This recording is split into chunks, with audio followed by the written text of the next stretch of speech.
Hello, hello, hello. How is everyone? Welcome to Saturday. Welcome to the weekend. You survived the week. Congratulations. You managed to make it through one more week in the year. And we're going to be talking about a bunch of stuff and playing a very fun game that I haven't played in a while.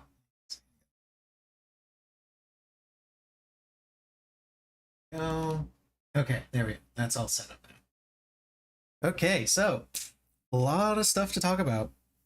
Um, got Sekiro waiting in the wings on Steam.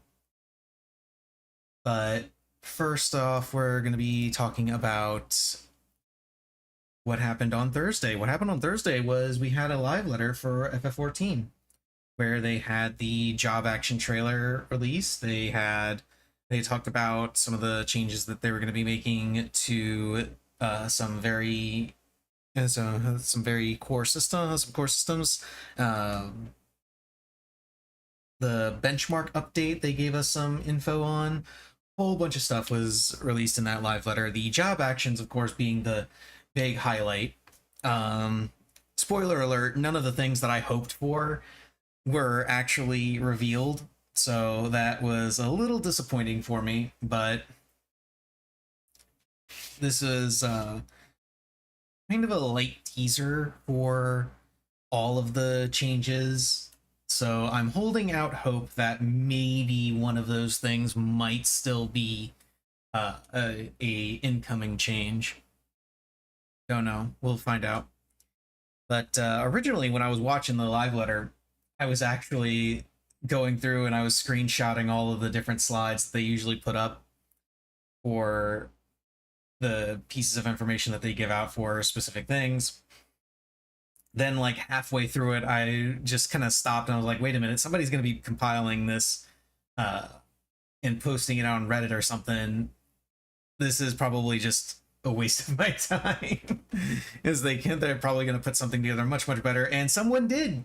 This isn't on Reddit, obviously. This is on Nova Crystallis. They put together a lovely article going over everything. So I'm just gonna borrow their article for the moment and use it as the vehicle to talk about the different trailers, or to talk about the job action trailer and the different changes that were gone over in the live letter. So one thing that they did mention, they they mentioned that there was going to be a free Fantasia given to people, and I don't know if this is going to be separate, but here they did mention during the live letter that in 7.0 they're going to be introducing an NPC that teaches you about the Fantasia system and how it works. And that NPC's quest will give you a Fantasia. Now, I'm not sure if that free Fantasia the NPC gives you is going to be the same as the Fantasia you get for Dawn Trail, with them adding in the female Hrothgar race.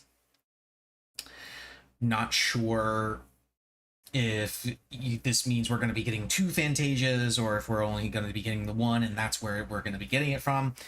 No idea. But one thing that they made a change on was when you use a Fantasia, like if you use one now, the way it works is you change your character, you log out, you change your character, you log in, that's it, you're done. Now, apparently, they are going to be adding a 60-minute window during which you can make whatever minor adjustments you want so that you can see your character in game, you can see them moving around, you can see them performing actions, and you can see how those changes work. And if you want to make any little adjustments, you totally can. You can just log out, go back into the character select screen, make the changes, and that 60-minute window is based off of in-game time, not based on total time. So if you were to use a Fantasia change your character's opinion, log in, and then immediately log out and just not log in for a week afterward, you still have that 60-minute window. So that's pretty cool. Good way to stop Fantasia remorse from happening. Uh,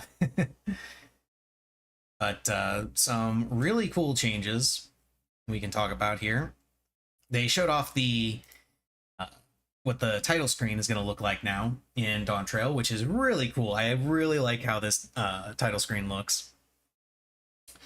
I remember seeing a meme where it was goodbye donut pizza slice, hello Jesus Christ Superstar Destroyer. So a lot of people are having fun with the title screen already. This is what we have to look forward to. I like it. And oh yeah, the benchmark update. This was something else that they talked about and they touched on, was some of the updates that they were doing to the benchmark, because they found out that the character creator specifically, it was the character creator specifically in the benchmark, didn't accurately reflect a lot of the changes that were made to the graphics, so to the graphics, to the actual in-game, for in-game. A lot of it was lighting that was causing the problems. So they actually went into the character creator and fixed a lot of the issues with the lighting. So it's just a huge dramatic difference between the two, which I'm not surprised that the difference is this drastic, mostly because they mentioned when the first couple of issues with the benchmark came out, they mentioned that a lot of the issues were related to the lighting in the character creator, and one of the primary changes that they made in the graphics update for 7.0 was with lighting, just environmental and character lighting and such. So I am not surprised at all to see this dramatic of a difference, because this is the original benchmark that was released on the 14th, and this is what they've got going right now with the updates to the benchmark. It's kind of wild. It's kind of wild. And then there were some other changes that they made. Oh yeah, I didn't notice this myself because I play Elzen, but they noticed that the Keeper of the Moon teeth, the canines, were shortened in the original benchmark release. They have since gone back to something close to normal size for the Keeper of the Moon. I don't play Mikote, so I have no horse in this race, or I guess I have no tooth in this race. Would be a bit more precise, but yeah, it's a very dramatic difference between, comparing it to what it was, what it became in the benchmark, and what it's gonna be later on. And for a more horrifying change, they also did this. So yeah, this is just horrifying. Like, apparently, again, I didn't know about this because I don't play Lalafell, but apparently the Lalafell teeth looked like this in the original benchmark release, which is not at all how teeth look. So they've made some adjustments to make it not as much of a made it not a horror show. Now, they did mention one thing that I thought was kind of interesting related to the Mikote teeth. It was in this slide here. Apparently, one of the mouth shapes will actually have the smaller teeth, and the others will have the larger teeth. Yeah, let's see. For female Mikote Keepers of the Moon, they've adjusted the length of canine teeth for face type 1 and 3 to match current version. For mouth types 1 through 3, the length of canine teeth will look like the one to the left, so this one, and for mouth type 4, the length will look like this on the one to the right, which is this one. So if you happened to like the smaller teeth for whatever reason, you're going to get them. You can still have the smaller teeth. So good job, Makote. Hooray for Makote player. I don't know. Like I said, I don't play Makote. I don't really know enough to, like, I don't notice the teeth of a character. Is what I'm saying. But let's go and look at the job action trailer, because the job action trailer was a lot of fun to see. I'm actually going to have to go ahead and let me move myself up top here, because I know there are gauges that pop up all along the corners of this video. So I'm going to try and, like, preemptively move myself out of the way. And let's watch this.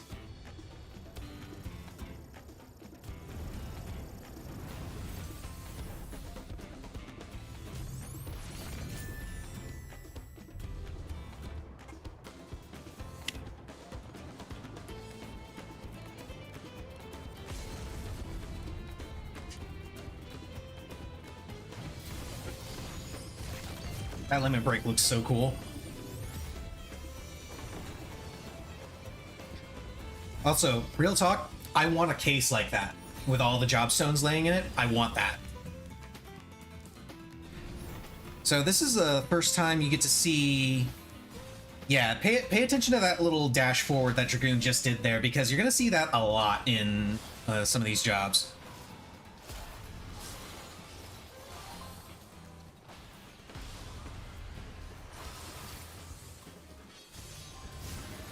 And a new combo finisher that looks like.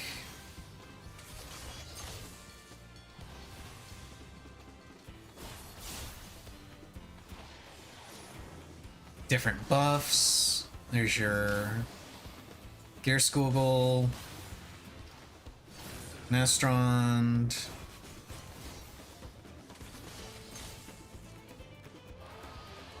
That is new. There's Stardiver, and then we've got upgraded Stardiver.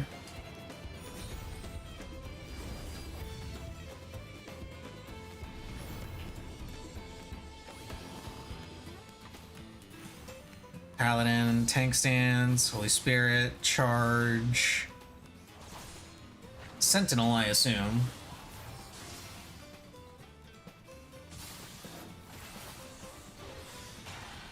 And upgraded Sheltron, looks like. Okay, that's part of the new Atonement combo that they've got. Clemency. That's upgraded Requiescat. The infamous butt wings. And then the Confiteor combo, which I believe has a new finisher on it. Yeah, that's the current finisher on it. There you go, there's the new finisher for Confiteor. Warrior got a bunch of cool stuff.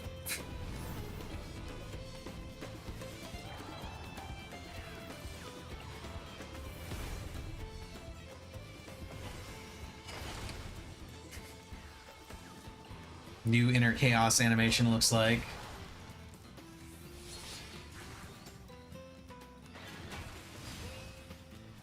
Looks like new Vengeance cooldown. There's Inner Release. I want to say that was Bloodwedding, but I'm not sure. That's definitely Shake It Off.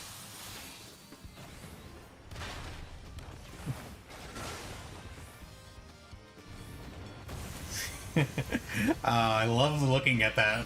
Playing Warrior is going to be so much fun.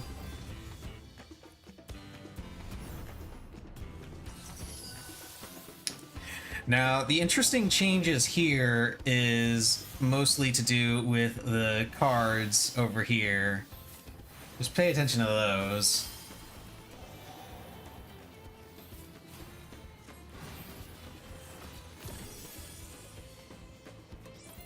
Because unfortunately, I don't know enough about Astro's animations, because I don't play Astro all that much. So I have no idea what the significance of it is. And there's the gauge with drawing 4 cards right off the bat.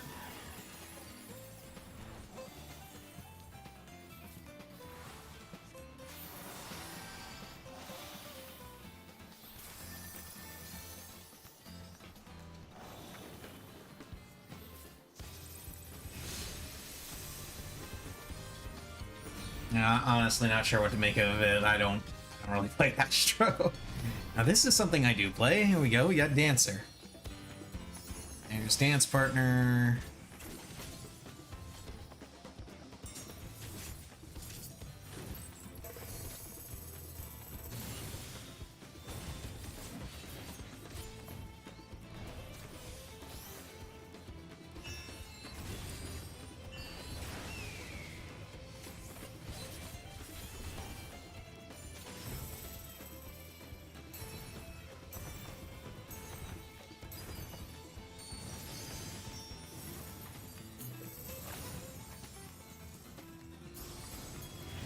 Now this is new, yeah, giant space laser dance that spent gauge.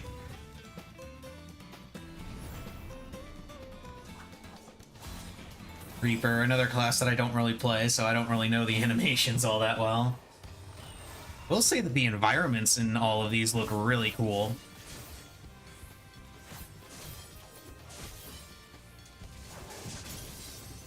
That I'm pretty sure was new. That was definitely new.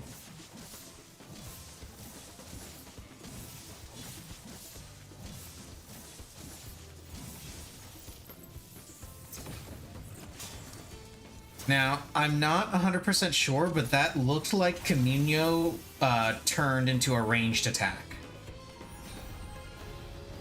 I don't know if that's just how Communio always looked, but that looked like they changed Communio to be a ranged attack.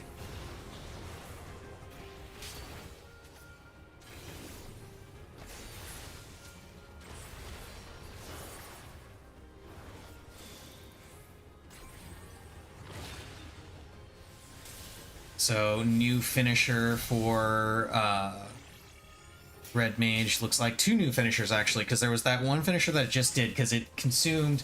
I'm blocking a gauge. I thought I wasn't going to be blocking a gauge up here, but apparently I was. But the one finisher consumed all 3 of the gems that it had.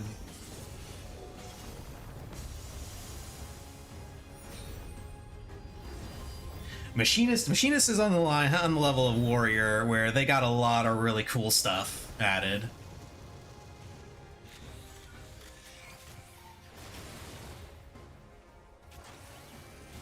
There's upgraded chainsaw.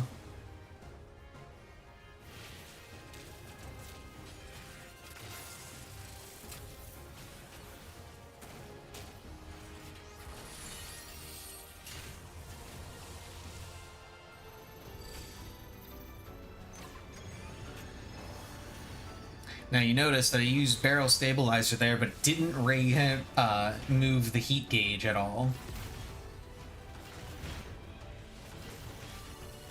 And there's a bunch of new animations there. And then there's this. That just looks so over the top. I love it. Ninja. Ninja was one of the ones I was really looking forward to. So very different gauge.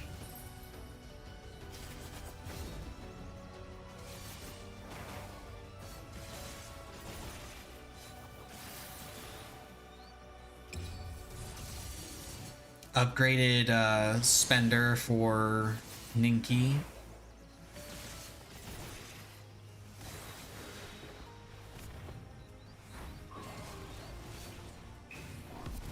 Upgraded Hellfrog. And Tenchi Jin is still there. And we got some kind of finisher for Tenchi Jin.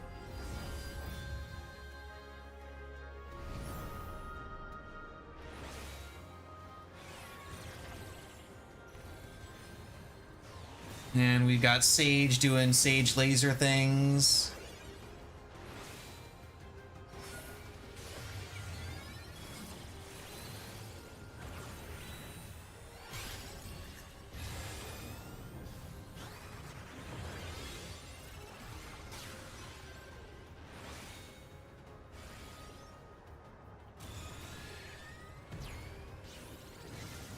That's the new AoE dot they added.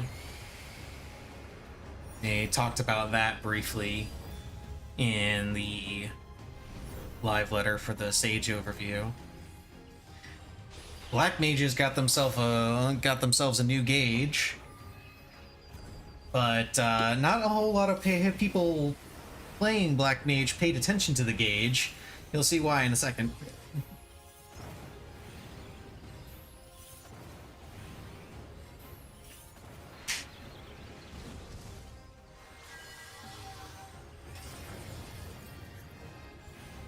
Yep, he just moved his ley lines. But you've got a new new spender for a new gauge. It's a big fire blast. Not sure what the details are on that. Only other thing I know about it is that Fire 4 gives you 1 stack on that gauge, and Flare gives you 3. So Viper looks cool as hell. I'm looking forward to Viper.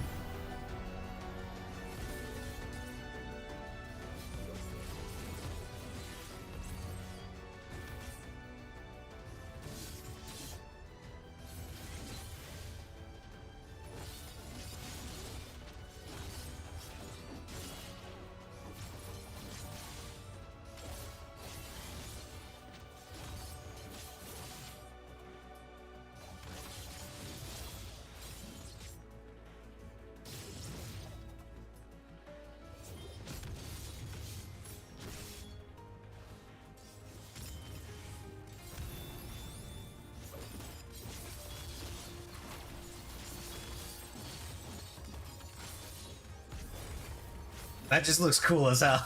Look at that, that looks amazing. The only thing that I'm a little annoyed by from that showcase is they didn't show us what the spenders were for the red crystals or the little globe gauge at the top. Or at least I didn't notice anything.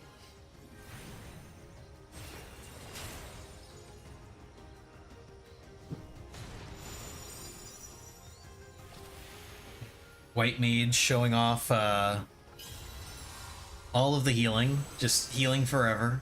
And of course the Blood Lily. And that's a new move that they gave White Mages, and a lot of people in general got moves like that, which I'll go into in a bit.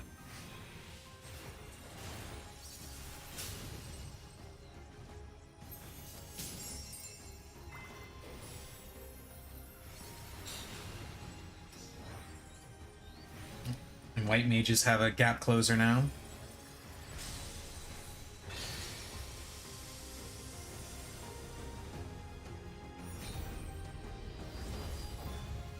Monk got very interesting.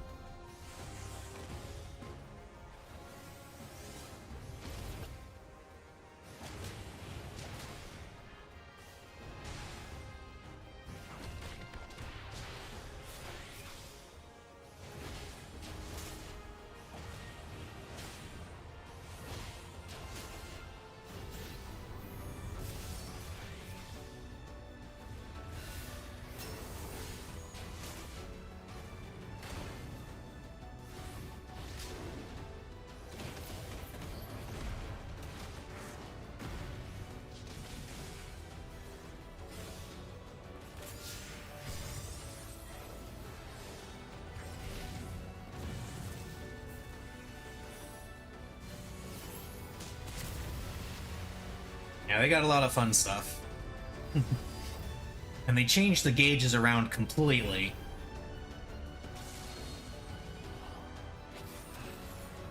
There's that dash for that short jump forward again.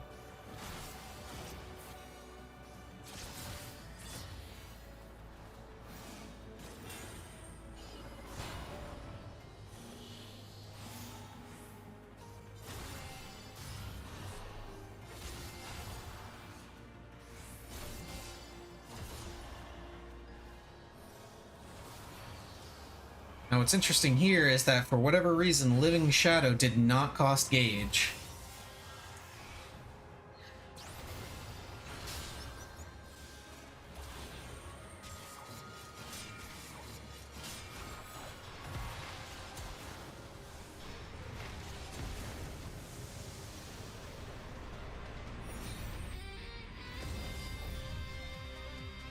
Bard got some interesting things. The most interesting thing, though, that you can't really tell from this,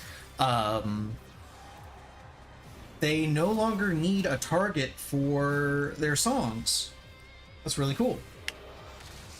Means they can maintain their song rotation during downtime.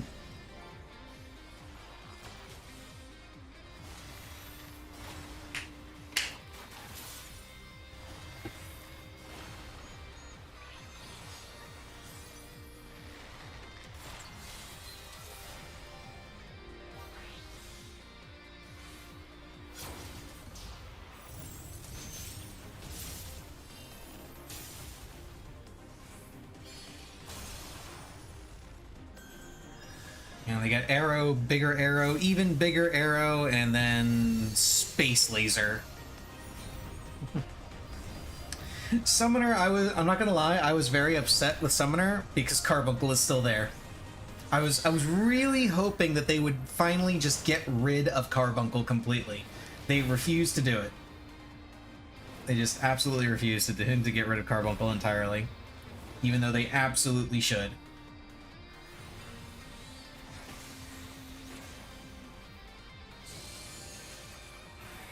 That's a new attack that's tied to, I think that's an upgraded Fester, I believe, because there was Pain Flare. So I believe that attack that was shown off in the benchmark trailer was an upgraded Fester version of Fester.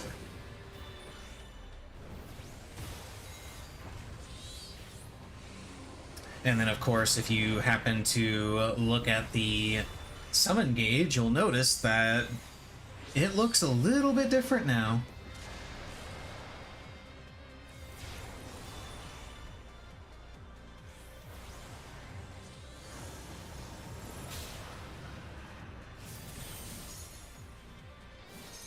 Yeah, we have a new summon.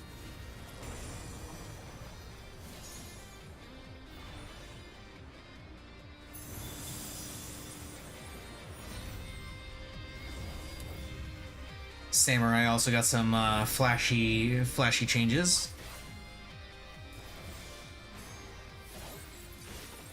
What I want to know is how come a lot of the other jobs, or some of the other jobs, got striking dummies, but some of them got random creatures to smack around. What's up with that?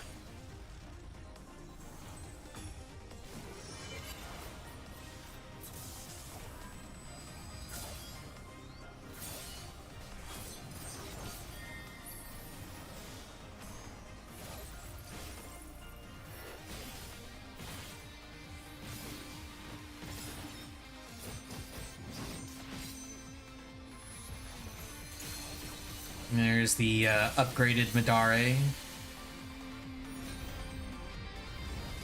Scholar got some really cool stuff. Well, some really cool stuff, I say. Really, it's just one really cool thing, if I'm being honest. Because that's just normal stuff that they got. That's new.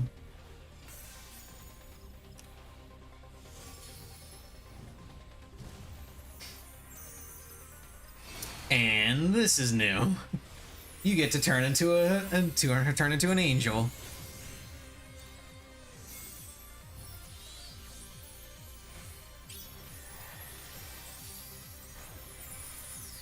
Now, what's interesting here is the emergency tactics immediately followed up by that.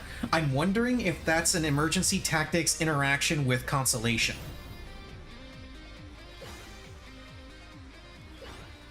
And then here we've got Pictomancer, which Pictomancer looks really weird.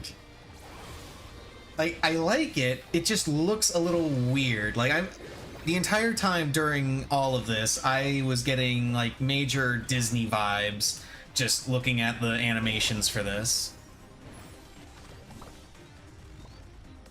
I did think that this was hilarious, though. Pictomancer gets a bonk hammer.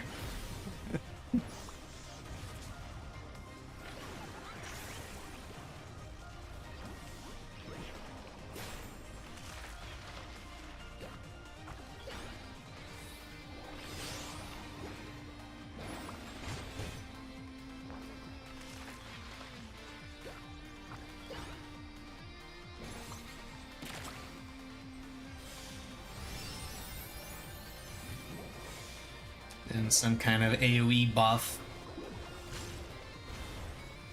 Different, slightly different spells coming out.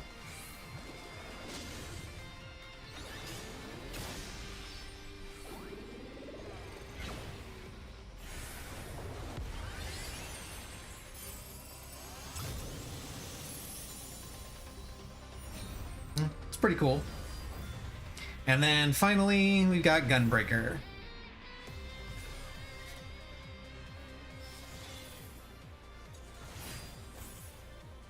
And there's that short hop forward again.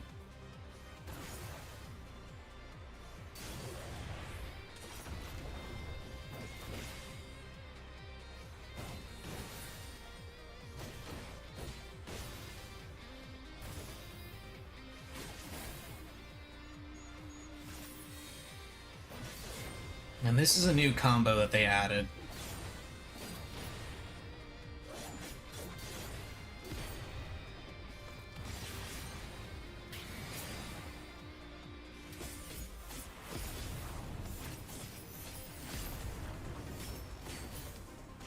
No, sorry, that was the new combo. The other one was an old... Whoops.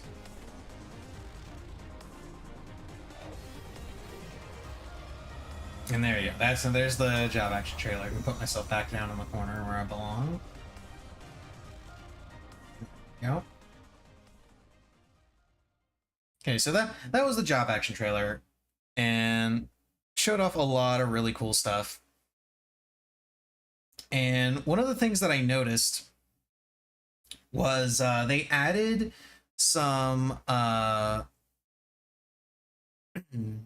they added a lot of gap closers to jobs that didn't have them before, Dragoon being one of them. But more significantly, I noticed that some of the jobs that didn't have, or that had gap closers, actually had their gap closer changed to not be an attack of some kind. Because, like, Gunbreaker and Dark Knight were the two glaring examples of this, because they both had gap closers that were also attacks. But when you saw them doing the gap closers in the job action trailer, they weren't attacking anything. It was just a short hop forward, similar to how Monk's Thunderclap or Sage's gap closer works. I forget the name of the Sage gap closer.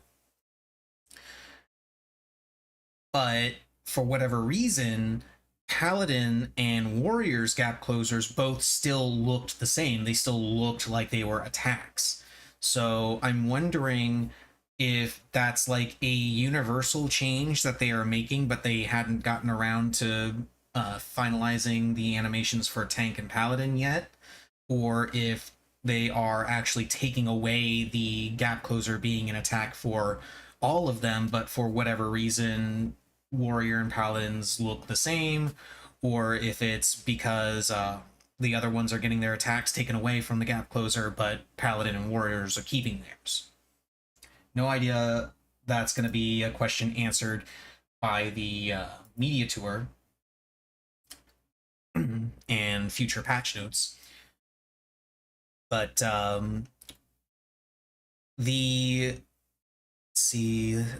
one of the biggest changes that they announced here was this right here, the action change settings.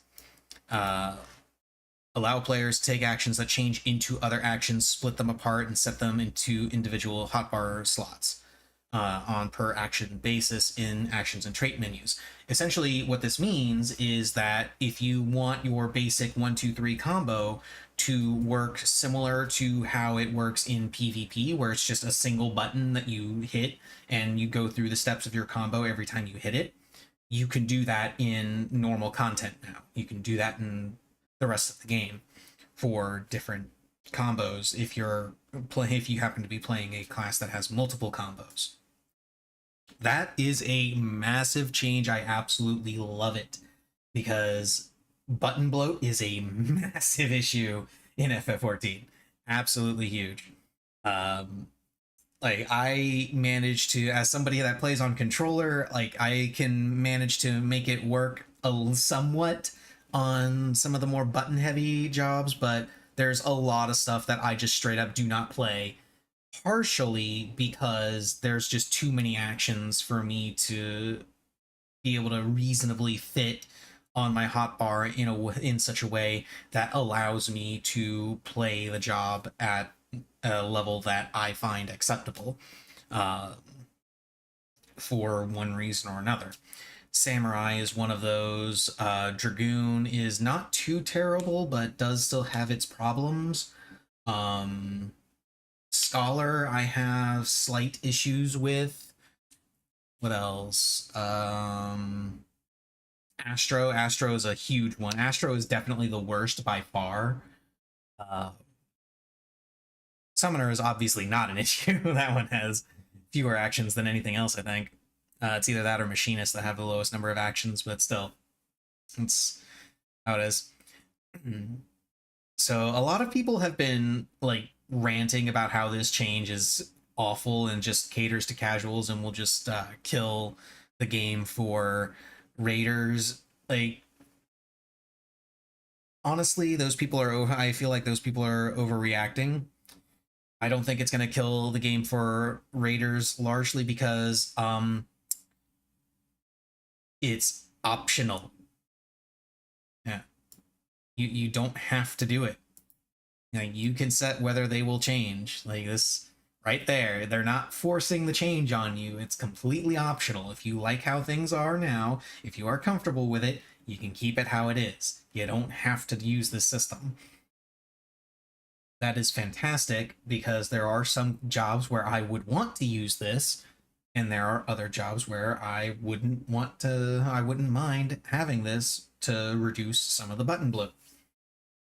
So, really cool change. Good job. I really like it. Then getting into some of the individual roles,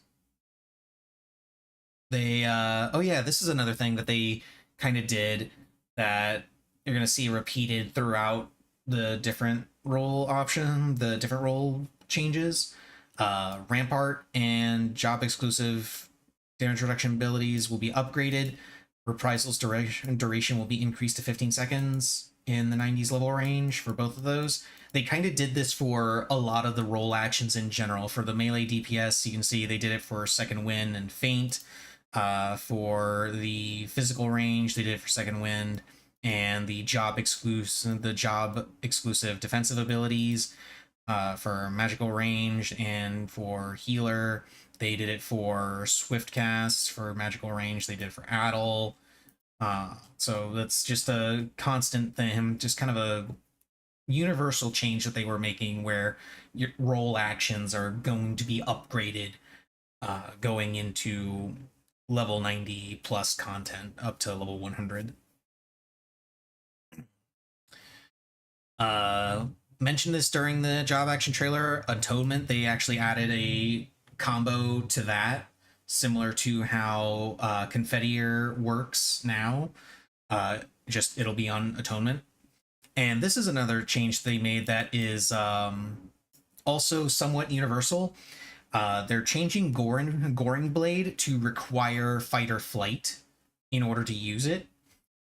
This is something that they added to a lot of other jobs, where they added a extra attack that becomes available after you use a damage buff, or after you use a 2-minute cooldown. You use 2-minute cooldown, you get access to an extra attack that does more.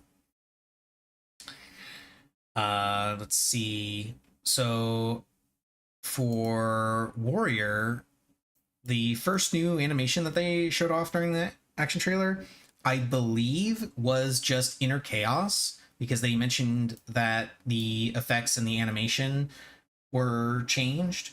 So Inner Chaos just looked different. It was still Inner Chaos, but then they also added in the new action that can be executed after Primal Rend, which was the big giant volcano explosion. That was a lot of fun to watch.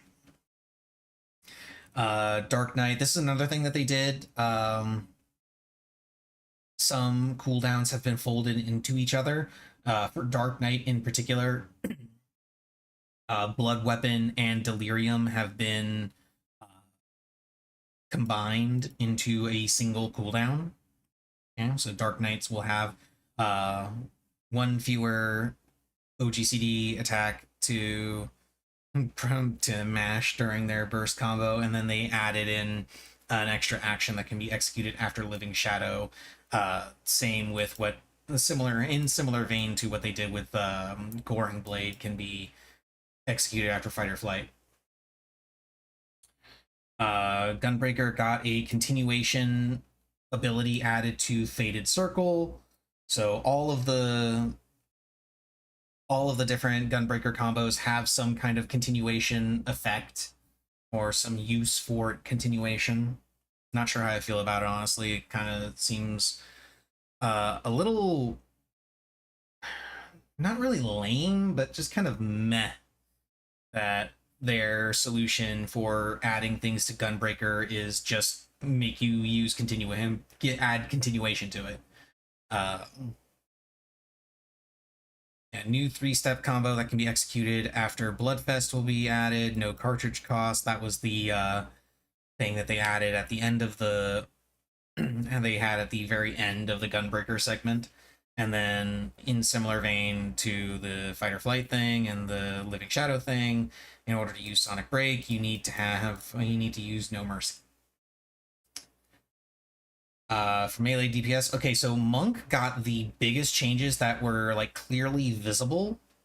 Um, the basic combo mechanics, in order to use the basic combo effectively, what you had to do was you had to watch your buff timers, and your buff timers would determine, whether you needed to refresh a particular buff or refresh your dot, or if you could use your DPS thing. Now they've completely revamped it. That extra gauge that they had under just over top of the chakra gauge and under the what do they call it? The beast chakra gauge, that new thing that they added.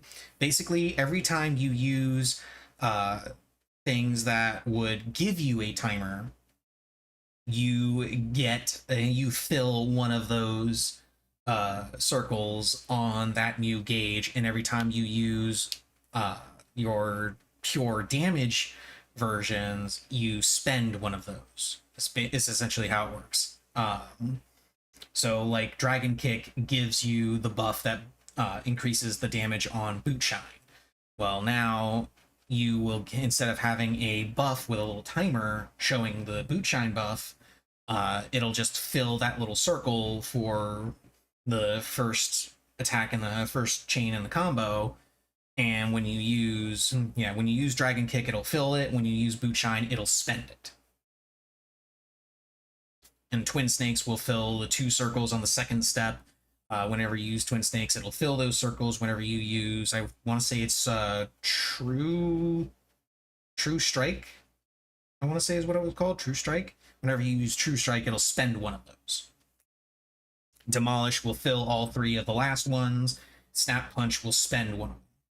So, sort of like that. Okay, I'm going to go use the restroom real quick. Be right back. And then we'll continue talking about Ninja. Ninja, I was really, well, Dragoon too, but mostly Ninja. I want to talk about Ninja.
Okay, I'm back. And look who I found as I was coming back.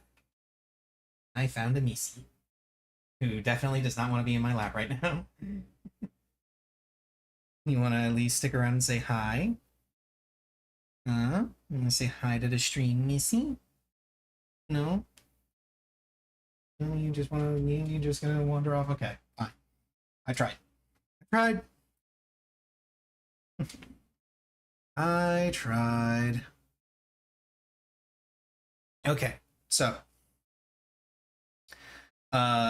Dragoon reducing positional requirements, so they changed the single target combo. The fifth combo action is changed to Drake's Bane, which I think is oh,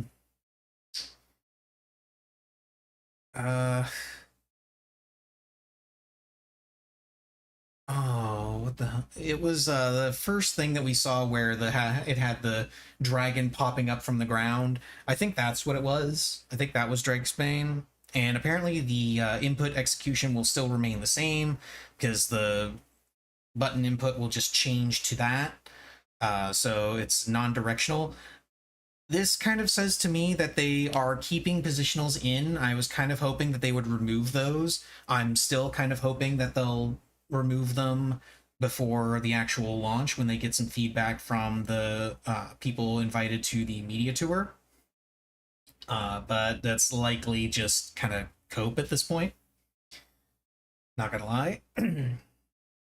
But yeah, I'm hoping that they either do decide to remove the positionals or they actually make the positionals really matter. Because right now they honestly don't. Let's see. You can use Life of the Dragon without needing Dragon Gauge, which is pretty interesting. I don't play Dragoon all that much, so I'm not sure how that's going to change the opener. I'm sure Dragoon players would be able to tell people a lot more about that. Let's see. Reduce number of inputs during burst phases. Certain actions will be removed or adjusted. That just kind of goes in with what they kind of wanted to do just with the game in general. They don't want to have more buttons to push. They want to have fewer buttons that needed to be pushed in the correct order. I, in general, just like the change. I don't like having a whole bunch of buttons spread out over everything because it feels a lot like artificial difficulty to me, where it's not actually difficult to execute. It just feels difficult because I have to work around the limitations of controller inputs to be able to use everything correctly. Now, Ninja got one massive change that I am super happy about. Futon is now a trait. It is no longer a mudra that I have to hit. It is just always there. And Huton now has an AoE attack that grants the effect of hidden. So Huton and Suiton are effectively the same thing. Not exactly the same thing, but effectively the same thing. It's just your 3-button mudra that allows you to use trick attack. Actions which extend the duration of Futon's effect will be adjusted in accordance with the above change. There were only 2 attacks that actually did that. One was Armor Crush, and we already kind of saw what Armor Crush is going to do because they had a new gauge that was a bunch of kunai in a row, and when they used Armor Crush in the trailer, it had granted kunai, and when they used the other finisher, which is Aeolian Edge, it spent the kunai.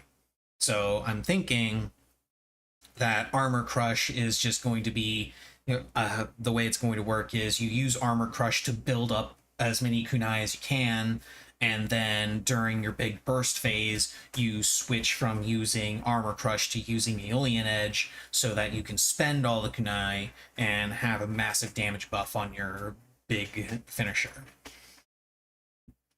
But Huton being moved to a trait is going to be absolutely huge. It's going to make Ninja feel so much better to play in ARR content because, and in early Heavensward content, because uh,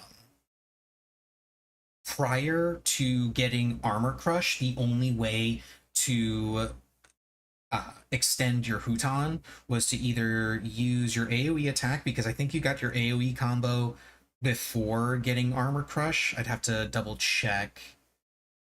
Matter of fact, let's double check that now. I'm actually kind of curious. I cannot remember off the top of my head. Let's see. Stone. Job guide. Here we go. Ninja. Let's see, where is it? Where is it? Yeah, Hake Mujitsu. Yeah, you got that at 52, and then you get Armor Crush at 54. So, yeah, in order to refresh Huton prior to level 52, you have to go through the entire Mudra sequence in order to get Huton back up to full. And then once you get Hake Mujitsu and Armor Crush, then you can use those attacks to extend the duration. But it meant that early Heavensward content and all ARR content just felt absolutely miserable to play because you had to keep track of how many uses of Mudra you had before you had to refresh Huton. And if you miscounted, well, guess what? You are a slow ninja until you can get it cast again. And you've probably just you've either knocked your trick attack out of alignment or you lost a potential use of Raiton. So yeah, it sucked. It sucked. But having that be a trait now is going to be great. This is going to be as big a change as Monk. It's going to be as big a change to Ninja as changing Greased Lightning to a trait was for Monk, where Monk no longer has to build up their stacks of Greased Lightning. They just have it. So that's really cool. Samurai, they simplified the recast management of Tsubame Geishi. It's now just an executable after Meikyo Shisui. Akaze, Tenka, Goken, and Midare Setsugeka are upgraded into new actions. So those are, if I remember right, those are all of the different EI jutsus. I believe. I know Midare Setsugeka is. I never remembered the names of the other two. I remember the first one was with one sen was a single target dot. The 2 sen one was an AoE attack, and 3 sen was Midare Setsugeka. So looks like they're going to be upgraded. Then they've got traits to lower recast times for Hisatsu Guren and Hisatsu Sinai, or however you're supposed to say that. I don't know. Reaper, Plentiful Harvest will no longer increase the Shroud Gauge by 50. Okay, this is another change that they kind of made universal among a lot of different jobs. Previously, they had setups where you would hit a cooldown and it would increase your gauge to a point where you could use the gauge spender.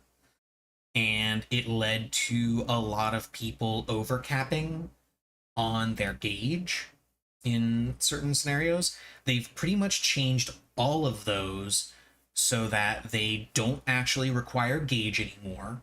Instead, you use an action and you use the action that would give you the gauge, and it would just allow you to use the spender. It just unlocks the use of the spender. So that's really, so you can no longer overcap on gauge. Essentially, you just gain access to whatever you are going to spend the gauge on anyway. They did this for Reaper. I believe they also did it for Dark Knight. I probably glossed over that. Hang on. Let me see. No, they did not go over that in Dark Knight, but I'm pretty sure they mentioned at some point that they did add it there. or maybe they didn't. I don't know, but I know they've got that for Reaper, and I know they've got it for Machinist with the barrel stabilizer. I know I specifically mentioned showing off the barrel stabilizer and said it didn't increase the uh,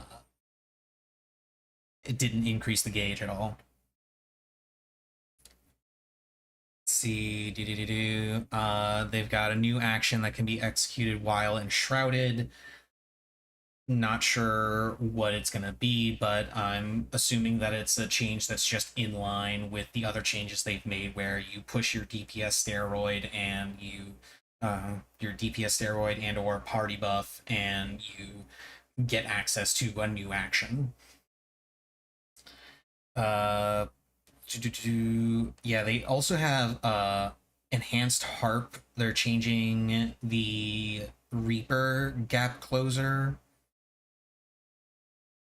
They didn't specify how they would do it. They just said it would be changed, it would be affected somehow. And then they showed off Viper for a bit.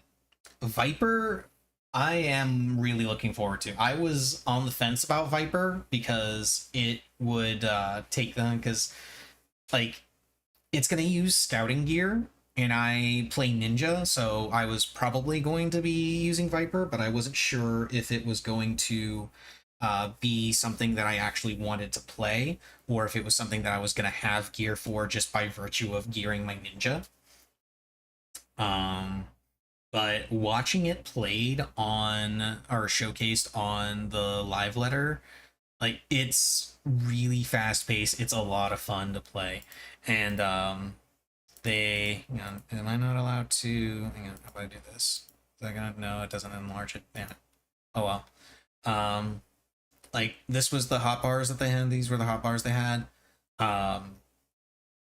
Do not be fooled by how few buttons are visible here, because they were making, I'm like 90% sure that they were making use of the action change system for this, because you could see some of the combos that he was hitting changing, and the icons changing. So there's going to be more buttons than what's visible here.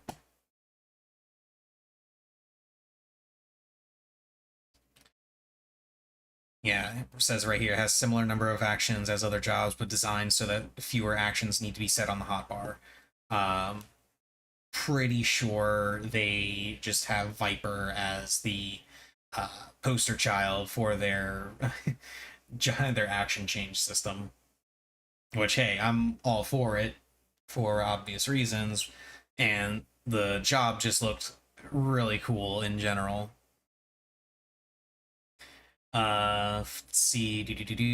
Yeah, they went over physical range DPS.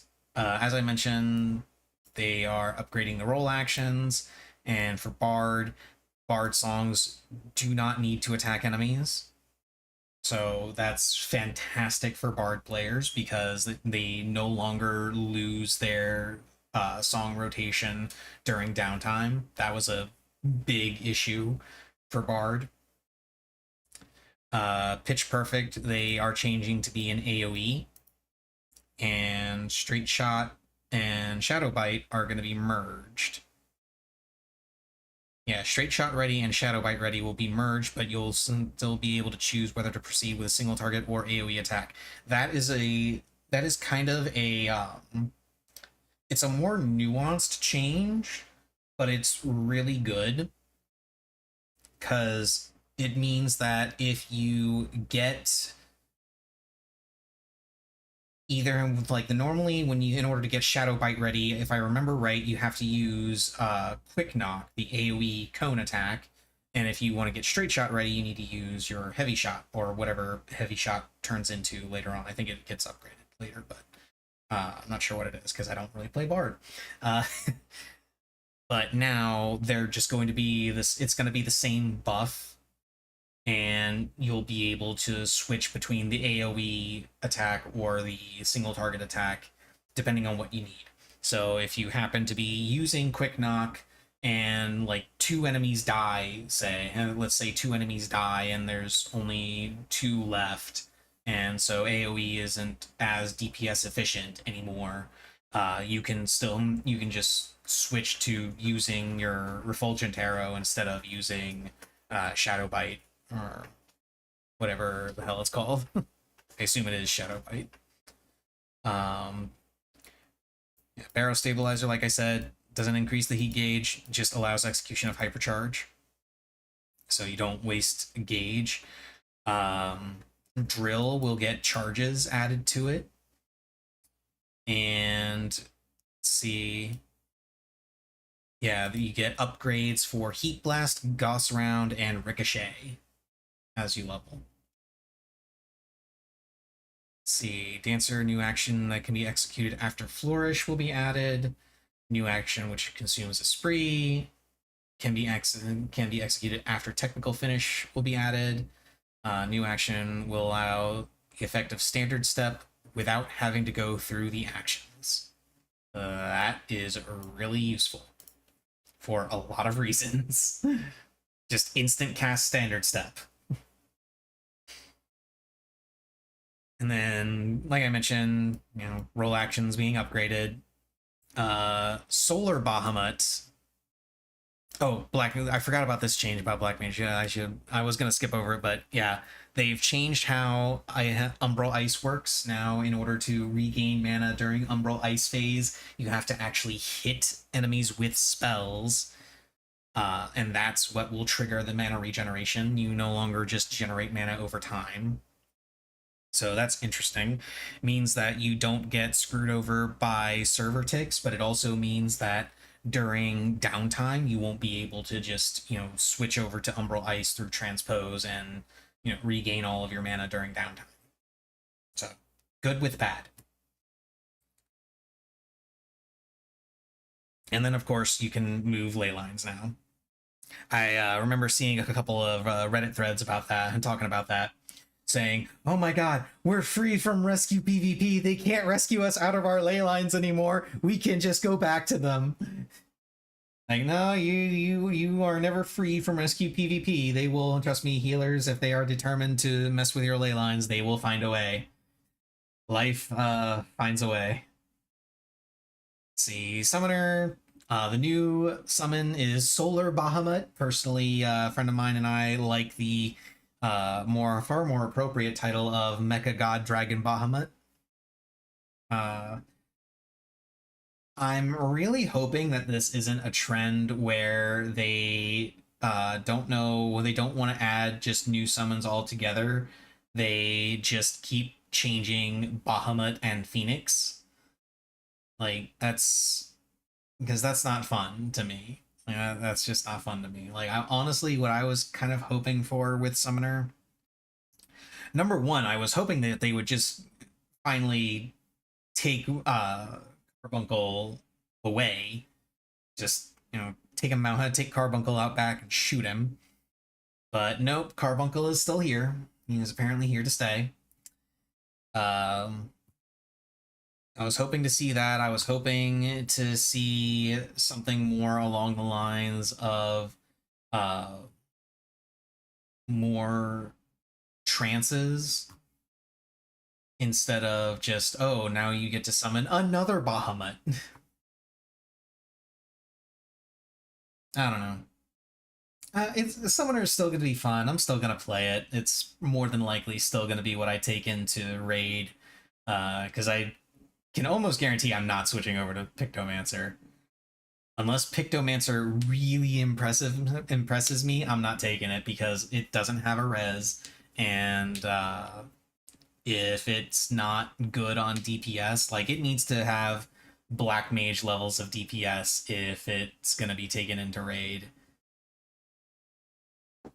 That being said, it does look like fun. The Pictomancer does look like fun. Red Mage, they did the same thing here with Manification that they did with Barrel Stabilizer and such. Doesn't increase your black and white mana by 50. It just allows the execution of Enchanted Swordplay actions without cost. The AoE Enchanted Swordplay combo beginning with Enchanted Moulinet will now consume a total of 50 black and white mana, similar to its single target counterpart. That is something that I noticed when doing AoE pulls with Red Mage, where if I wanted to use all of the AoE attacks, I had to remember to gather a little bit more black and white mana. I couldn't just, use. I couldn't just use manification and just go to town. I actually had to gather a little bit of mana first, then use manification for it. So glad they're making that change. And then similar in line to the other changes with your DPS cooldowns, whenever you use Embolden, you get a new attack ability. And then there they talk about Pictomancer. Apparently the way this works is you have the 3 motifs here. A creature, a weapon, and a landscape.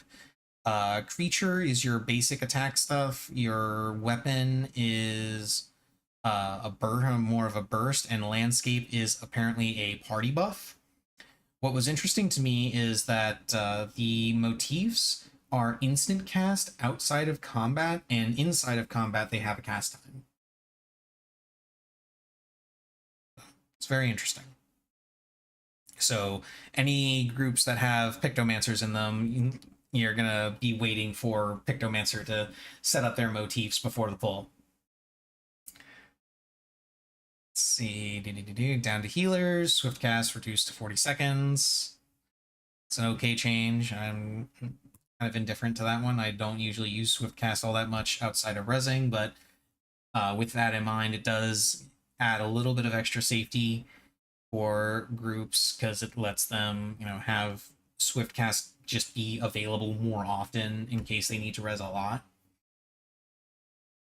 White Mage gets Gap Closer. White Mage gets something an attack that they use after their DPS steroid, Presence of Mind. It's not actually a DPS steroid, it's actually a spell speed steroid, but everybody just used it for DPS anyway. And then you get stacks of Tetragrammaton for more healing.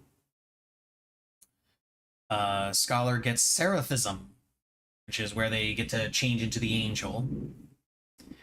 New AoE attack after change stratagem, and reduced recast time for recitation. That's really cool because it just gives us more uses of our Etherflow abilities, which is where most of Scholar's healing comes from. That and the Fairy. Oh yeah, Astro. Astro got massive changes, and it's actually going to make me very interested to play Astro. And hopefully we'll get people to finally shut up about the cards being all the same. So yeah, card system is no longer random. You will instead simultaneously draw cards that will give you a card with offensive, a card with abilities, a card with defensive abilities, and a card with curative abilities. Let's see, Astrodyne will be removed in accordance with discontinuation of Astro Signs because they are taking away the Astro Signs from the cards. So Astrodyne is going away. See, cards will be divided into 2 groups with 4 cards. Every 60 seconds, you draw 4 cards from a group, and you use them when you think they're appropriate. 4 cards will include offensive and defensive abilities. They're adding more stacks of Essential Dignity. And they also made mention that they want to focus on changes, or the focus of the changes was to give people more ways of using the cards and eliminating the randomness from it. So hopefully this gets people to, again, shut up about the cards being all the same, because that has been a complaint about people ever since they made the initial change in, I want to say it was Shadowbringers? Yeah, in Shadowbringers, where the cards in Heaven's Ward and Stormblood had different effects. Like Balance was still a DPS increase, but then you had Spear, which was a cooldown reduction. You had Arrow, which was a haste buff, essentially.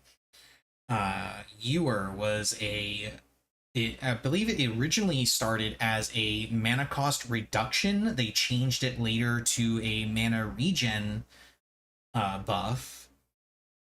Bowl was damage reduction. Spire was TP generation.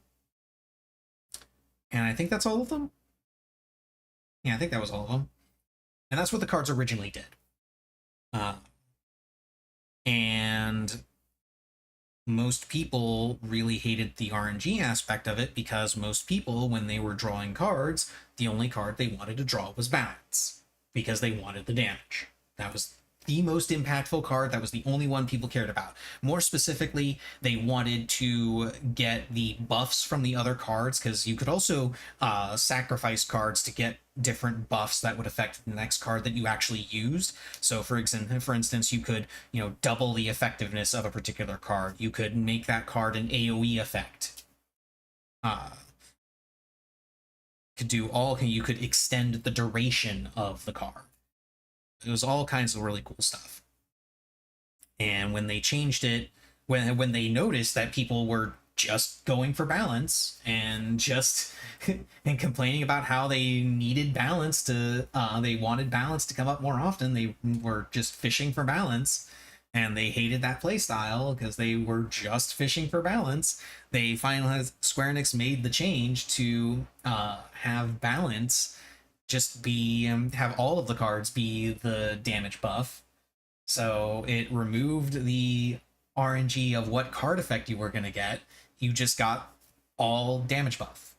And then a bunch of people started crying about how they ruined the cards because they liked having the bonus effects and they liked being able to use things like a defense buff to help a tank with a tank buster and stuff like that. And honestly, I call bullshit on all of that because I remember playing Astro in Heaven's Ward and Stormblood briefly.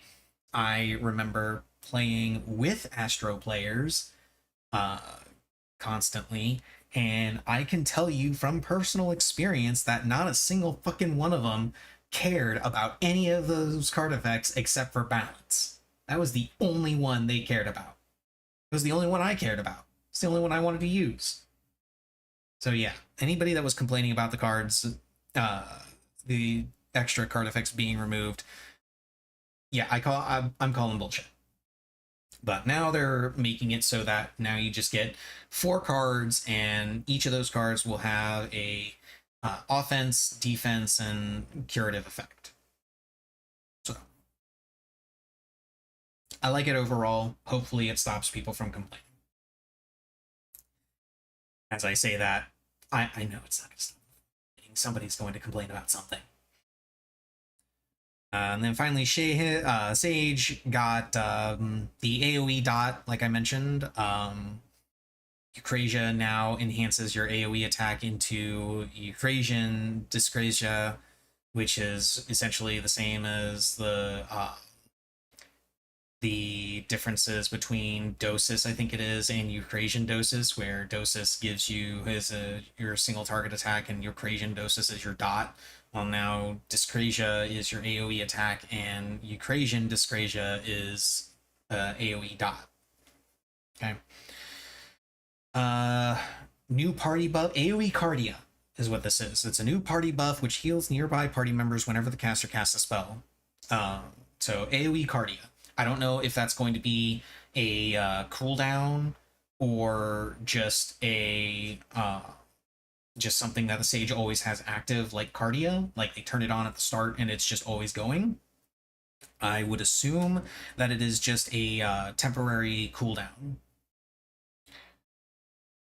And then a trait to reduce the recast time on Soteria and enhance Cardian, which is pretty cool. It's pretty cool.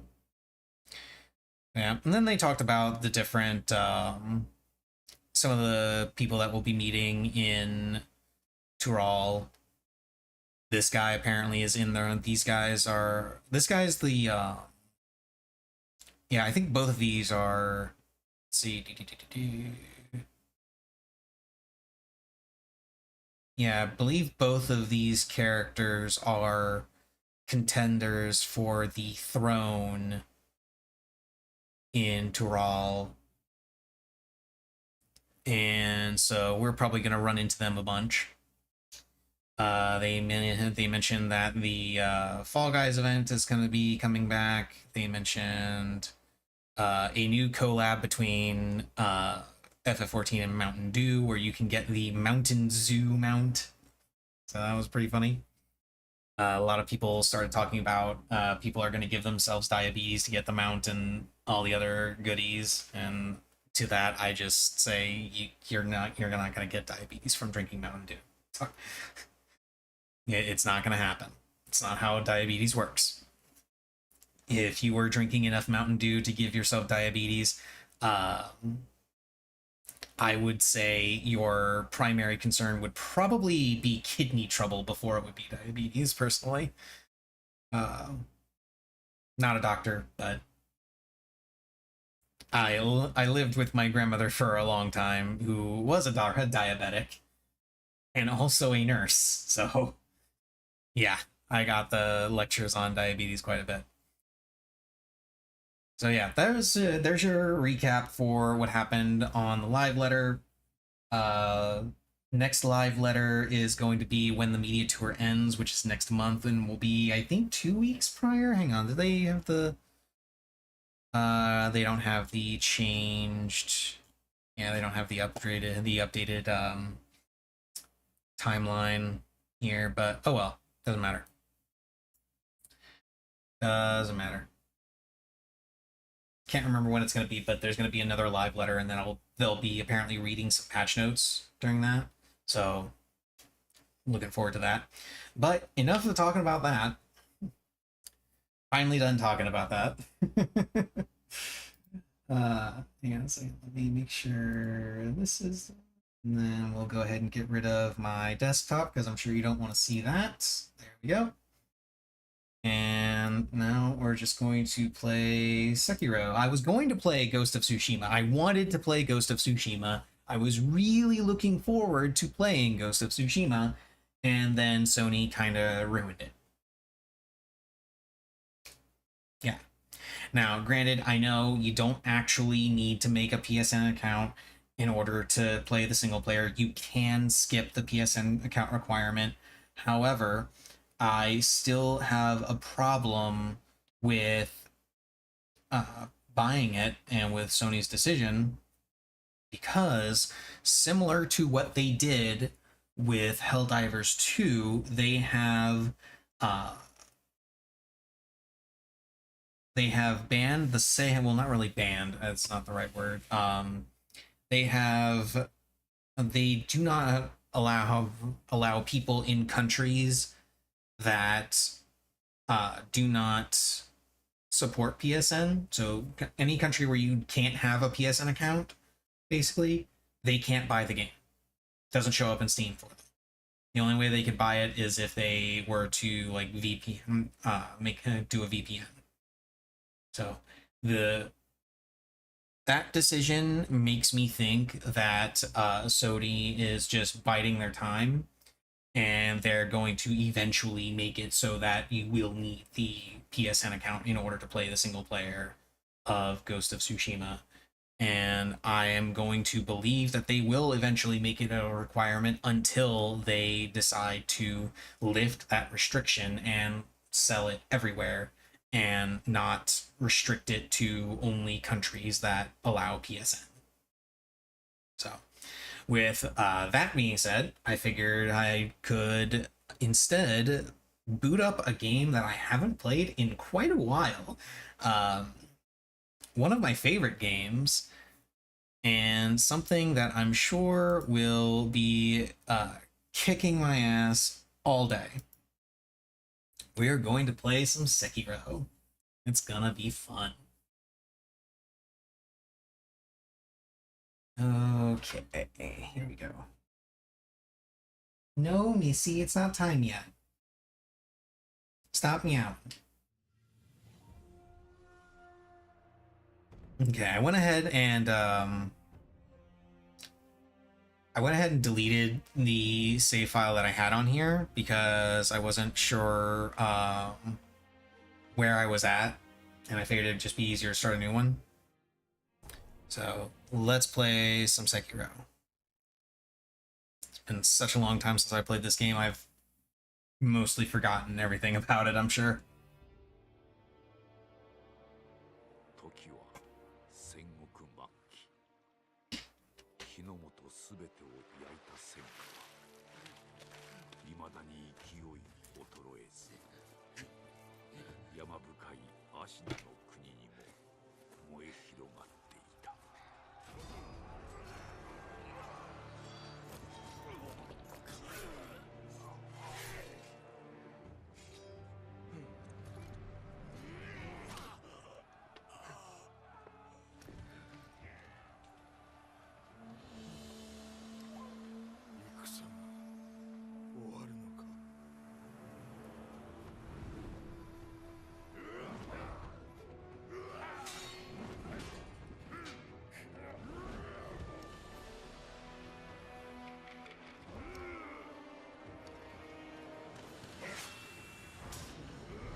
And here's Owl.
Okay.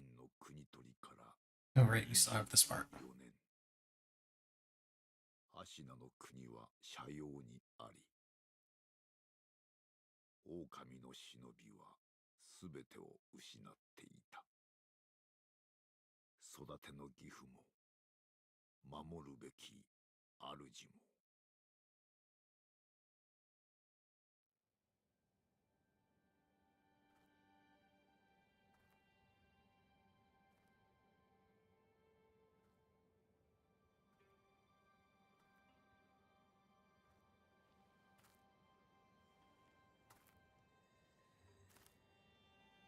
It's gonna be real fun dying over and over to some really dumb stuff. Just because I don't remember all the attacks.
Or we get to shimmy.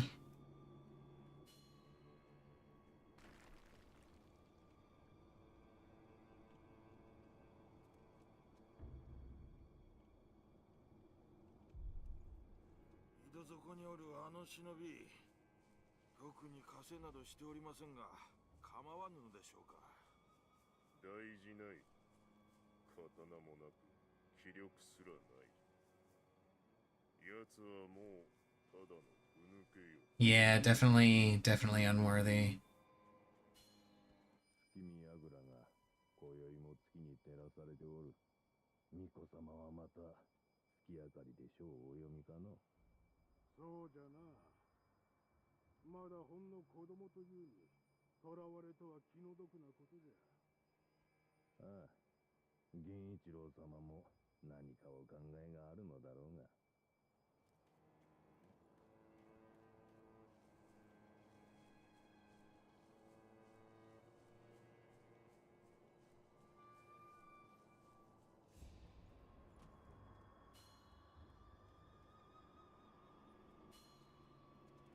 There's actually a way you can get across this gap just by jumping, and you don't have to actually do the ledge hang thing. You actually, like, jump forward and, like, wall kick off of that wall, and you can make the jump. If I remember right.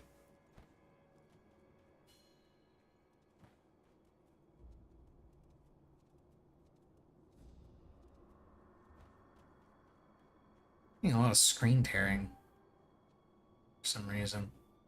What's showing up on screen?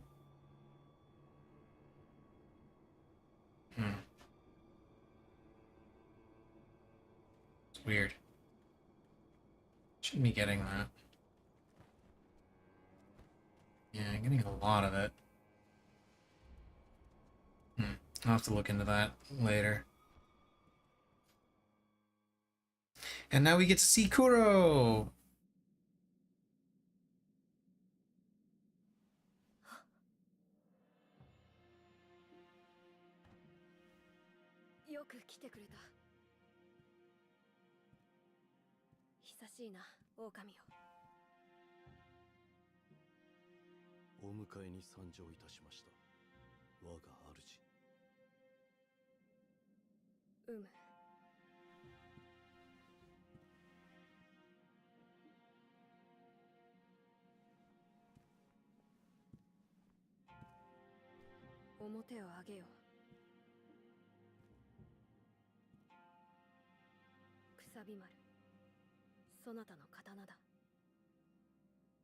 Yay, we get a sword now.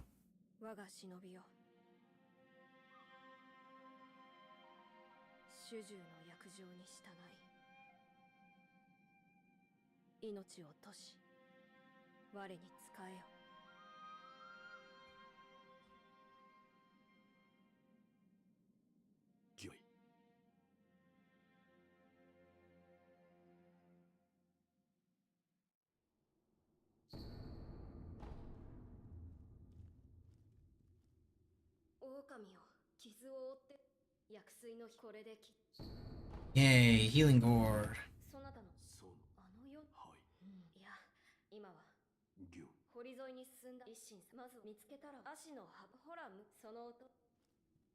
Okay, we got the healing gourd.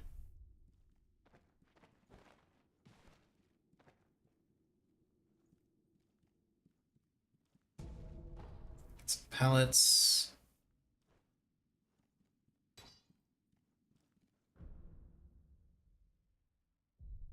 Okay, we need healing gourd and pellets.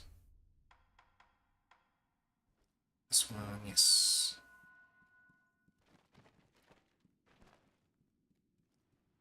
Does he say anything? No, he just tells us about the secret passage again.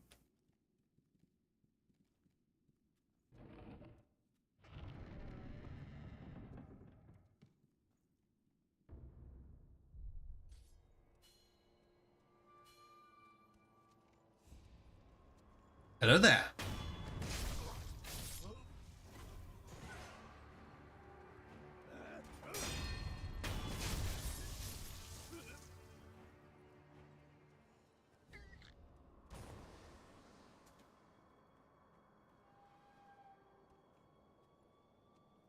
I don't think we can sneak up on this guy, can we? We totally could have if I hadn't screwed it up.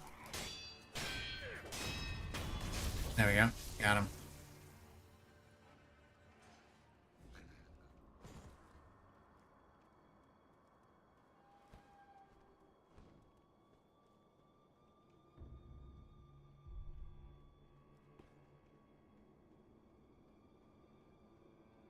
And then we come over here like this. Oh, not that guy. This guy.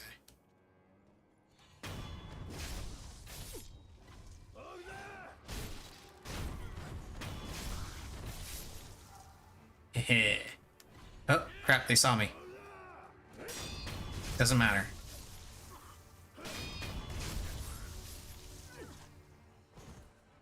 Okay, so far so good. But I'm sure bad things will happen very shortly. Let's see, is there anything up here that I could grab?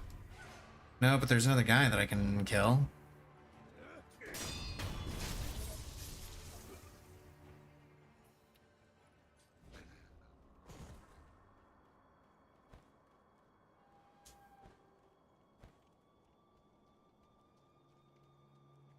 Can't remember. Was there anything else over here? I don't think there was. Yeah.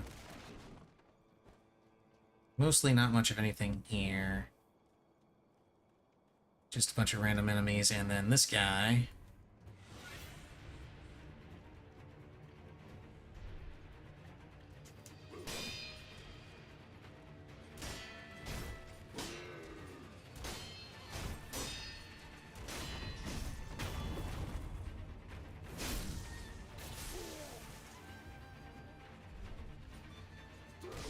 Oh, crap.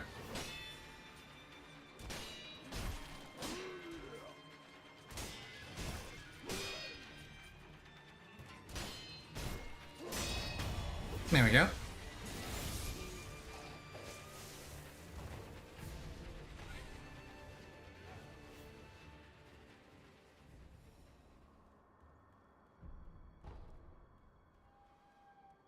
That does not open.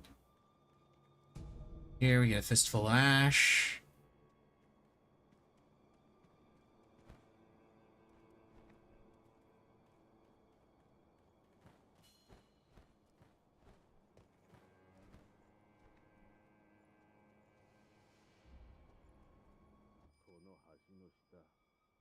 Come over here, we can hear these guys talking about the secret passage.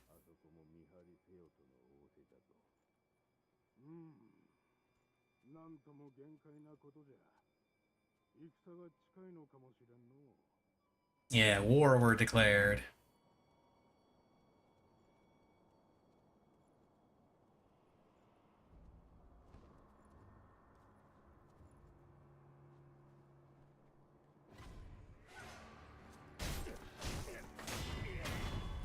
And there's this guy. But for whatever reason, those guys up there don't hear me attacking him.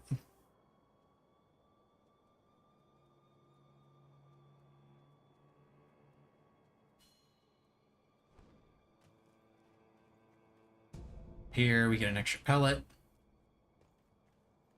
You can also go around that way, which is somewhat safer given that it doesn't have an extra guy there waiting to attack you. But coming this way gives you an extra pellet, so, you know, something, take the good with the bad. And I can't remember, was there a... No, it wasn't here. Oh, no, it is here. It is here, I just can't use it yet. There's a save statue. Let's call the Divine Air and get out of here. Or we're gonna escape. And Kuro just kind of instantly appears as soon as we whistle.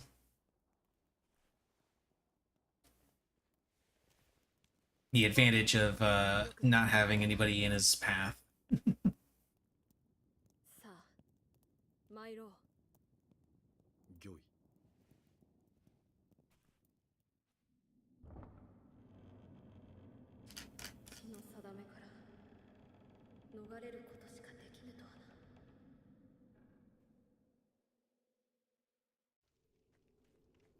の城を出ていずこへ参ろうか。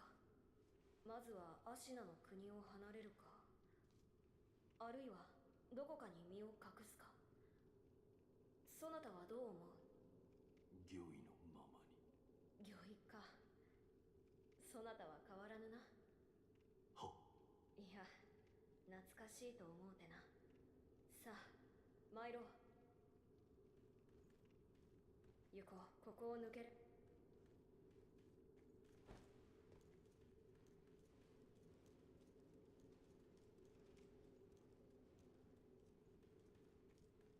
And then we come out here. Oh, who's that?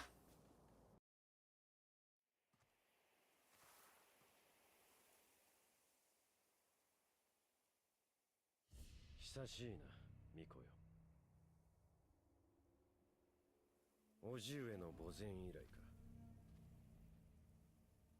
Don't know why I'm getting so much screen tearing. 源一郎殿。 It's really weird. 私は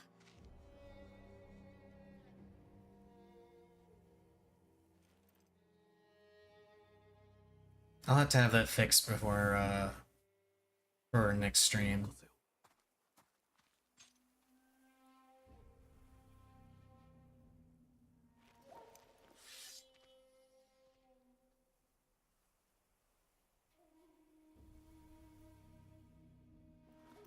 邪魔立てするか、巫女の忍びを。 Okay, I don't think I'm gonna get too far in this fight. This has been way too long.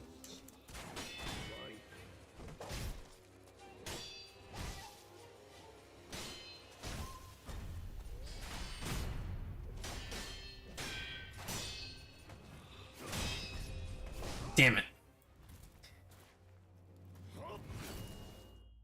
And off with my arm. Yeah, you can actually I went to try and do a Makiri counter by Reflex, and I don't actually have Makiri counter at this point in the game. 忍びとてこの程度か。 No, Missy, it's not time for that yet. 巫女はもらっていくぞ。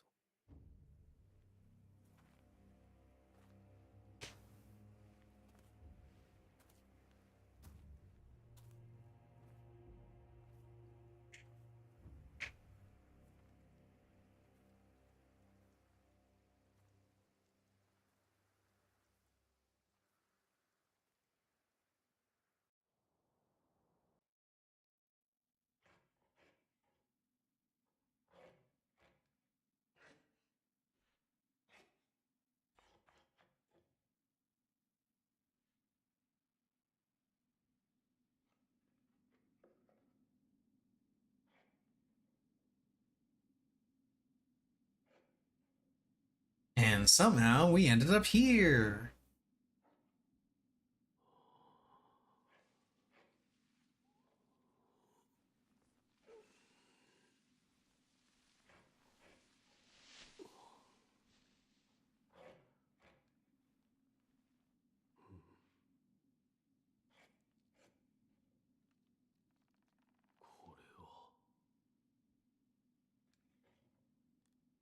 Yeah, now we got a prosthetic. 目覚めたようじゃな。どうやらまだ死の定めではないと見える。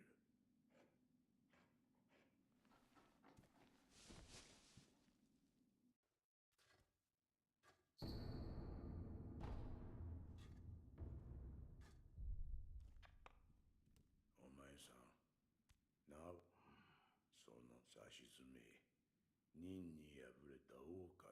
言えぬ。わしは仏を掘らなきゃならん。お前さんはお前さんで好きにしな。何故俺はここにいる。ただ拾ったのよ。屍かどうかもわからぬものを野良犬に食わせてやることもある。 Didn't even know why you were, if you were dragging a corpse, then, like, why were you dragging me in the first place? お前さんを拾ってからずいぶん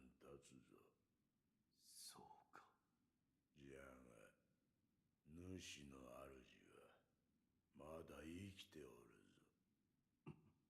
アシナの城で囚われとなっている。だがすぐにもその血を利用されちまうだろう。お前さんを見ればその価値は十分にあろうというものじゃ。この左腕。 Yeah, the Shinobi prosthetic. そいつは忍び Coolest video game mechanic ever. 石腕の狼にはおあつらえ向きの牙じゃろうて。仏を掘るには無用でな。お前さんにくれてやる。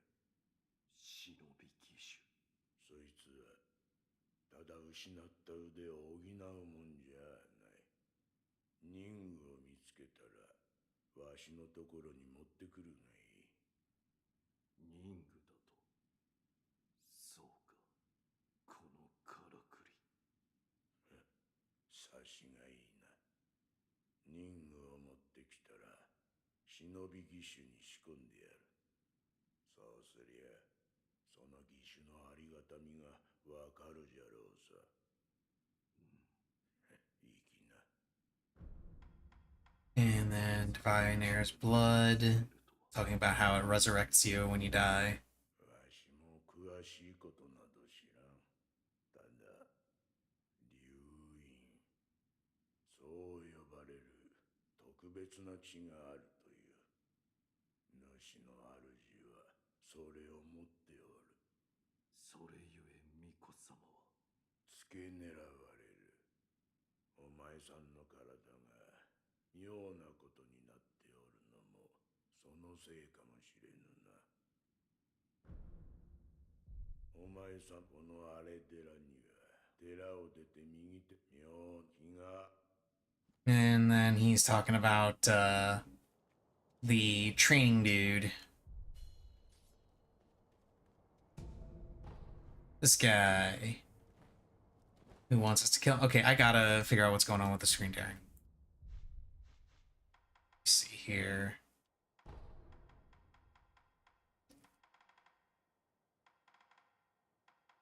Did I not? Okay, here we go. Settings, motion blur, anti-aliasing. And none of this would cause screen tearing, I think. Motion blur might. Hold up.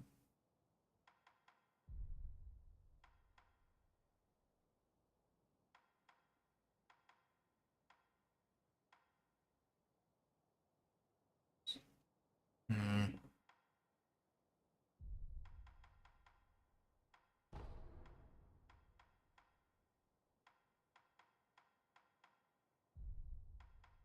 I don't know.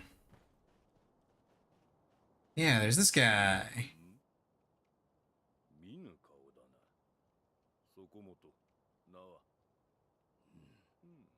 だがそこもぜひ立ち寄っ。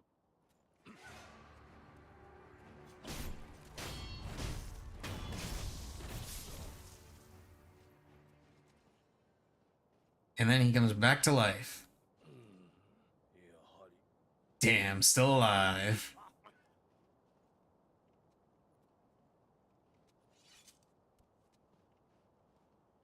そこもとの見事なそれがしをお主は死なずあるいは無死ねぬのでそこもとはずいそこもそれがしをお主 Yeah, so this guy is just here to be a striking dummy of sorts.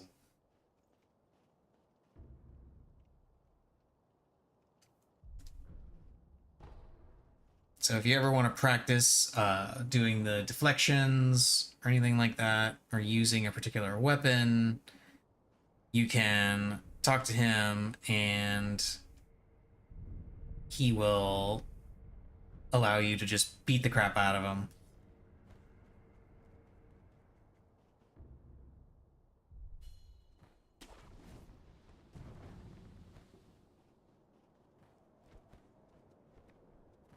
Okay, here we go.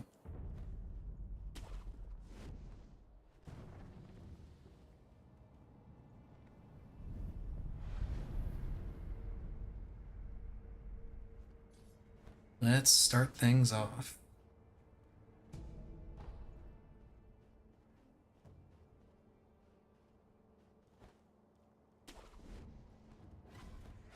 Oh there.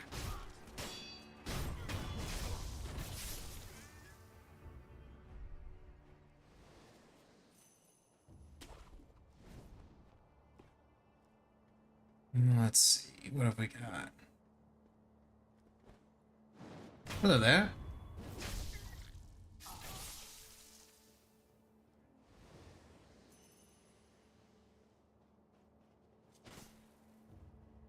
That's not what I wanted to do. I wanted to pick up the shard.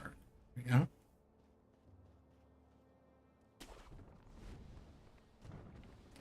Okay, let me see. There's that guy down there. There's two guys right there.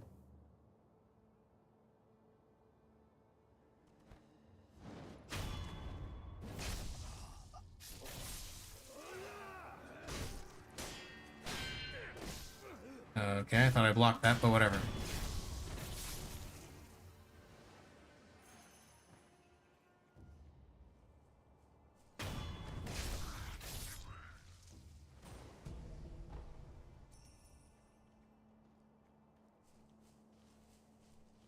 Can't remember, is there... Yeah, there's a guy right here.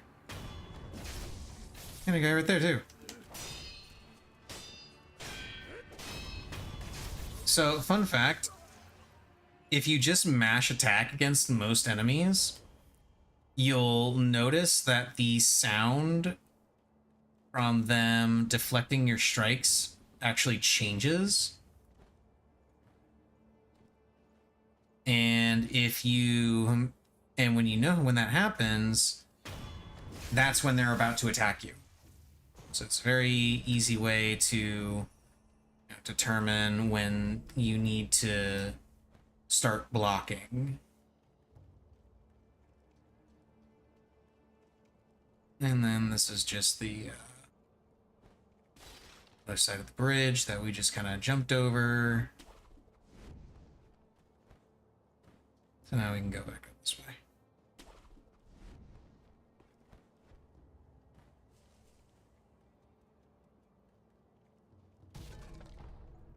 Fistful of Ash, always useful. Pellets.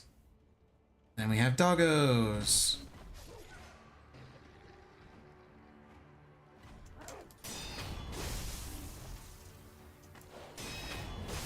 And we just gotta... Unfortunately, we have to kill some doggos. But it's okay, they're bad doggos. They're not good boys, they're bad doggos. So it's perfectly fine. Let's see, and then we come over here. That doesn't do anything. And then here. There's another statue. We're not gonna rest at this statue. Actually... yeah, I'll go ahead and rest at it. No big deal. It just the only enemies that are nearby that it reses or that it would bring back would be the doggos.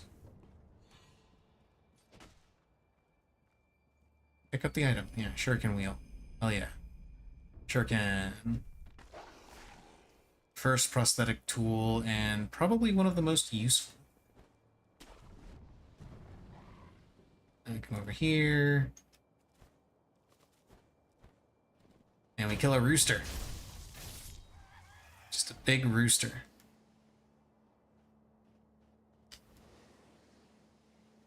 Now we gotta... Where is he? Ah, he's right there. Okay. Now, I believe there is a way we can get a free hit on him.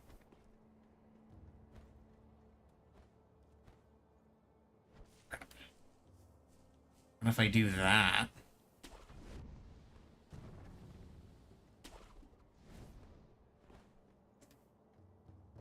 Wait, is this... Yeah, that's a revenant. God, the screen tearing is so awful. Why? I'll have to look up what's going on with this later. My goodness, it is so bad. I don't know if it's coming through on stream, but it is awful.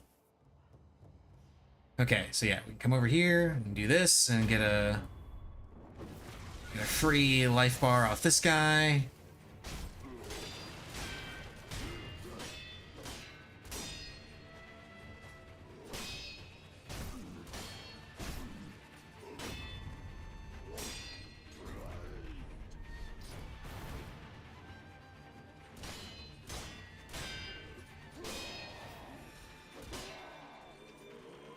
No, you do not get to recover your posture. Shit, no!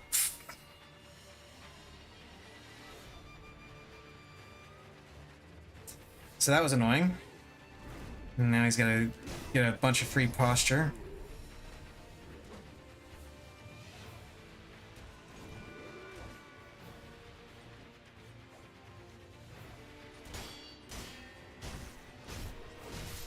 Damn it.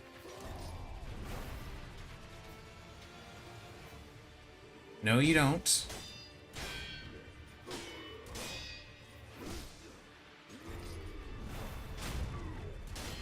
There we go.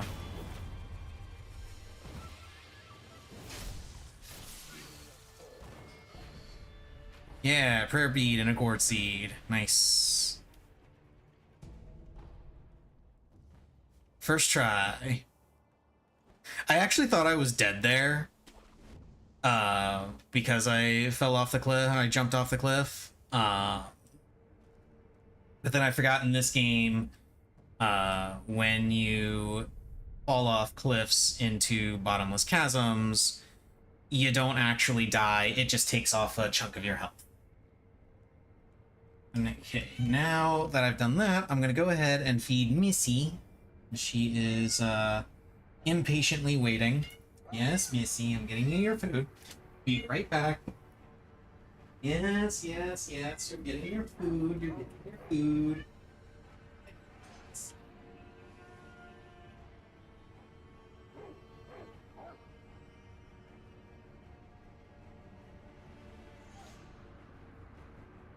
You go. Yes, yes, yes, I know, I know, I know. There. You got your food.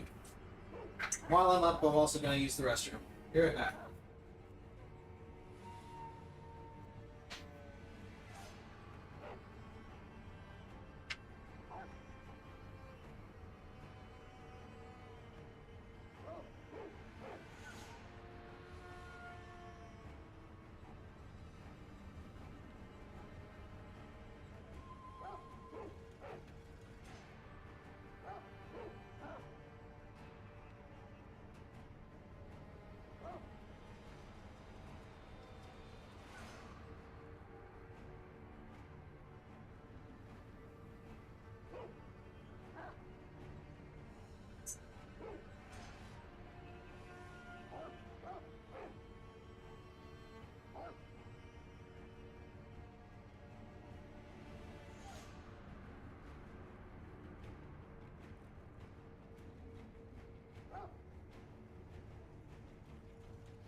Alrighty.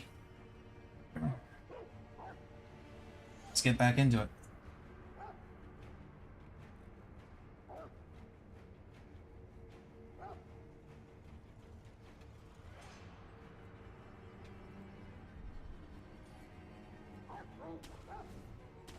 No, the puppies are very angry at me.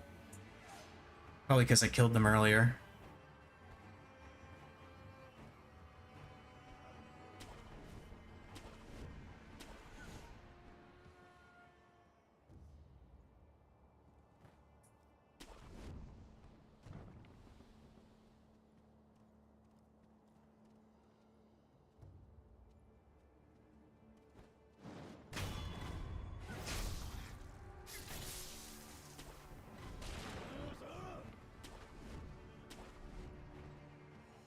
You don't see me. I'm not here.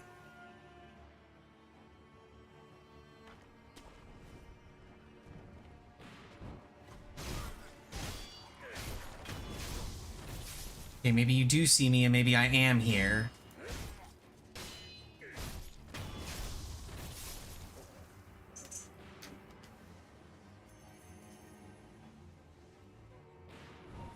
Oh, that guy. Shooting at me. What a jerk.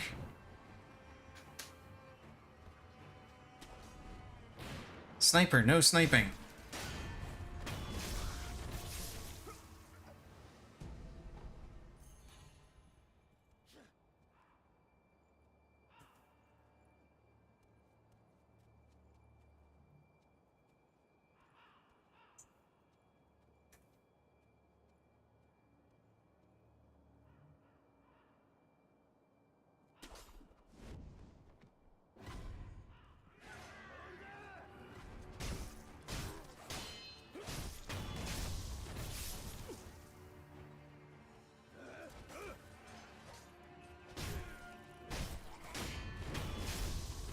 There we go.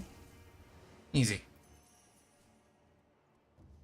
Now there should be a big dude right here. Yeah, there he is. And there he goes.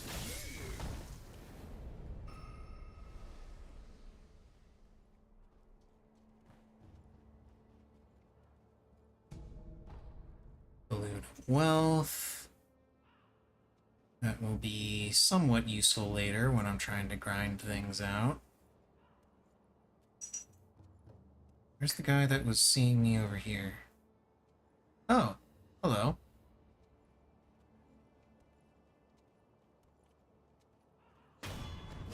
Stab.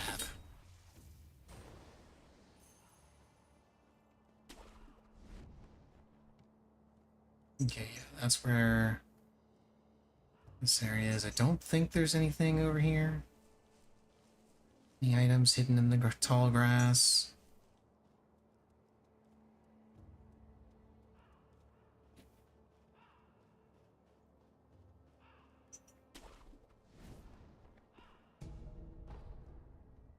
There's a coin purse, and there's a merchant over there. Leave in order to get to that merchant. I gotta go a little bit further along.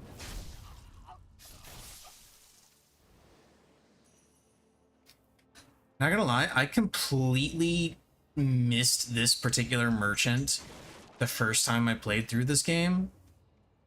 I just never knew that he was up there. I never went over to him.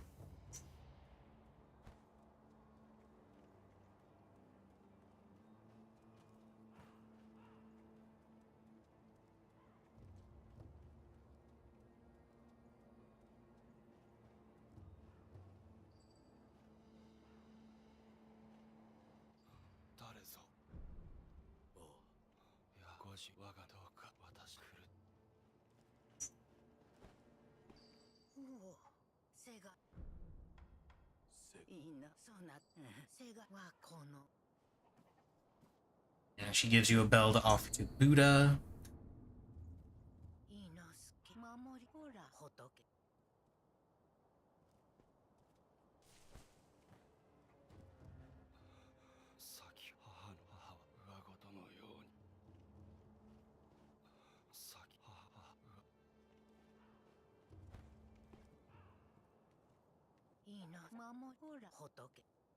Yeah, they just, she keeps mumbling about offering the bell to the Buddha. Oh, roosters! Roosters! Die, roosters! Giant roosters! Why are they so large? Why are they just massive roosters?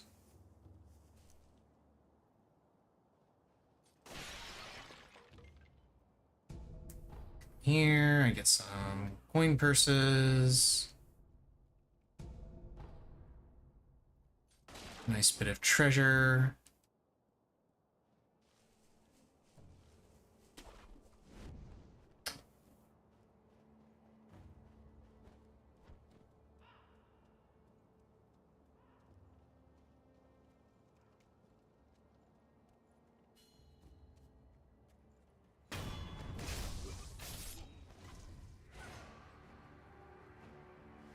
I think the dude with the cannon saw me. Yeah, he did. But we're gonna go up here, because this is where... Oh, damn, I still got hit. Only a little, though. Only a little. But yeah, this particular merchant right here, I completely missed this guy my first playthrough.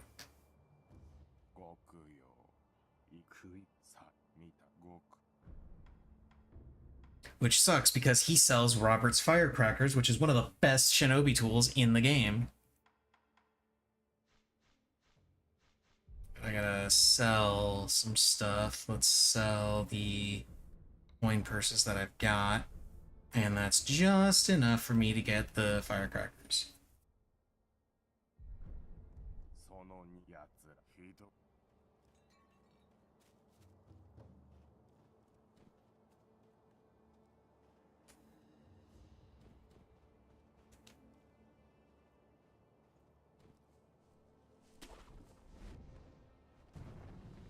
And then you come around this way, and it puts you behind the dude with the cannon. So you don't have to deal with him.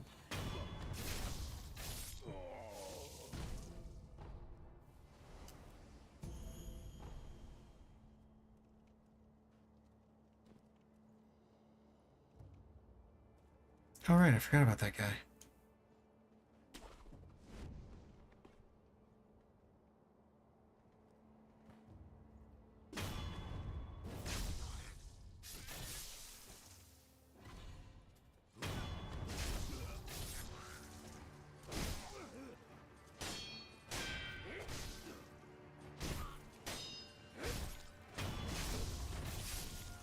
There we go. Easy. And I believe it's over here. You can see...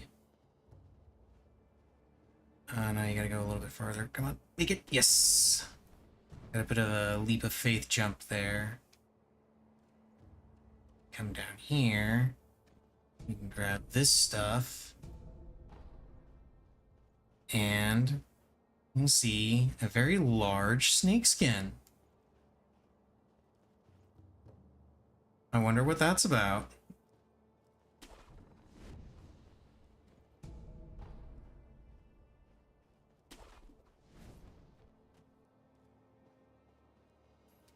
Now, if I remember right, continuing to go this way is very bad.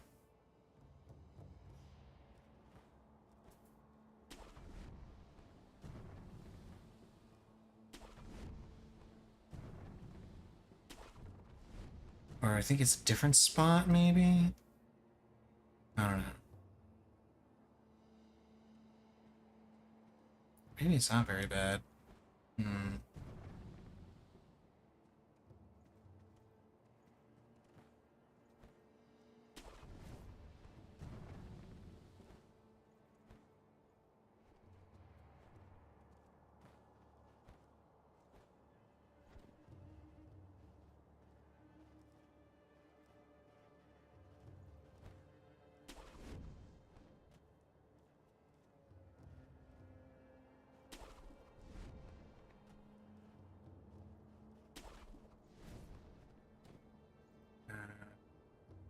Yeah.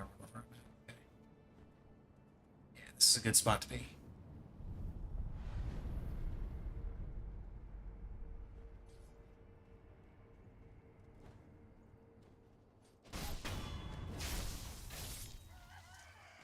Not gonna rest because that brings back all the people that I just killed. Okay, so that's where I was. This is where I need to go. Okay. So I can't remember, was there anything back here that was actually of import? Yes, there's an item here. It's just a pellet, but it is an item nonetheless, and I want it. Go over this way. Okay, yeah. And then the very bad place that I was thinking of is actually not through there. It's just a way to go around this big building if you don't want to go through the big building.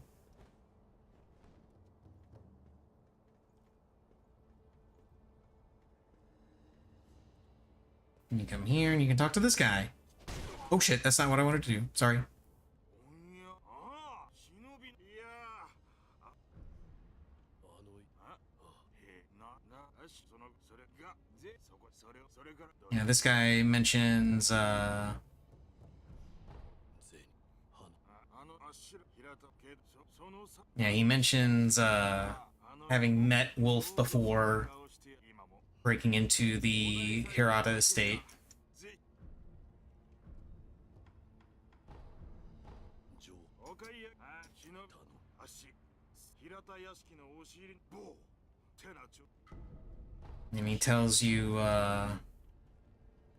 about a couple of different things. これも平田のものだ。弔ってやらねば。九郎様、エマ殿、平田から逃れてきた者、他にはもうほとんど残っておりません。そうですか。すまぬ。流人を狙う者は絶えぬ。平田の者たちを私が巻き込んでしまった。 And we're talking about the dragon heritage.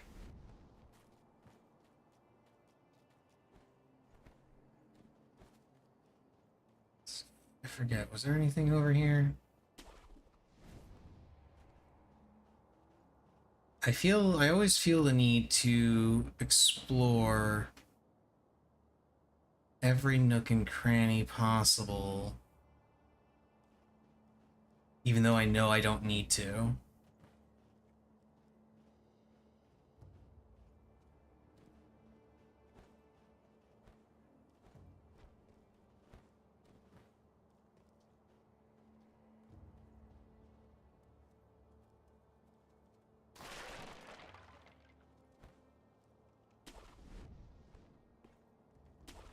Over here, and we can eavesdrop on these guys. 縛るだけでは不安じゃのう。戦の前に我らが襲われてはしょうもないわ。いざとなれば火を使うしかあるまい。赤目は火を恐れる。そういうお達しじゃと。お達しね。変わっちまったな。芦名の戦も。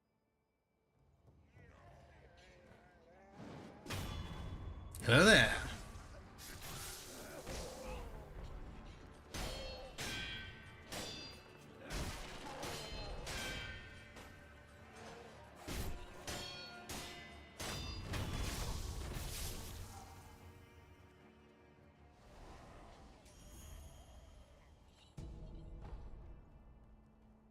Now, you do actually have to be careful here once that thing starts to struggle. Because it's an ogre that's tied up there. You can see it in the distance. Like, you have to be careful when it starts to struggle because it can actually break out of those restraints if you just kind of sit there and stare at it.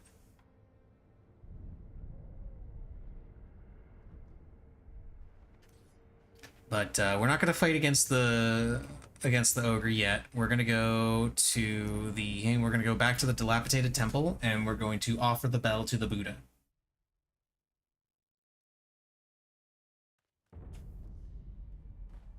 Oh, also, there's a new person here. Hello. 誠に息を吹き返したのですね。流因の力、この目でしかと見ることになるとは。何者だ。エマと言います。猿お方に仕える薬師です。猿お方とは。すみませぬが、主の命にて明かせません。ただ、あなたを助けよと、そう仰せつかっています。信用しろとは言いません。ですが、私は主の命を果たさねばならぬのです。あなたが持っている薬水のひょうたん、それはもともと私が作り上げたものです。薬師として助けとなりましょう。 So yeah, this is what she does. このひょはい、あなたが気づいているかもしれない。このひょうたんの薬水尽きた薬師としてひょうたん。種だ。She gives you give her gourd seeds, and she will upgrade your healing gourd. これで妙、貢献があれば君それがそうひょうたんの種薬水おやああ仏ならば仏のことならばお主はいお主と幻ああ苦労すアシナの死ですがそう狼殿一つな少し何 And she wants to examine you to look at your to see the results of the dragon's heritage. ならばあるいはもうあ無礼をし白いやならばあるいは司祭はあなたの体はよ返事あればわかった And I think that's just, yeah, that's the end of it. ああ仏 And then they constantly mention the bell chiming. お前さんちょっとは取ってよ A shinobi esoteric text. これは死の侍にはまあ戦う手にに死のに敵殺そういつ And then I've got some tools that I can use. I get the loaded shuriken and the firecracker. わしが掘るほど業深いものお前さんもそれで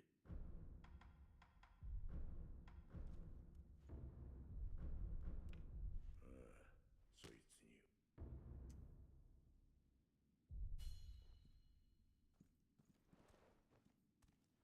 Okay, so now I can use the loaded shuriken and the shinobi firecracker. These are like right off the bat, these are the two earliest ones that you can get, and they are probably the most useful in the game.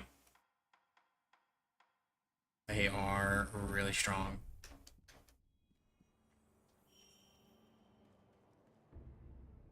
And I start getting, and now I can get some spirit emblems, and see where is Whirlwind Slash, so I can unlock. Where is it? I think this one is where it is. I think this is Mikiri counter. Oh no, this one is Mikiri counter. I'm a dumbass. Damn it. I should have just saved to get Mikiri counter. Mikiri counter is one of the most important ones that you can get. Oh, right. I can equip combat arts now because I got Whirlwind Slash. Let's see. この不老馬がその鈴のお前さんに鈴そこに誠の牙の聖乗りか仕込む Okay, so we offer the bell to the Buddha, and we pray to the Buddha, and the Buddha sends us back in time to the Hirata estate. 目をつぶり鈴の声を聞いてやるといい This is going on. Let's see this real quick.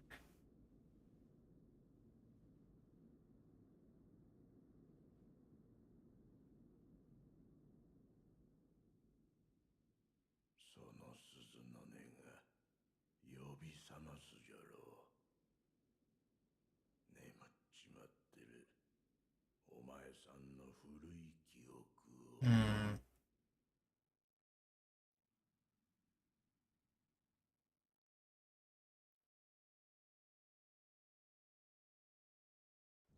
Yeah, back in time, 3 years ago.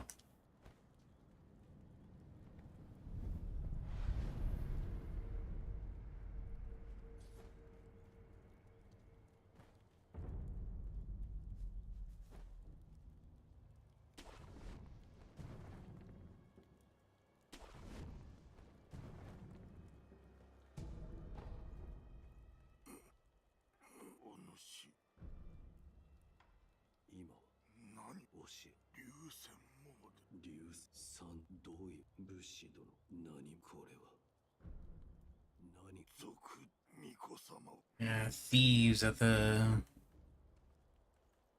estate.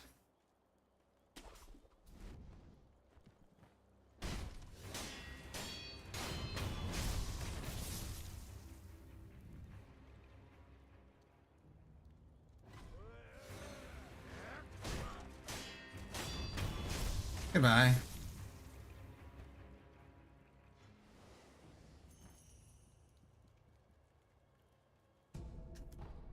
Housing powder, useful because there's going to be a lot of fire.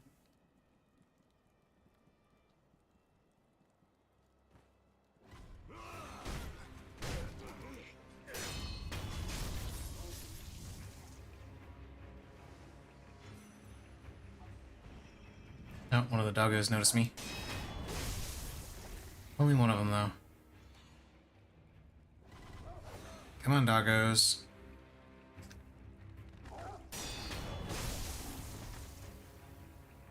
Come on, doggo. Easy.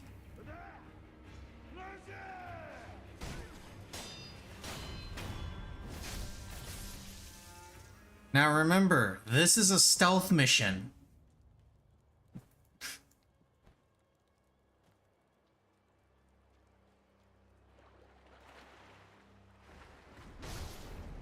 Okay, got one. We gotta get the treasure carp scales. There's like 4 or 5 of them that I can get right now.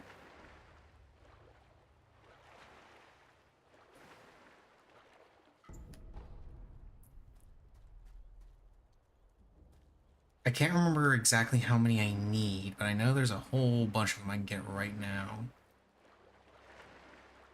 Just in this general vicinity. There's a couple of them that I'm not going to be able to get until later because I need to be able to swim underwater in order to get them.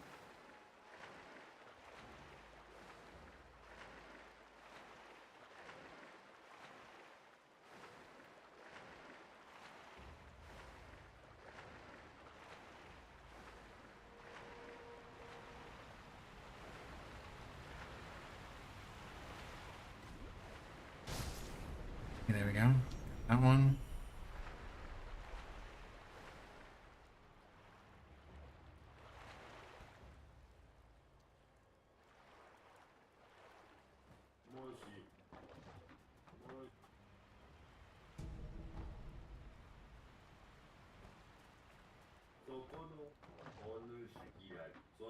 Yeah, this guy wants the carp scales, and the reason why you want to give him the carp scales is because he gives you floating passage, which isn't that great. You can also get divine grass from him, the withered red gourd, and the mask fragment. The mask fragment is honestly not that great. There are 3 pieces to it, if I remember right, and if you get all 3 pieces, then it allows you to increase your attack power, but it doesn't really help all that much, if I remember right, unless they fixed it.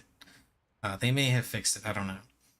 And then the floating passage text, not really that great. Withered red gourd is the best thing to get right now.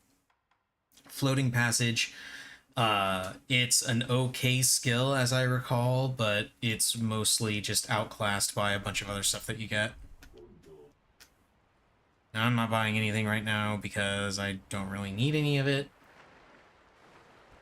but the shop is right there for anyone that is interested in that.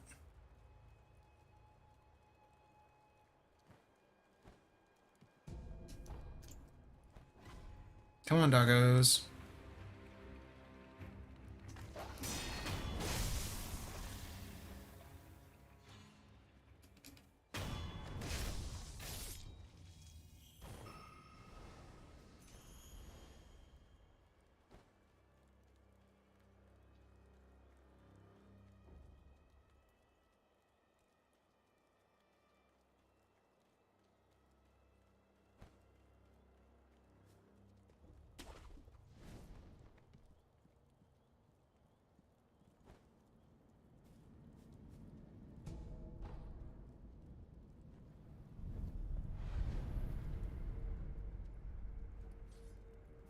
I'm curious to see how long it's going to take before I get my first death. Because it's going to happen soon. I don't think I'm going to make it through the entire Hirata estate section without getting at least one death.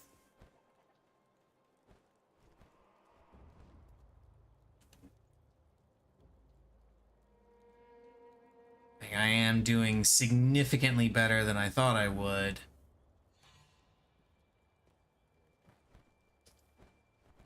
With regard to remembering some of the quirks of the game, but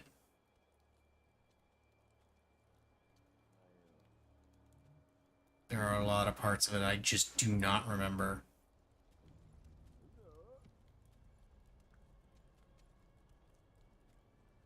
Let's see.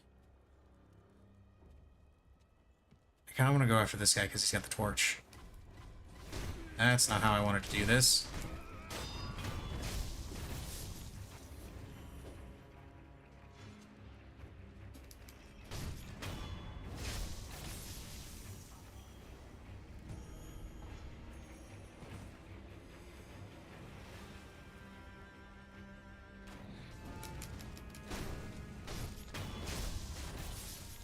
Okay. Does not open from this side. Fistful of Ash. There are a bunch of guys over there. And over there is also where you get the flame barrel that the one merchant guy was talking about. The one that said he met you in this place ages ago.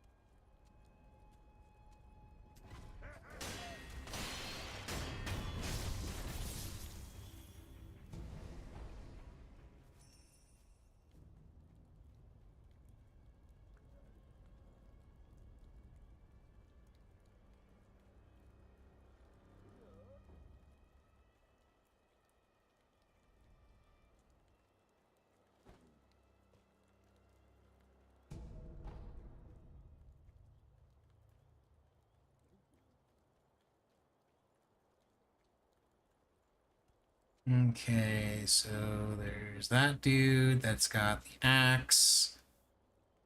That dude that has the torch, and the rest just have swords. Well, the axe guy is the one that I want to take out.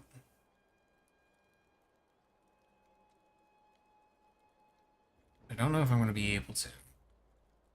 Let's find out. Yep, got him.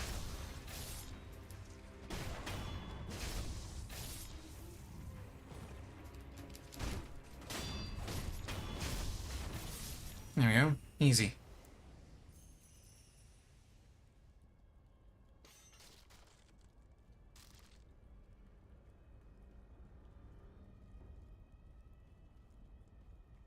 Okay.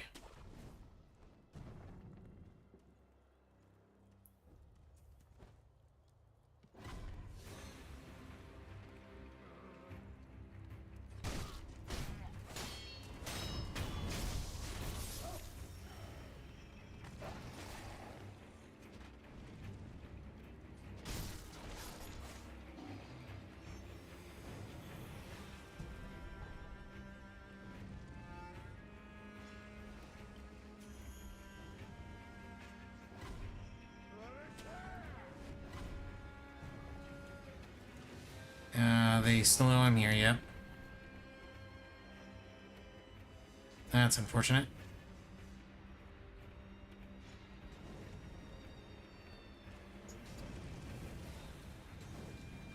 Wait, they still know I'm over here even though I'm on the other side of the wall? That's hilarious.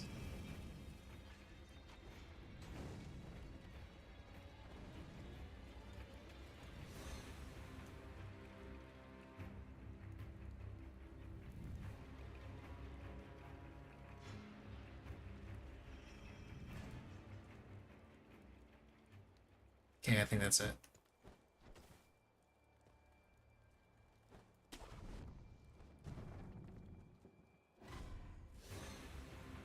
Oh, arrow guy saw me again.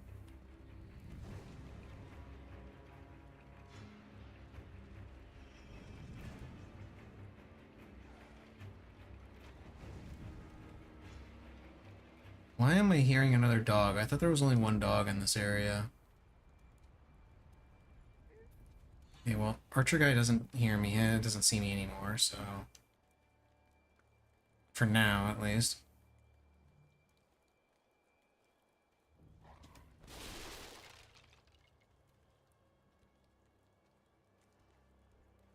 I swear I'm hearing another dog, and I shouldn't be hearing another dog. Should only have been one dog in this area.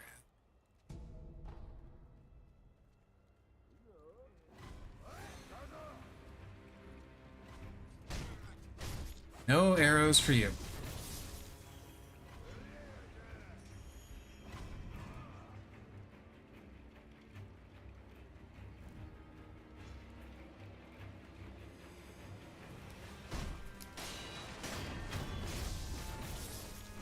Oh, there's the other doggo. There is another doggo here. Huh. Interesting.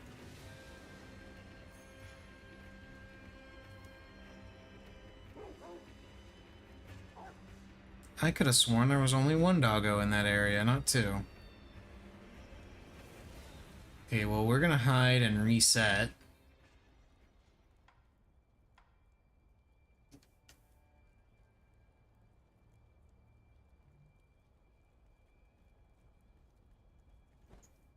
And try to actually get some stealth kills going.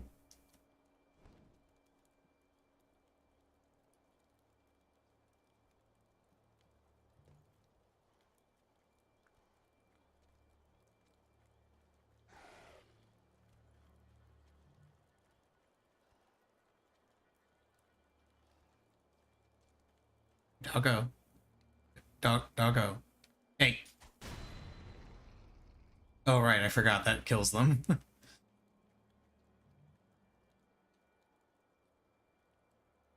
Yeah, the doggos get one shot by that. It's one of the reasons why the shuriken is one of the most useful tools.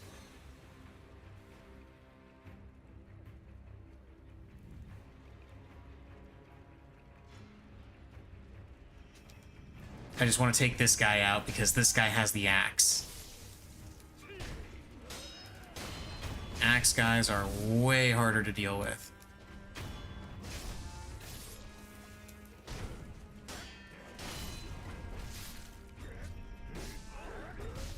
Shit.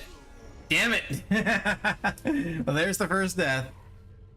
There it is. I knew it was going to happen sooner or later. 我が血と共に生きてくれ。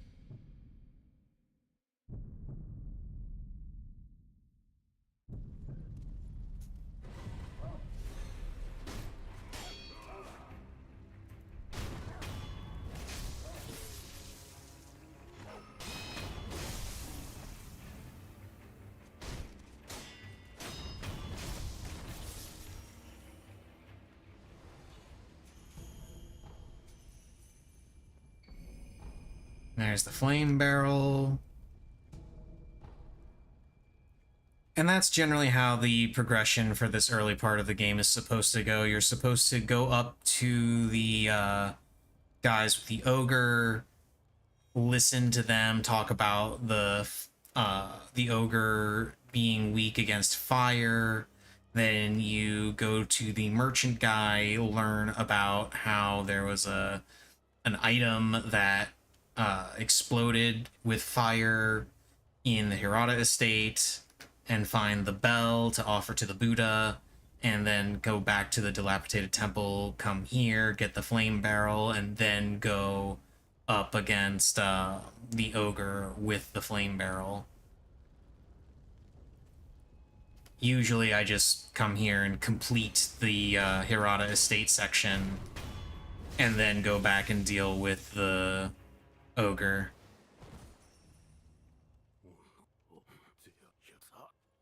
And that guy tells you about the shinobi axe.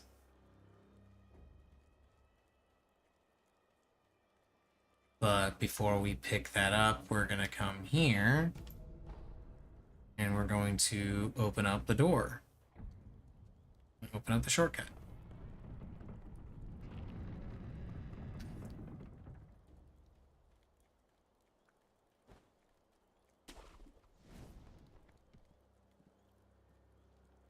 兄貴、次はこのお堂ですかい？いや、そこはいい。次に行くぞ。剣道、供え物でもあれば、重蔵様に。やめんか。仏様には手出し無用。何度言やわかるんだ、タコが。怒らない。タコでご。Hello there.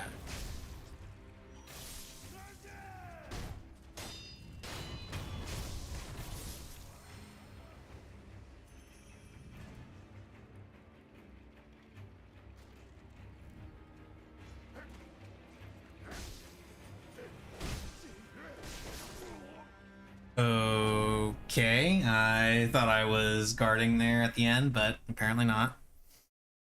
It's okay, at least I got the shortcut opened up. I didn't actually pick up the axe, though. I gotta do that.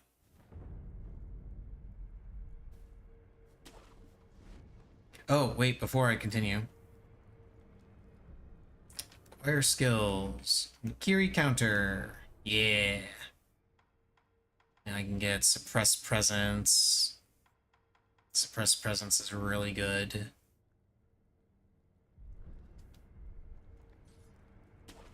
But Mikiri counter is the super important one.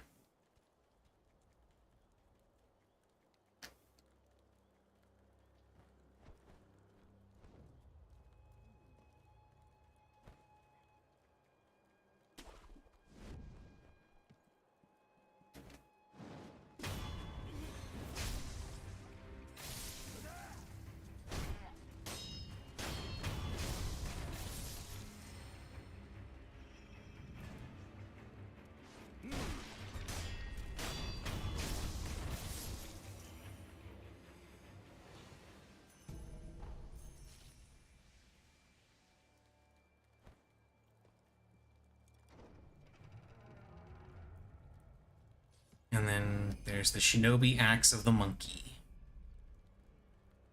We'll get those those, oh, that's not what I wanted to do. We'll get those tools set to the prosthetic eventually. Oh! I forgot there's roosters here. Bunch of roosters.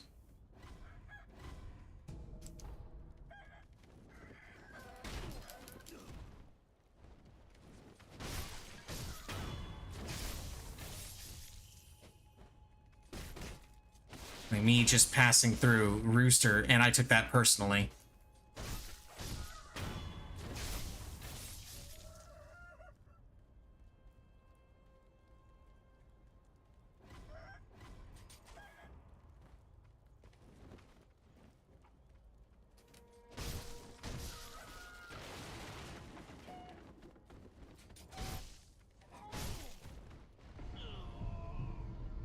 I just got a death taken away from a resurrection taken away by a rooster.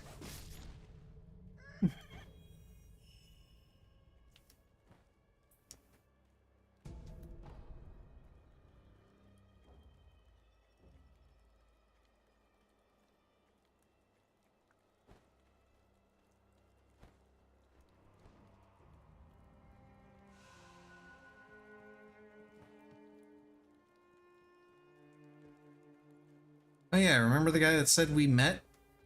There he is, right here.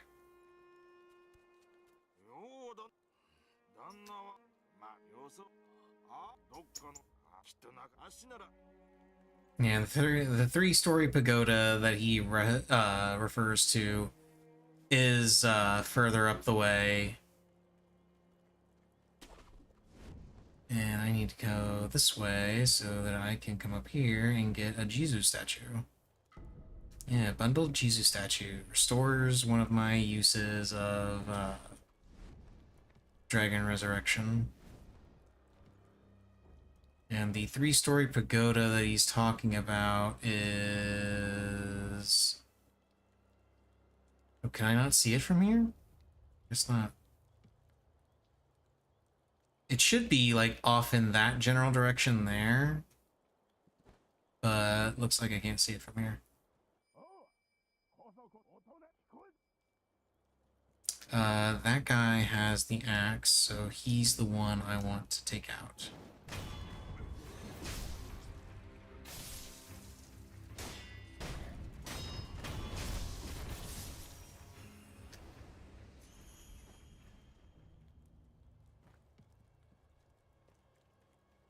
And there are, in fact, people here.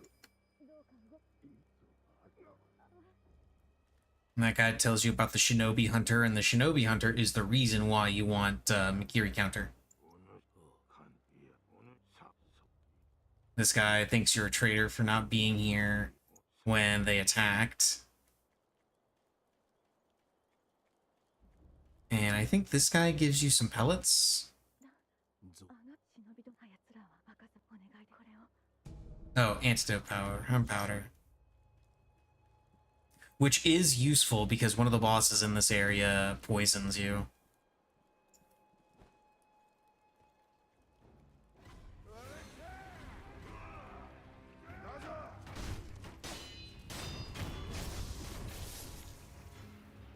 Now, I'm not going to bother fighting these guys, because you're not supposed to fight these guys without the...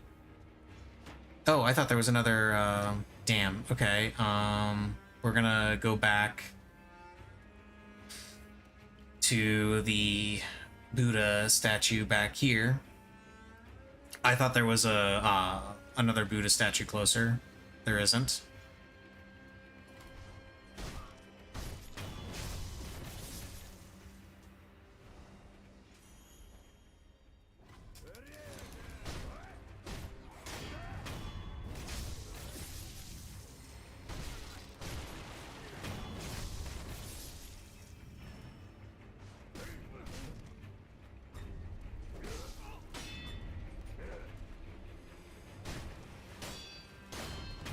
There we go.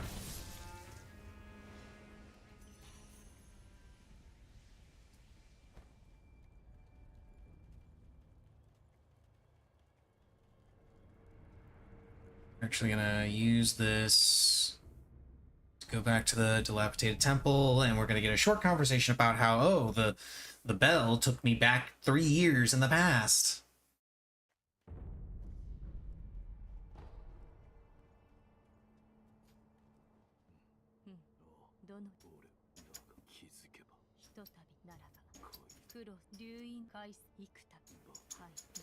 And this lady's talking to you about the dragon resurrection.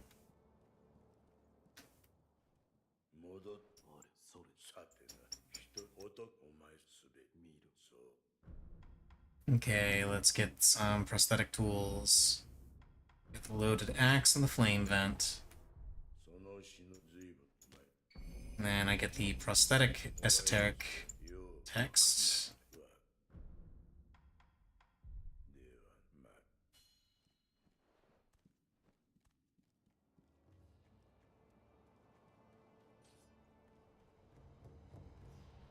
Now, if I remember right, let's see. E the moment an enemy thrust attack lands, which will Mikiri counter. Okay. Thought that's what it was.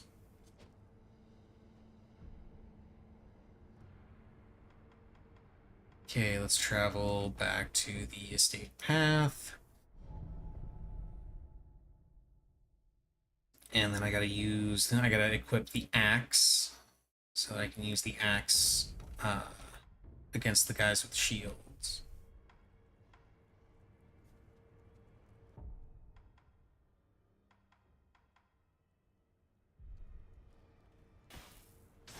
There we go.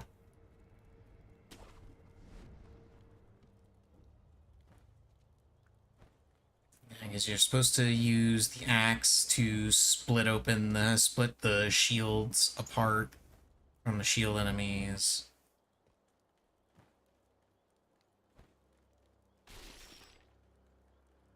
And that's how you actually fight them.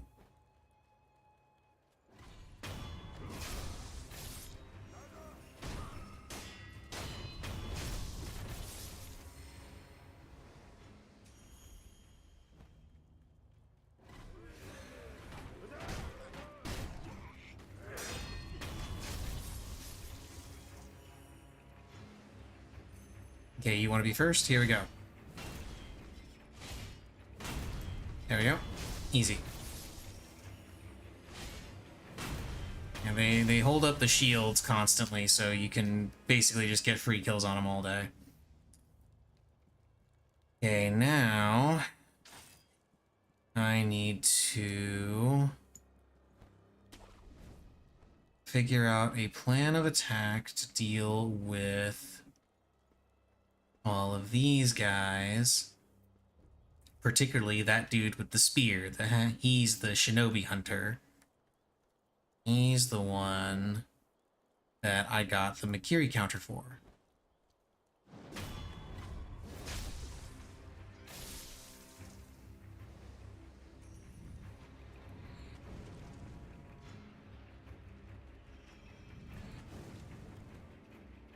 I gotta run away so that the archer loses aggro.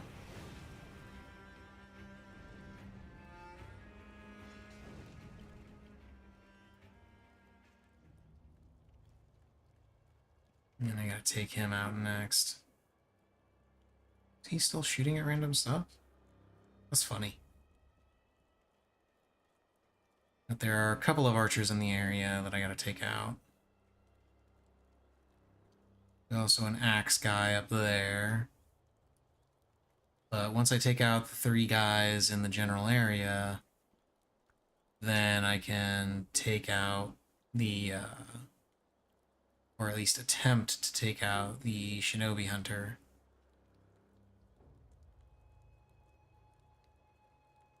Oh there.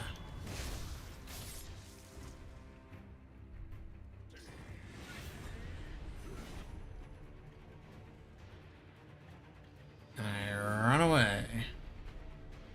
Because he does not follow, or at least I don't think he does. Oh, I mean, if you're gonna follow me all the way over here, that's cool. Like, I'll fight you. Nah, he's gonna back away. Alright. Oh, he does come all the way over here.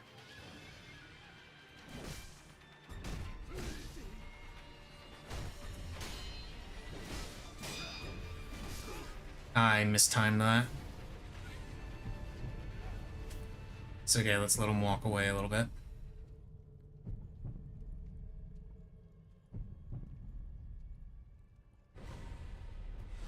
Hello there.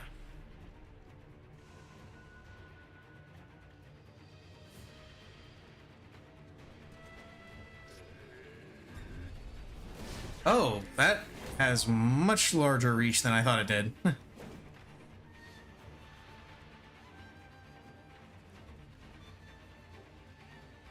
Okay, so I'm just gonna go back to the other statue, and we're just gonna try that again. And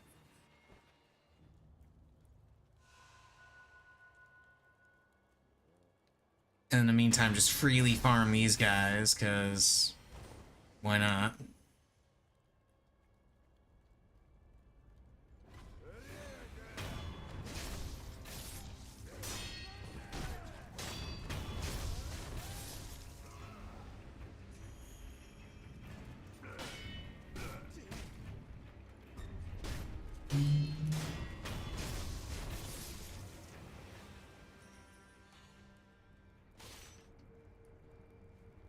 I'm trying to remember the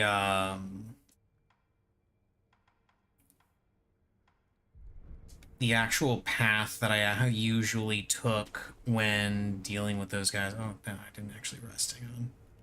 I forgot, you can't just sit at the Buddha, you have to actually select rest.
I know you can literally just walk up and kill this guy. It does alert the archer, but you can just run away and then the archer will de-aggro.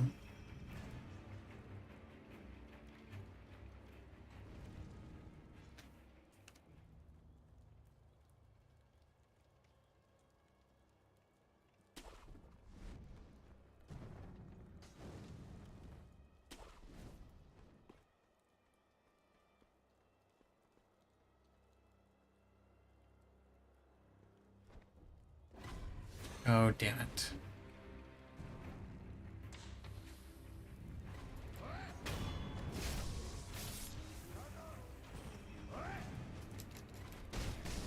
Shit.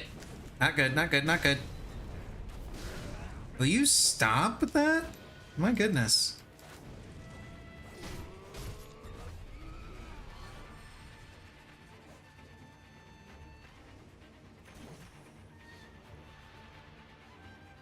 Go away, Shinobi Hunter. Or better yet, I'm just gonna be up here and you can't do anything about it.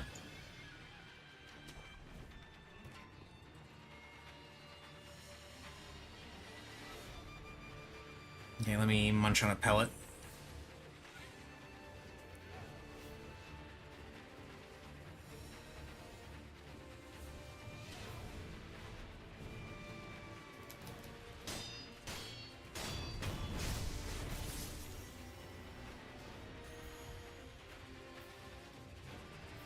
Those are remnants. There's another pellet. There's Amiibo Possession Balloon. Okay. Now I just need to get him to de-aggro. And then I'm going to sneak up and get a free hit on him. And then we'll go in for the kill. Easy.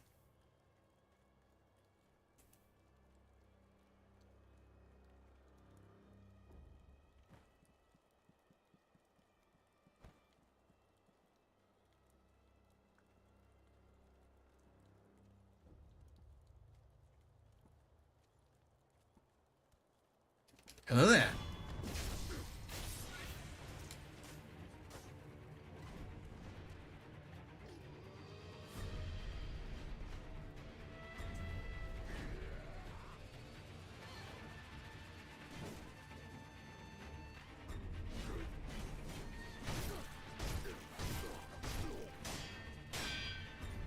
Oh shit, that was a sweep.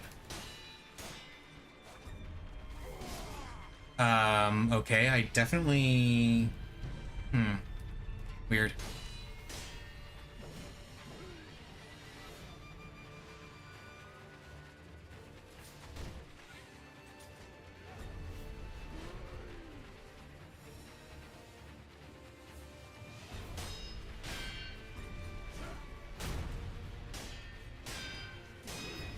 Oh, that was the thrust, damn it. That was the thrust again.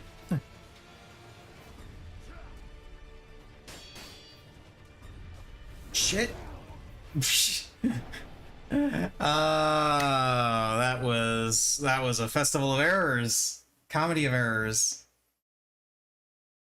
Now I'm probably gonna end up with Dragon Rot. Nope, no Dragon Rot. And no, I got Unseen Aid instead, where I don't lose anything after I die.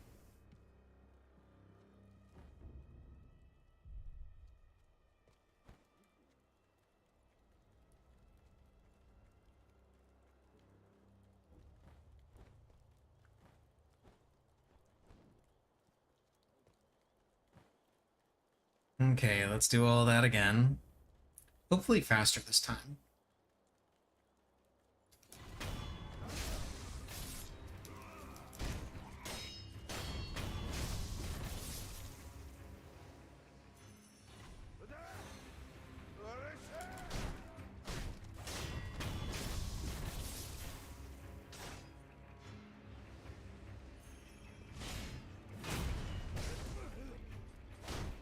Can I please? Yeah, thank you. Finally. Yeah, I was like, hey, can I please get the death blow on that guy that I broke the shield of? Come on.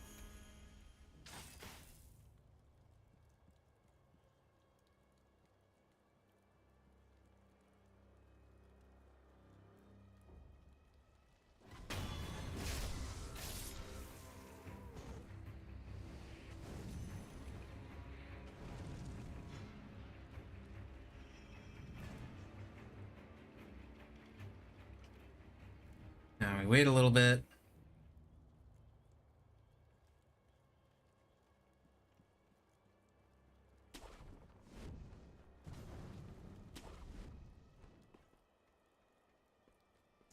Oh, there's the pagoda that I was talking about. Yeah, it's up there.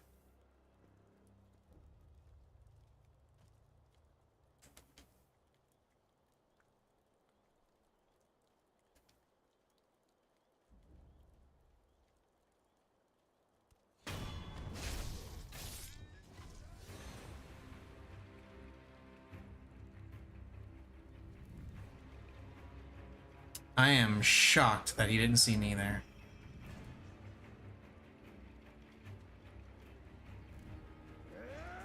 Oh, that guy did, though.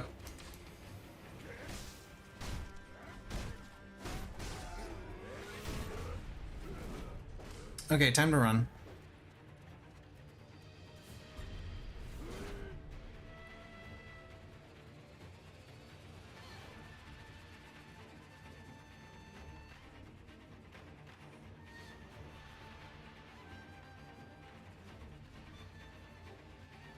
Oh, but this guy I can totally kill.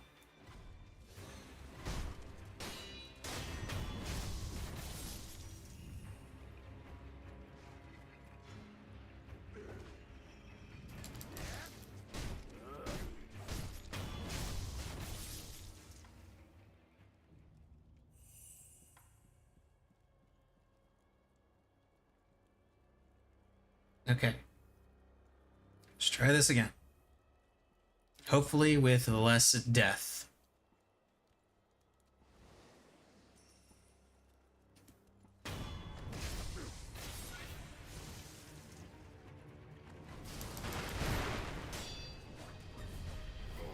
There we go. Got the Makiri counter that time.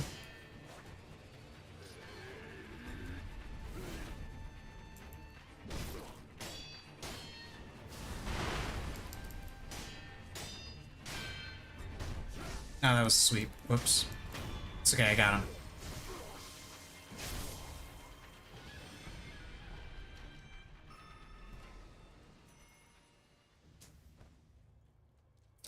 Did I get all of the... No, I didn't. There's still the rewards from those guys that I killed here. Alrighty.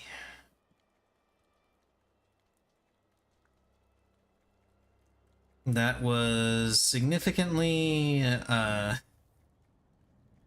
harder than I thought it would be, if I'm being honest. Let's go ahead and rest.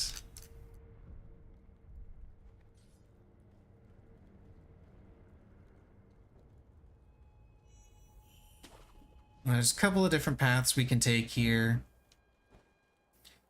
We are going to be going into the water here because there is a treasure carp around here. There's actually like 2 treasure carp in this particular area, but I believe 2 of them are actually underwater and you can't see them. So I think, and one of them is underwater in this river. The other one is underwater in the first area where the treasure carp were. So I believe the 4 that I have are the only 4 that you can actually get at this point in the game. Oh, hello.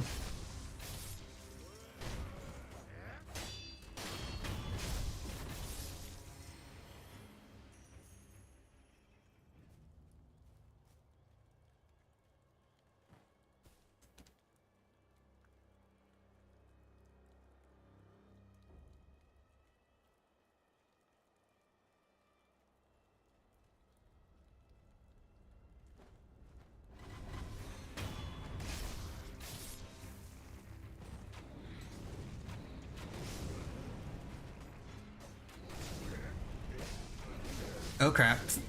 I just got wombo combo there, damn.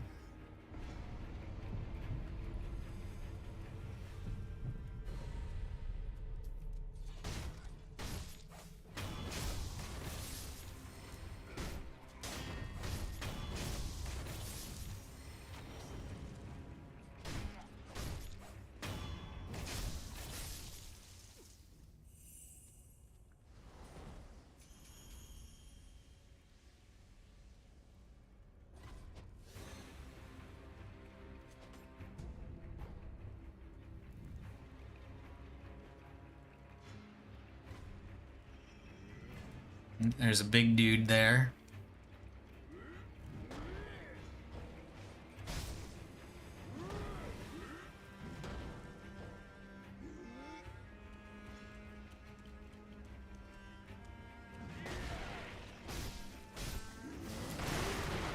Damn, I did that too late.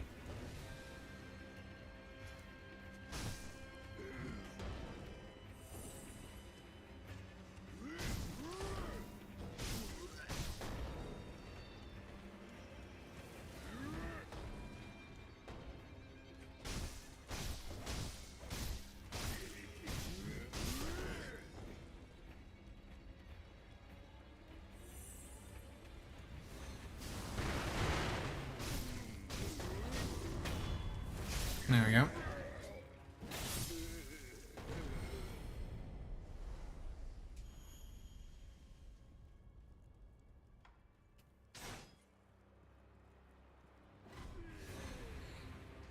Now you just run right past these guys and come up to this dude, take him out. No more archer for you.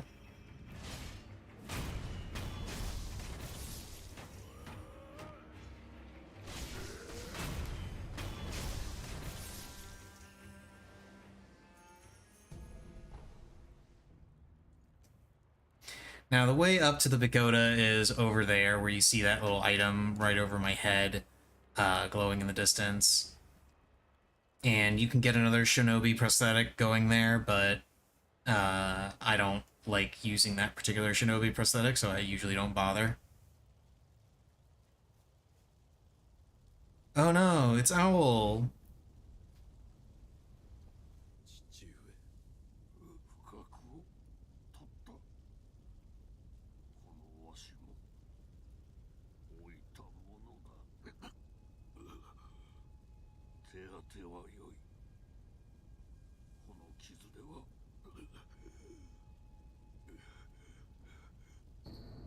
You got the hidden temple key. 屋敷の巫女様はだがこの人崖外かそうあちらから外へ出てさすればわかりました狼よはい主狼父上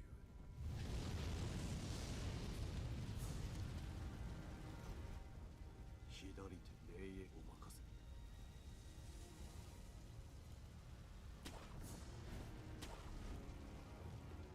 And then we get to go this way.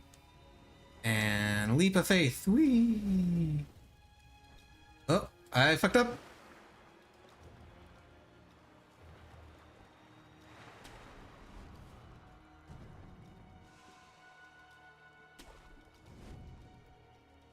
But it's okay. I ended up where I needed to be anyway, which is right here.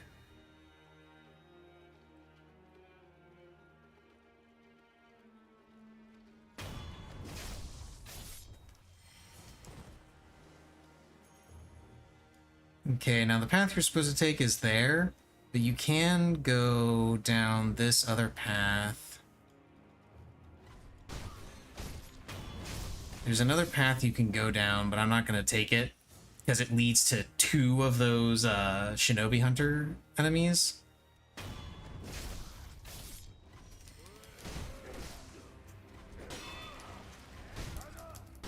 Oh, right, this guy's got an axe. Whoops. I thought he had a shield.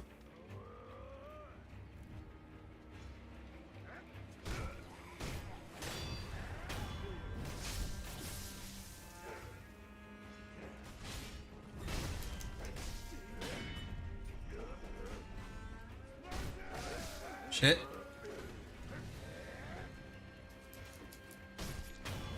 Okay, there we go.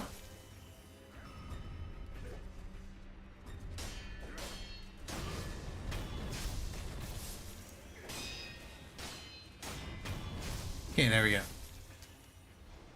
Oh, there's the path. Yeah, you go down there, you can get another bundled Jisoo statue, but you end up going up against 2 shinobi hunters if you do.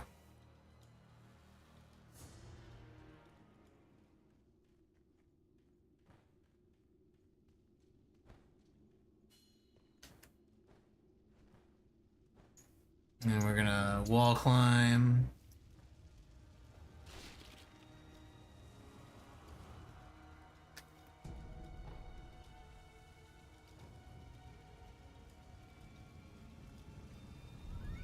End up here. Rest, and I think it's time to acquire some skills. We're gonna go with...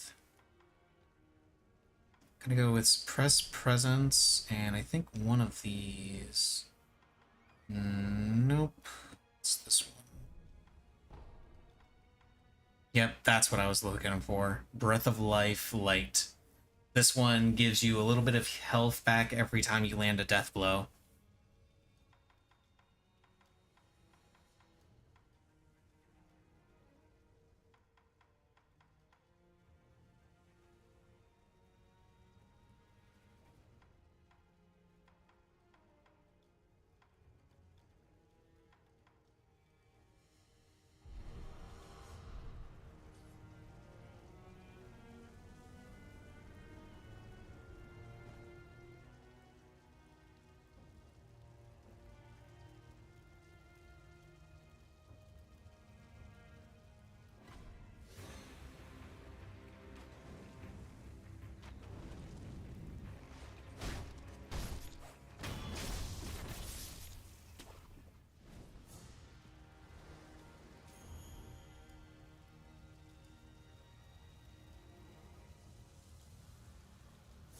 Now, there's a whole bunch of fun stuff we can do in this area. Because there's another mini-boss right over there.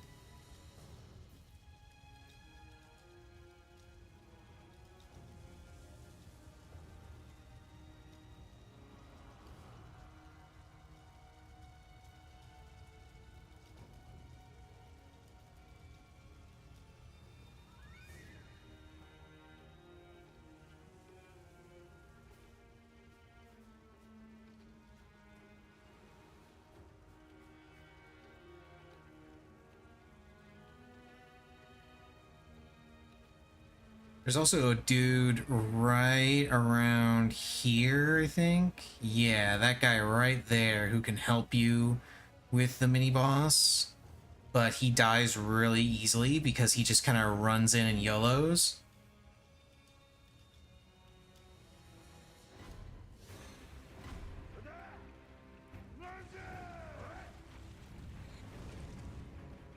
Stealthy approach ruined.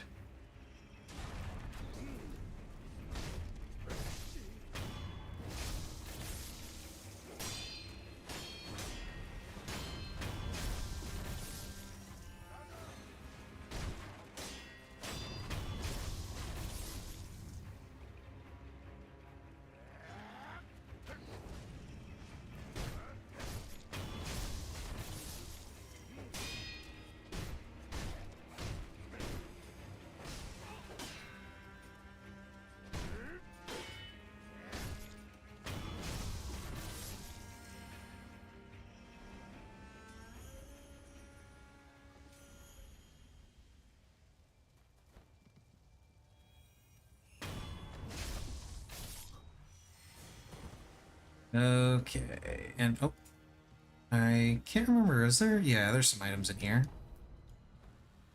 It's so long since I played this game. Hey, Lilibel, how you doing? Oh wait, did I get raided and not realize it?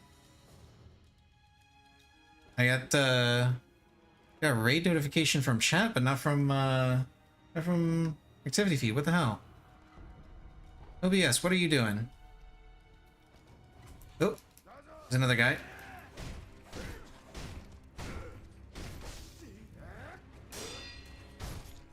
Well, apologies.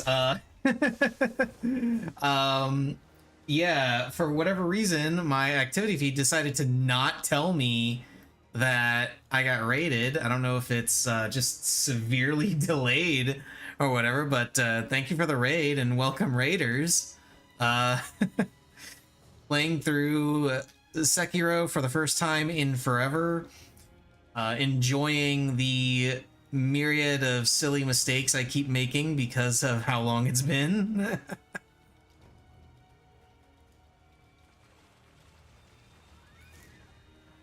Let's grab this item. Okay, so I think if I remember right, it's possible to actually stealth kill every single enemy in here before actually triggering the boss. So I'm gonna give that a try. Let's see how well it works.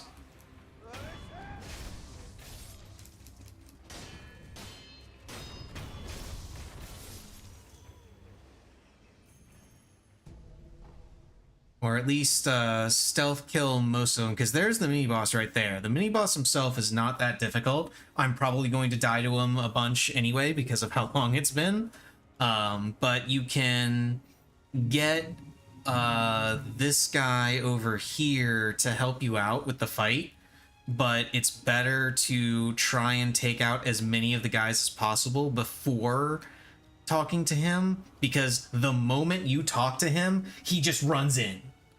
He does not wait for you to do anything or to give him a signal or anything like that. He just goes for it.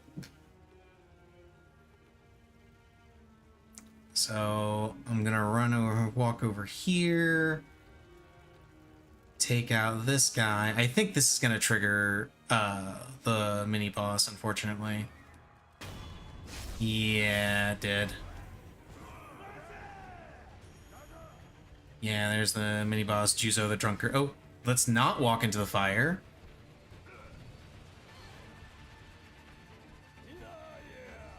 Oh, he just joins into the fight without me saying it, without talking to me. Okay.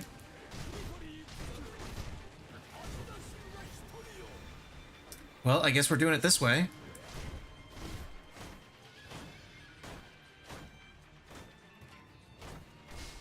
Ah.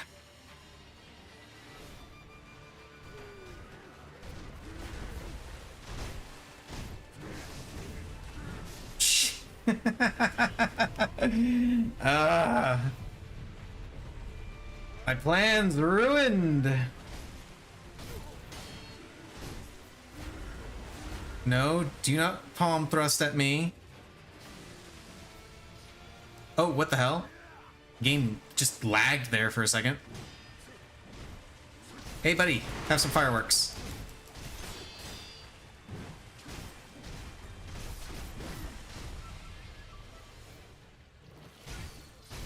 Free attacks while he drinks.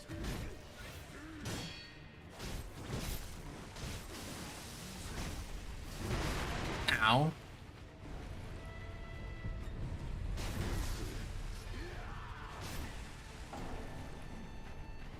So, I don't know who saw what happened there, but I resurrected, and there's in theory supposed to be a grace period where you are invulnerable. Apparently that doesn't exist.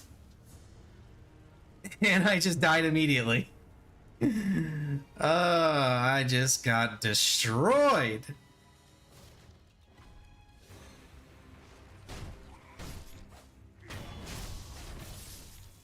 Okay, let's try and do that again. But this time with less death.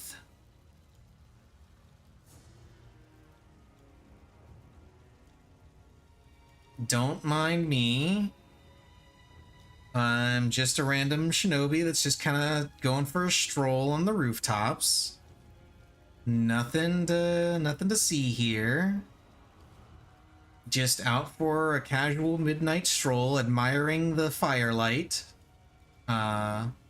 Thinking about making some s'mores.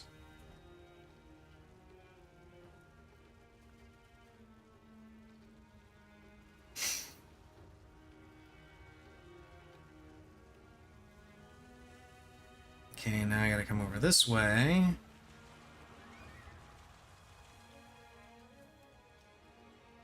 Yeah, exactly. It's very peaceful up there. You can get an excellent view.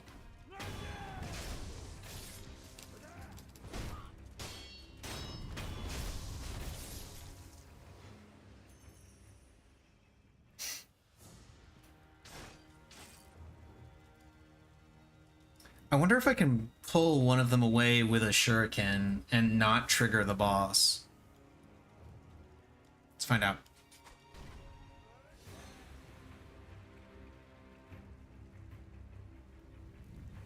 Well, I got his attention. Ah, there we go. He had to stop and think about it before he actually came over and tried to attack me. Does this reach from here? Yes, it does. Cool.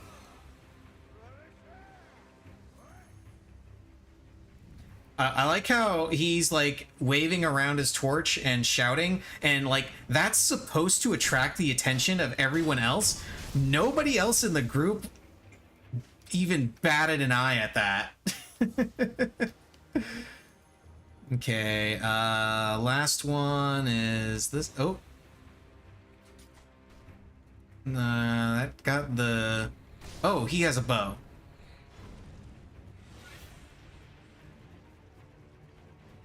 Well, let's just... Will you stop shooting me?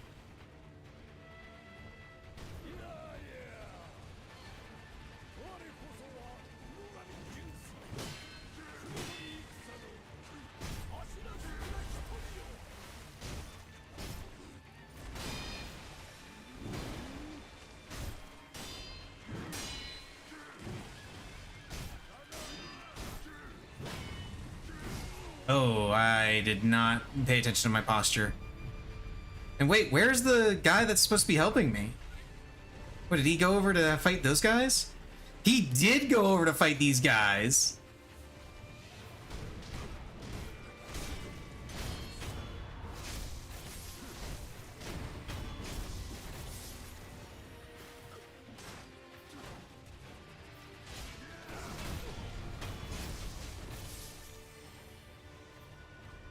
He does. He really does. It's why you have to try and take out as many of those guys as possible before, dude, the fight's not over. Big dude's still right there.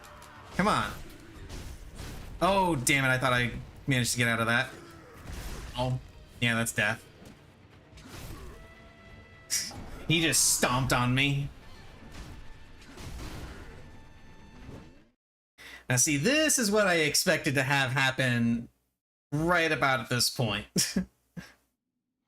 Just constant death. Oh, and now we got Dragon Rot. We got Dragon Rot.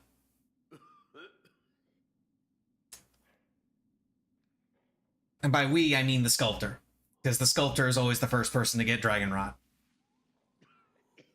I would have liked, honestly, I would have liked the Dragon Rot mechanic a lot more if it actually did anything to the story or to gameplay in general, but it really doesn't.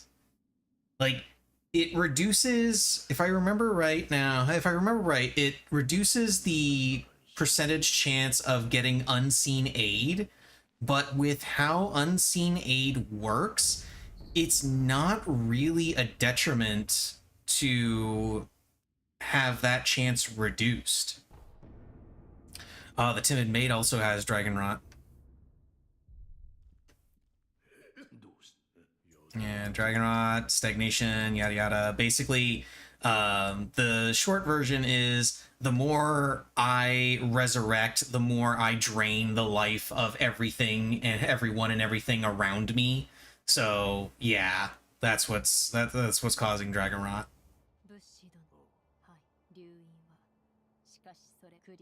Yeah, repeated use leads to stagnation, which will eventually reach a point where it overflows.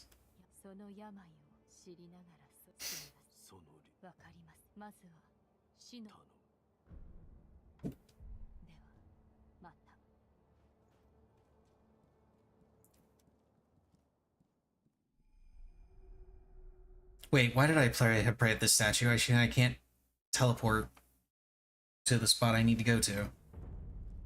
I'm gonna go to this one of these.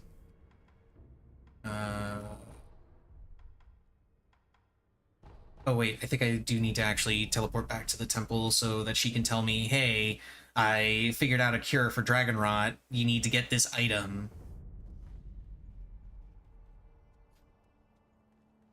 Oh yeah, she's in here talking to him. He's been coughing blood. I took a sample.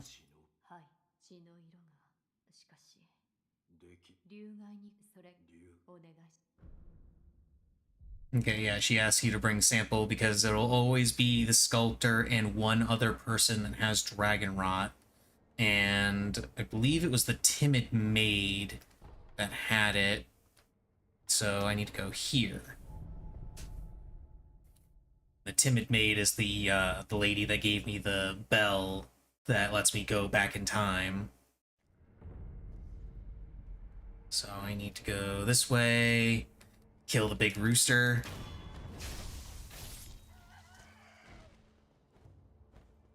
Over here, kill the guy with the giant cannon. I don't actually need to kill any of these people, but I want to kill them because they annoy me.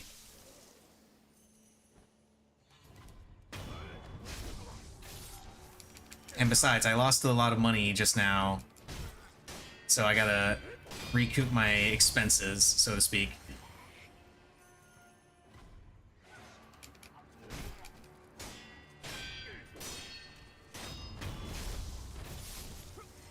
And then the lady that has dragon rot is this lady right here.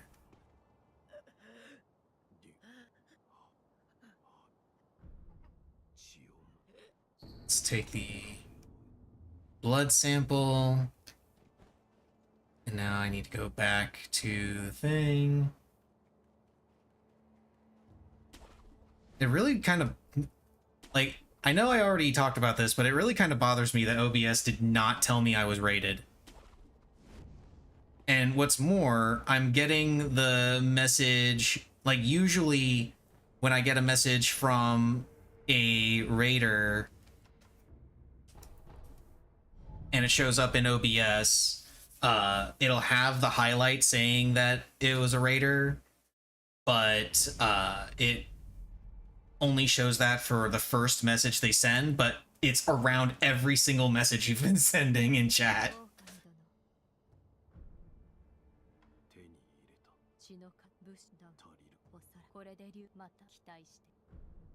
Yeah, it's really weird. I'm gonna say it's OBS's fault. Or maybe it is Twitch's fault, I don't know. Oh wait, I didn't rest. Need to rest. Okay, there we go. We rest at the statue, and then she should tell us.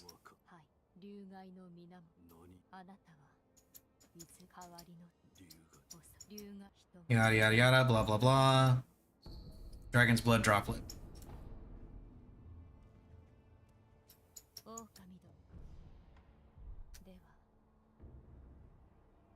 Yeah, the recovery charm allows dragon rot sufferers to be healed from a sculptor's idol. So now I can go up to this and I can do dragon rot restoration. And that heals everyone.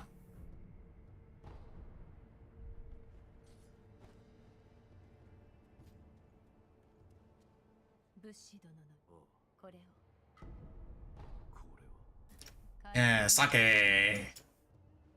We're gonna get drunk.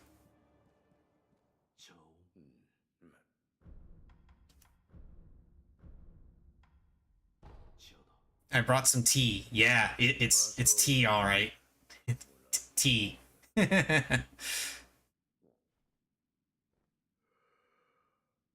みれこいつは飲んでるとエマの父を思い出す。エマ殿の父上とは道元。あいつは希代 I mean, Emma calls it tea, and Wolf also calls it tea when he gives it to him, but it's sake. からくりバカでいい It's sake. So, ふざけたやつだが for those that don't know what sake is, it's alcohol. お前さんの恩人でもな Specifically, I believe it's rice wine, 腕を I think is how it's made. It's made is it's wine made from rice and a couple of other things. Not sure on the specifics, but that's what it is. そいつをなもっとも義手作りも初めは思うようにいかず幾度も幾度も作り直してくれた And you can get a whole bunch of different types of sake in the game and give it to various NPCs. And every NPC that you give it to, for every different type that you give them, will give you a different piece of lore. 重ね忍びの牙と呼べる代物となったいわば So the lore behind that he gives you when you give him this particular drink is he's talking about Emma's father, who was a doctor and built the shinobi prosthetic that Wolf now uses. 身を捨てたわしじゃがそれだけは捨てられなんだわではまあ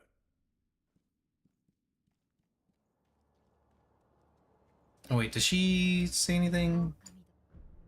改正の力を流飲 No, she just talks aboutでは the dragon blood that Wolf has from Lord Kuro. Let's go back to the Hirata estate and see if I can actually get past that boss and then start fighting against Lady Butterfly.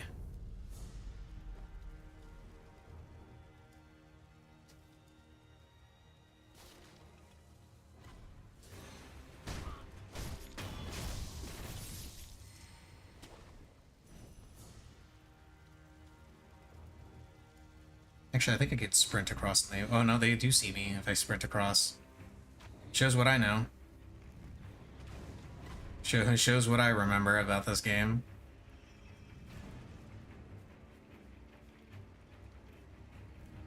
Do they chase me all the way over here? No, but the archers at least shoot at me.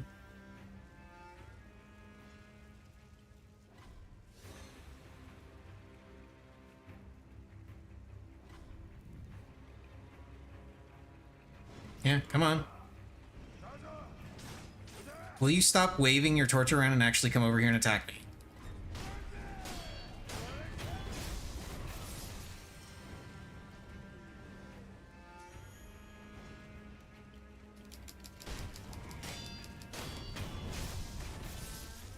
Okay.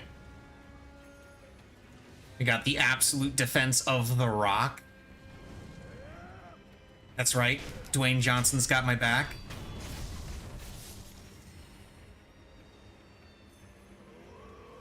Are they just the archers left? No, there's not just archers left. There's also the axe guy. But the axe guy doesn't appear to be interested in coming over here. Come here. Get over here. Wait, is there another? Oh, there is another guy over here. Hello. I didn't know you were here. Oh, sure. Now the other axe guy wants to come forward. Now that he's got his buddy over here. I see how it is.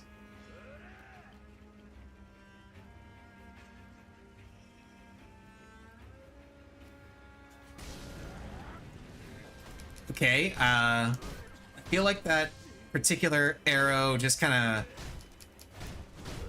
shot through the stairs or something.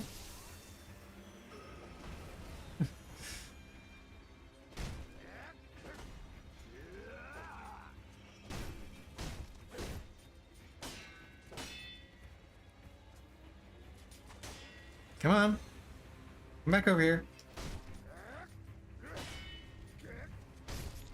Okay, there we go. Got it. Okay, now let's deal with the archers that were shooting arrows.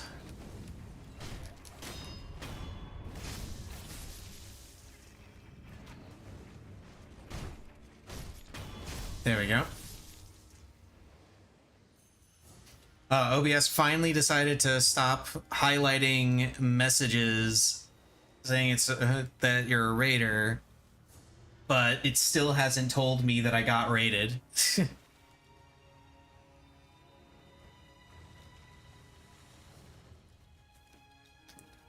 I get the distinct impression that, like, an hour from now, I'm gonna finally get the message that I got raided, and it's just gonna be, you know, slowpoke meme.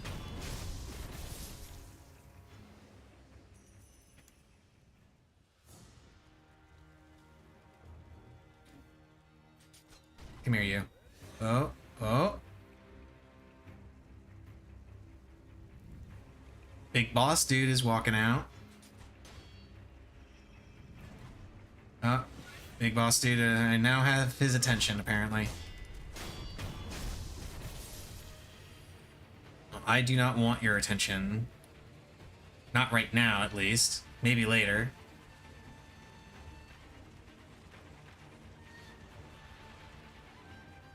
Is he still chasing after me? No, he's not. He's going back now, or at least he should be. Let's see. Yeah, he's going back. But hey, if I can drag him over here... No, last time I did that, he went to go fight the mooks instead of fighting the boss. It's not gonna work. Oh. You can't see me in the darkness.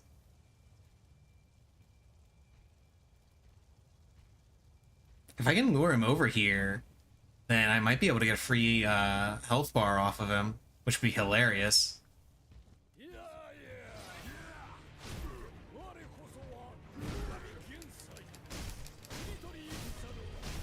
Ah, no! I'm gonna get crushed, aren't I? Yep, there it is. See, I would have been able to get a free health bar off of him, but this guy decided he wanted to help.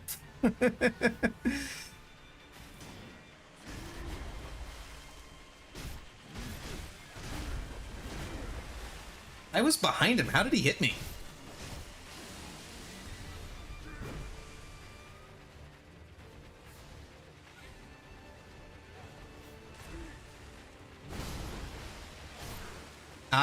Oh, because I was facing away from him, that's why. I was about to say, I know I definitely hit the block button there, but no, I was facing away from him, so it doesn't do anything.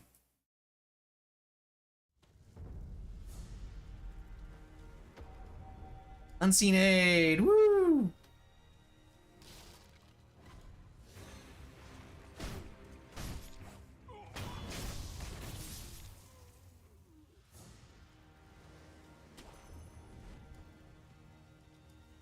Okay, let's sneak across the rooftops and not attract all the attention this time.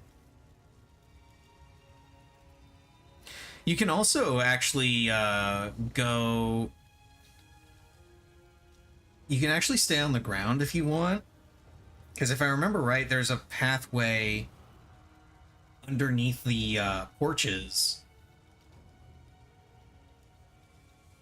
Yeah, you can actually stay under here on the ground and be under here. But I've got the fancy prosthetic arm with the grappling hook. I'm going to use the grappling hook. The grappling hook is more fun. Okay, let's try this again. Once more with feeling.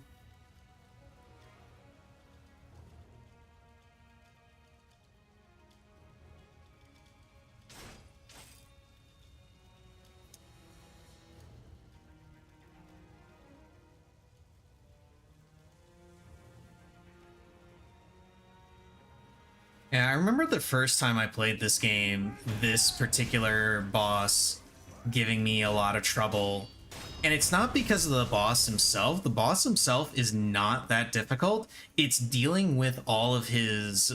It's dealing with his entire posse.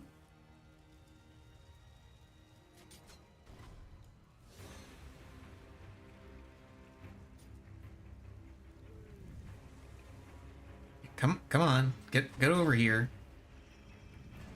I will throw shurikens at you.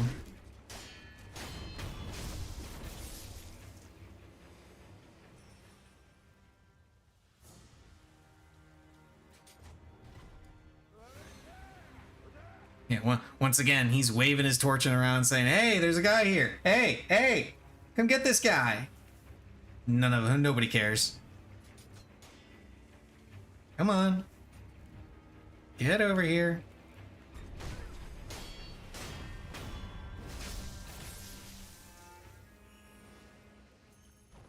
Now that guy has a bow.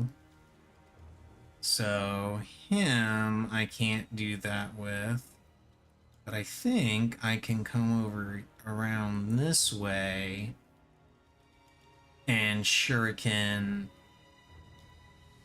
one of the guys that's left. Yeah, this dude. Oh shit. I got the boss's attention. That's not what I wanted. Yeah, that's not what I wanted to have happen. Let's bring him over here. That way I can just come over, kill this guy. And then this guy who is completely oblivious.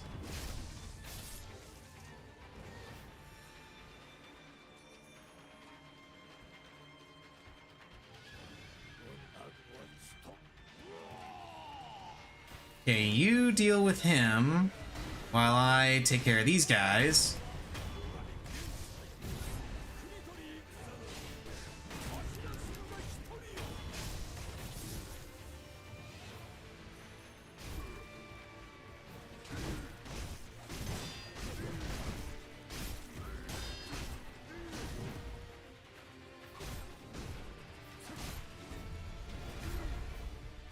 Oh, he's gonna die. Yeah.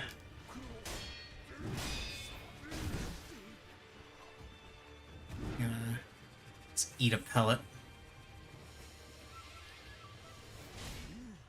Oh, that was a bad move. That was a bad move. Okay. And then he sprays poison.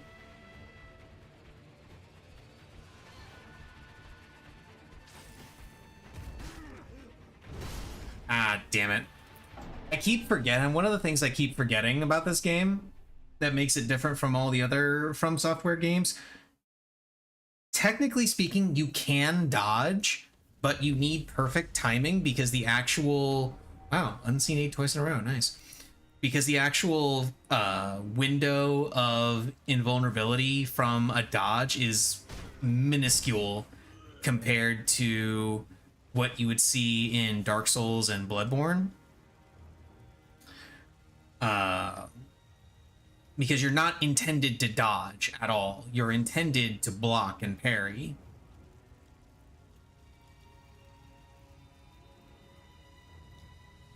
So I have to unlearn the dodge reaction again. I had to unlearn that the first time I played this game. Now I gotta do it all over again.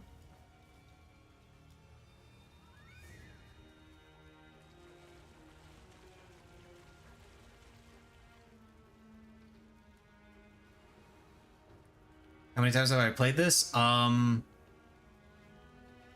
number. I honestly don't remember. I've got something like 80 plus hours in it. I've played it quite a few times, gotten different endings and stuff. I think I have almost all the achievements for this. Can't remember.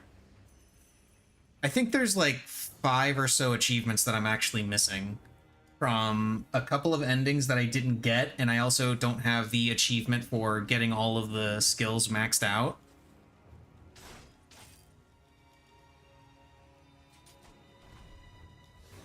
Come on. Dude, I will keep throwing more shurikens at you. This is not a hardship for me.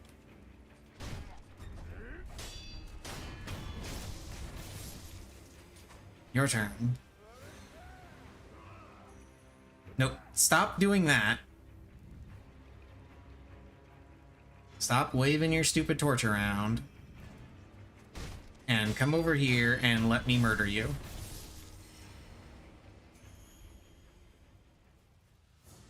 Okay, now I need to go around this way so I can take out the guy with the bow.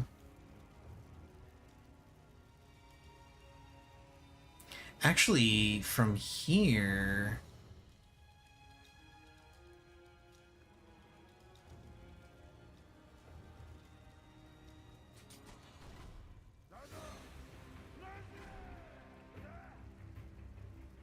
Oh, so he alerts everyone when he screams, but the other guy doesn't alert anybody when he screams. Okay.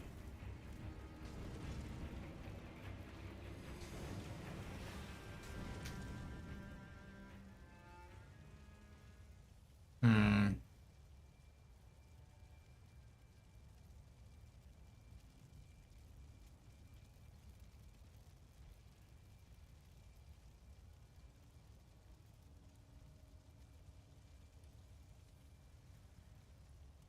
Hello there.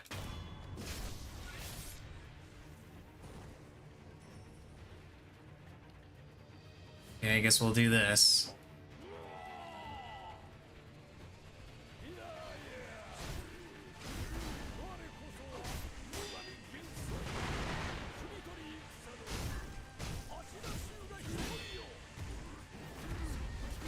Damn it.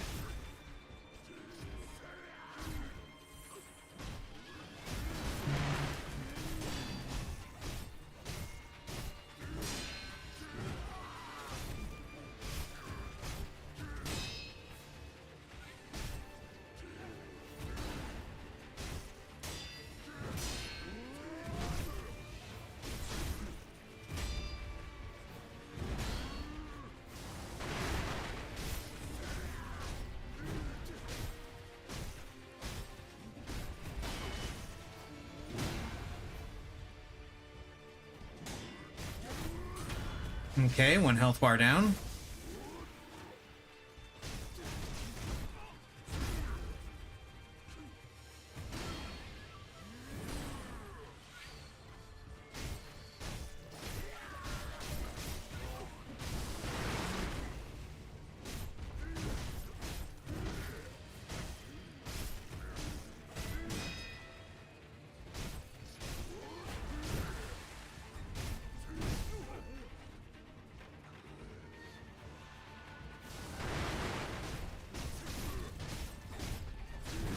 Damn it, I thought I got around him.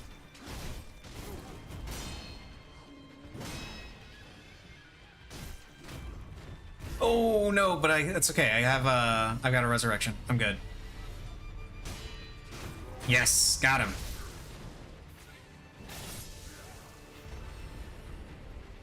Unrefined sake, yes.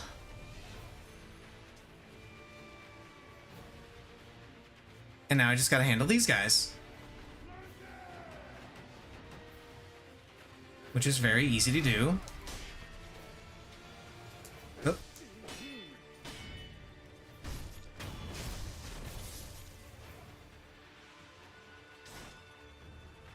Let's get, where's the other guy? Okay, he's over there.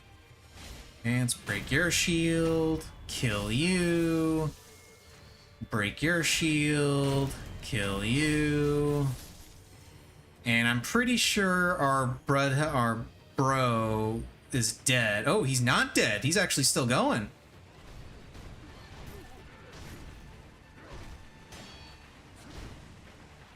Okay, now he's dead. Okay. I just wanted to make sure he died.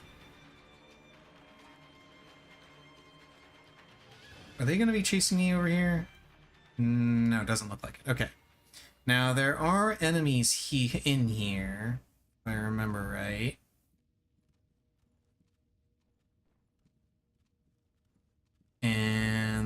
also...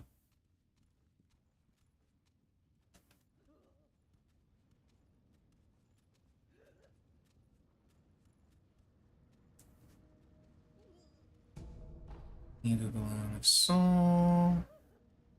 And this is the younger version of the lady that gives you the bell. Now, if I remember right... well, before I go forward, I better go ahead and just, sit at the sculptor's idol. If I remember right, there's a hidden room that has some neat stuff in it.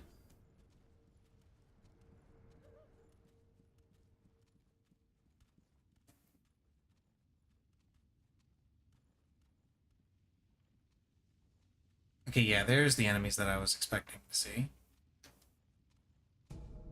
Some dowsing powder. Oh!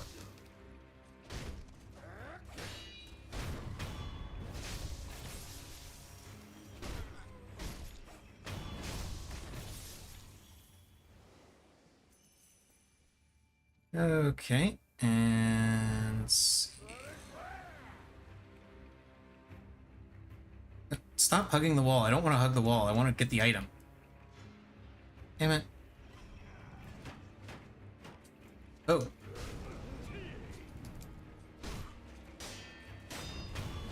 Hello, boys. I don't mind killing you again, but it's kind of a waste. Oh, you want me to hit your shield? Okay. There, I hit your shield.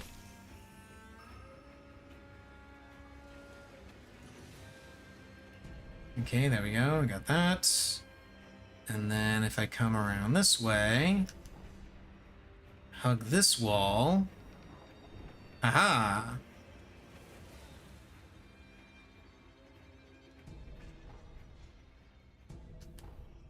Boon of Wealth. Coin Purse. Divine Confetti.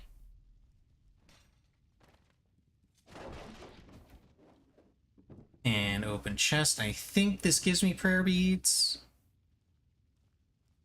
Yes. Can't remember. Was there anything else over here? No, there wasn't. No, no, that was all. Just the prayer bead. And now I can just come through here.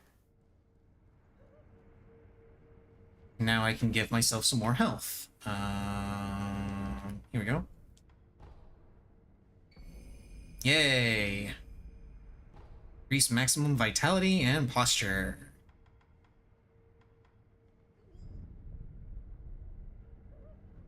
What have I got for skills? No, I don't want to use any skills, any of my skill points yet. I want to wait until I can get this, because Breath of Life is really good. And this random archer dude is here for reasons. And there's Inosuke. He warns you about Lady Butterfly's illusions and gives you snap seeds, which help against illusions. We move this to the side, and we come down here.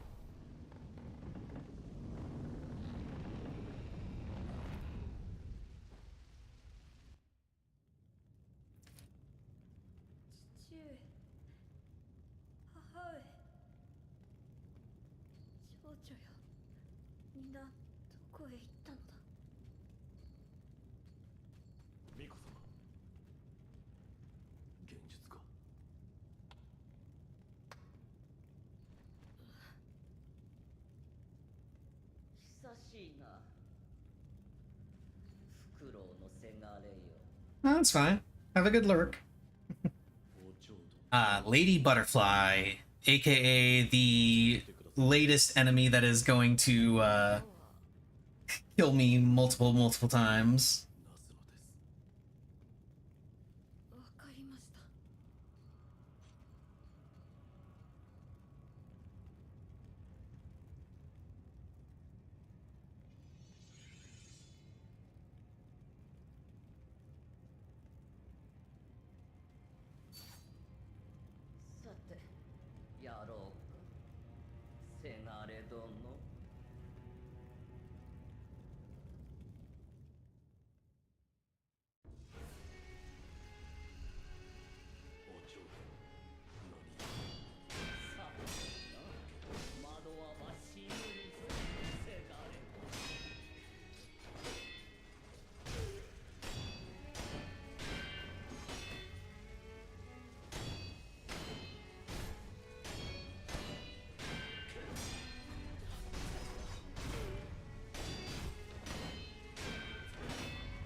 Okay, first one down.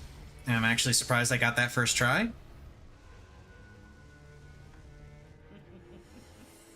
やるじゃないか、せがれ殿。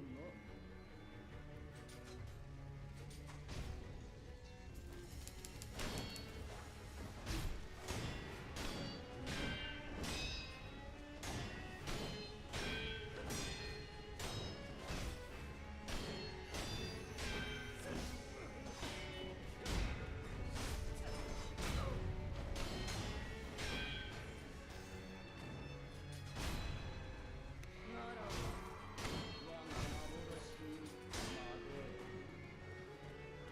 多大の見物とされておる。 Damn it. The illusions got me.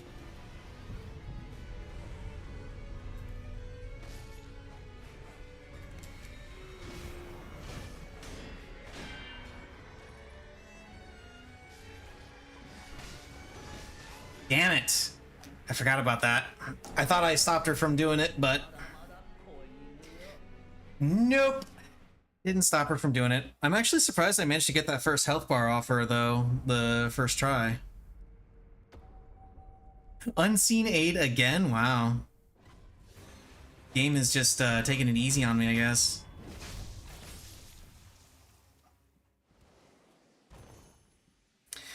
Using the snap seed gets rid of the illusions immediately, but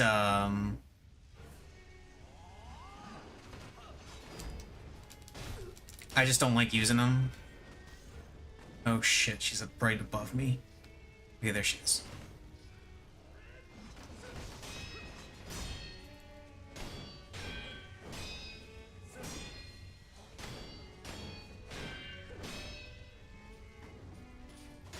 You get down from there. I said get down from there.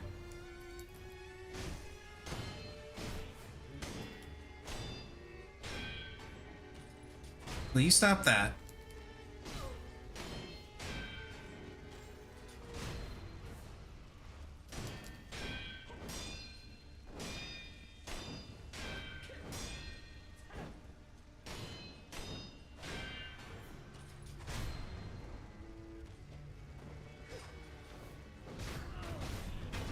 Okay, there we go. I cannot believe I remember this fight so well. And then she shows up there. And as soon as she is targetable, hit her with that so she doesn't summon her illusions right away.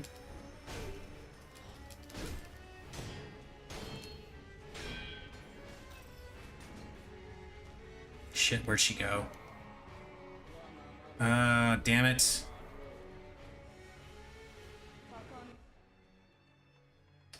I don't like using the snap seed because you only get one. There she is.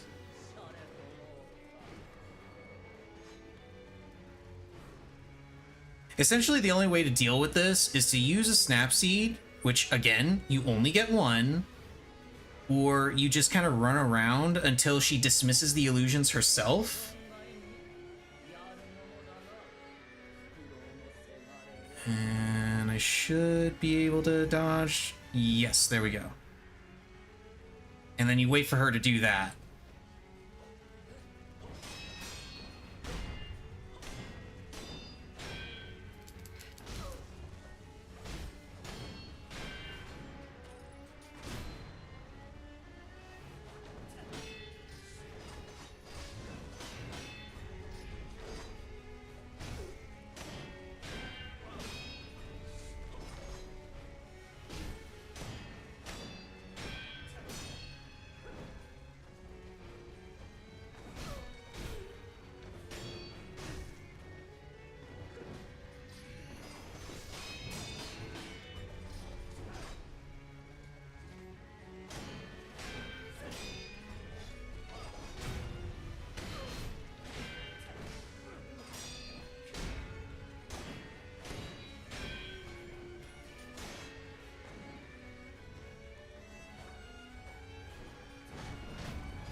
Damn it.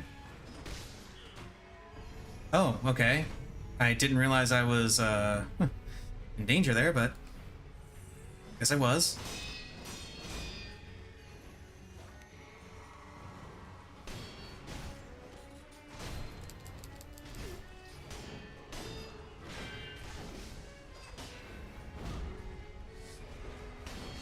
Shit.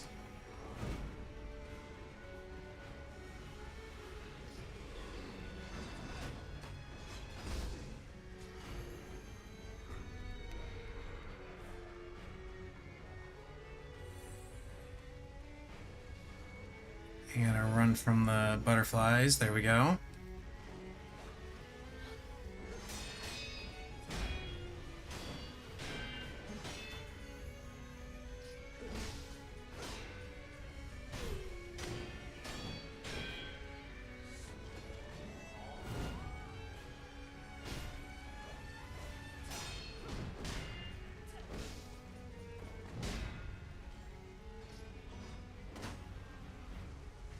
Need another pellet.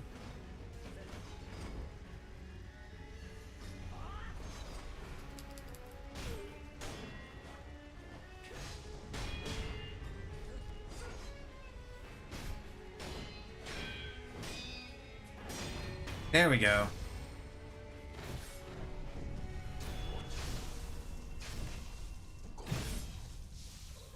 Cool, second try.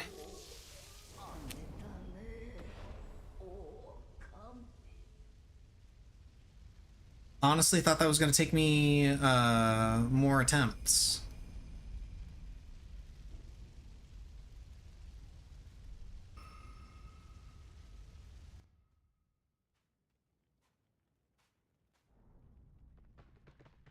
And then something bad happens.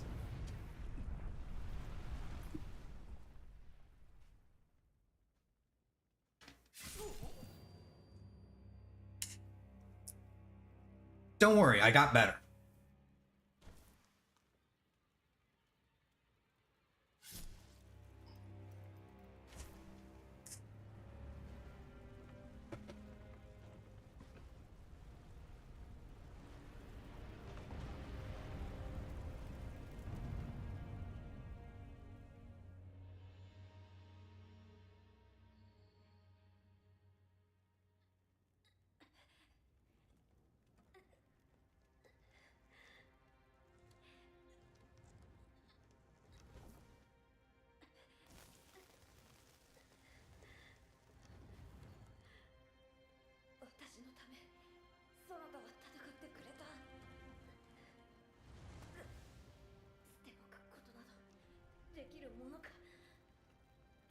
And this is when Kuro gives you the gift of the dragon blood.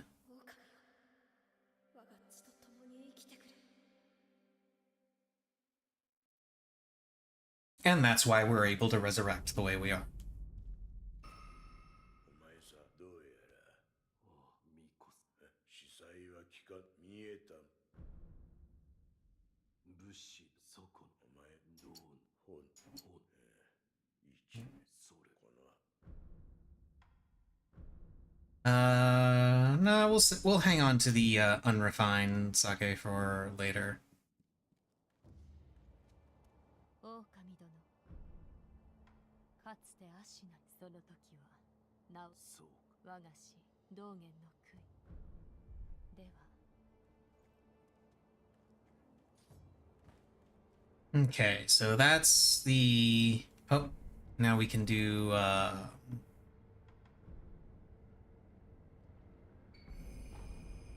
we can enhance our attack power. And then if I want, I can fight him again. I can fight Lady Butterfly again since I fought her and beat her once. And I have enough for this, which is one of the best passive skills in the entire game. Let's go ahead and rest. And then I think I actually have to use the other item that I got, don't I? Let's see. There's treasure carp scales. Wait, where is it? Oh, the Sakura droplet. There we go. I have to actually use this.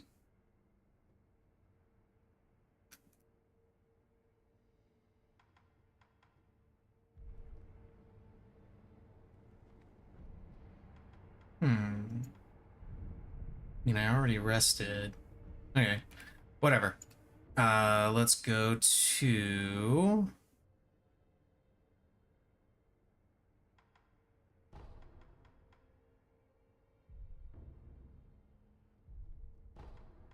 the stairway. And now we get to fight the ogre.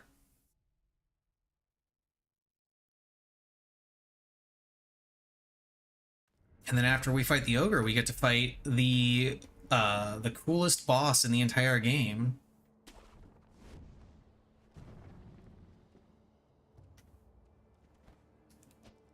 Oh, that's not what I wanted to have happen. It's definitely not what I wanted to have happen. Well, oh my goodness.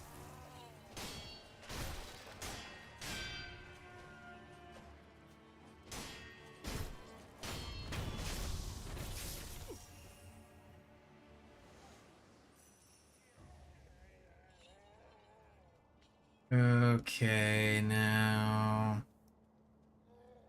let's go say hi to the ogre.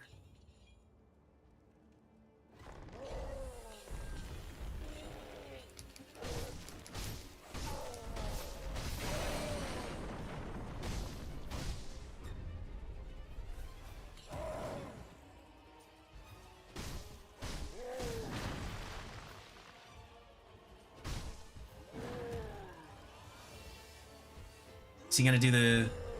Oh, he's not. Oh, that's not what I wanted to press.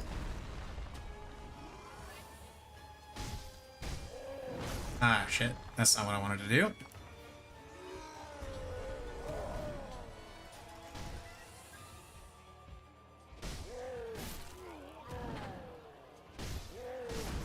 Ow.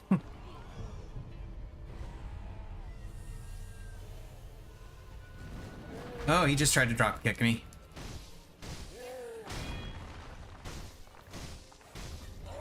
Oh, now he's gonna powerbomb me. Oh, that sucks.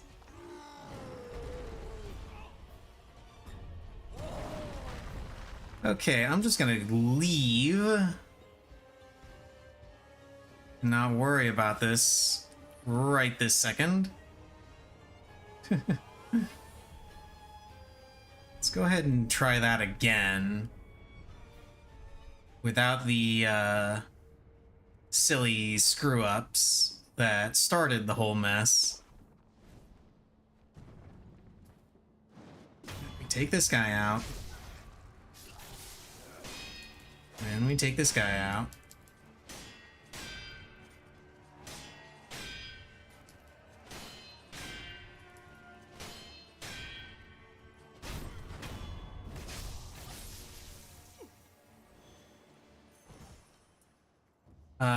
And it would help if I were to swap these around because he freaks out when you set him on fire.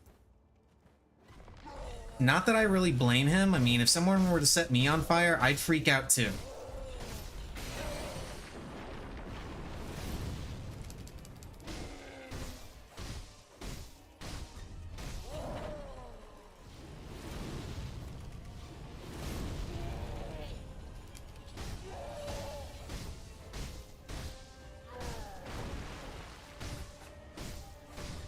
Oh shit.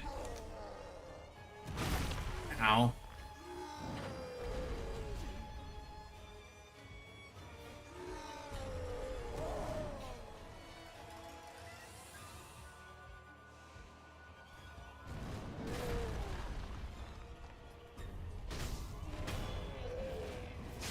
Okay, one health bar down.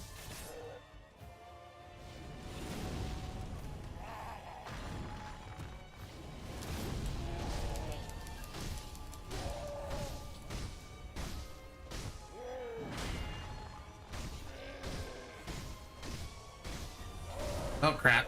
I'm probably dead from this actually. Yep.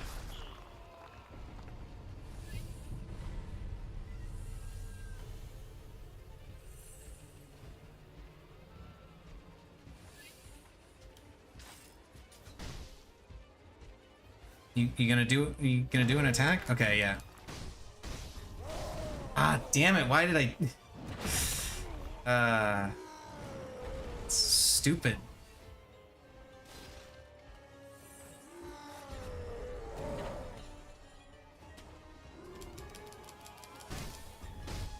Oh no!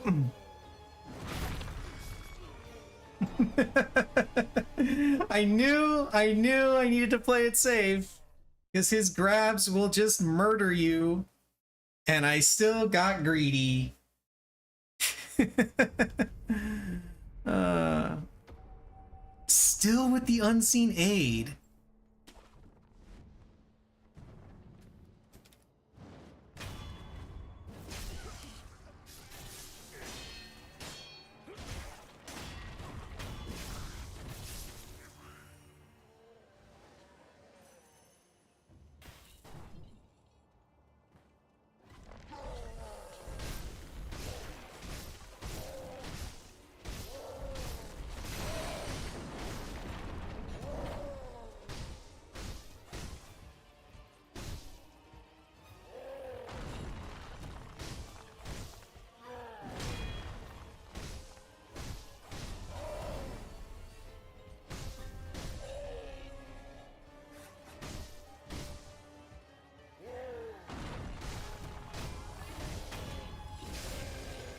Okay, this is much better so far.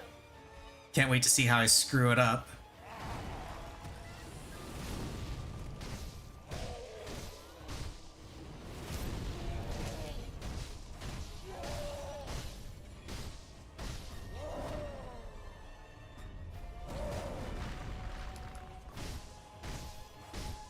Let's not go near the ledge there.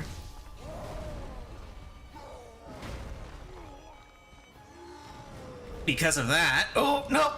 I saved it.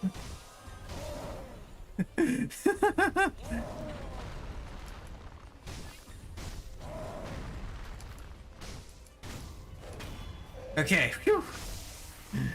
Third time's the charm. Got it.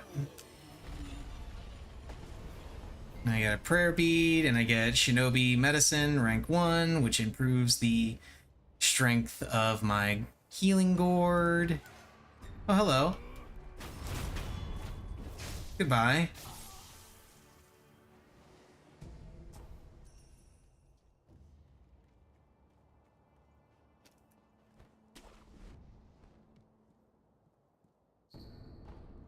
The Nightjar Monocular, which is very useful. There's another gourd seed, also very useful.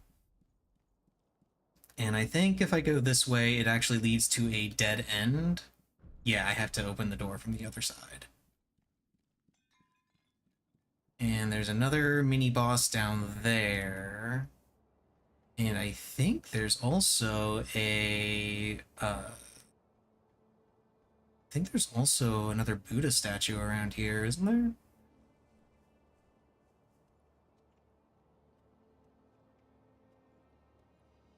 Let's wait for this guy to get a little close.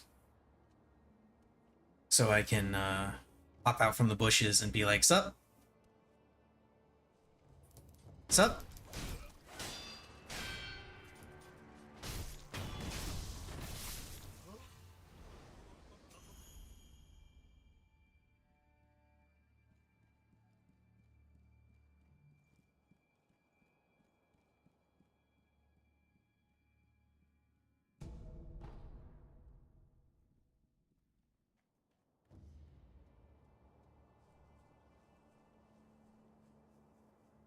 Okay, yeah, there's the boss there.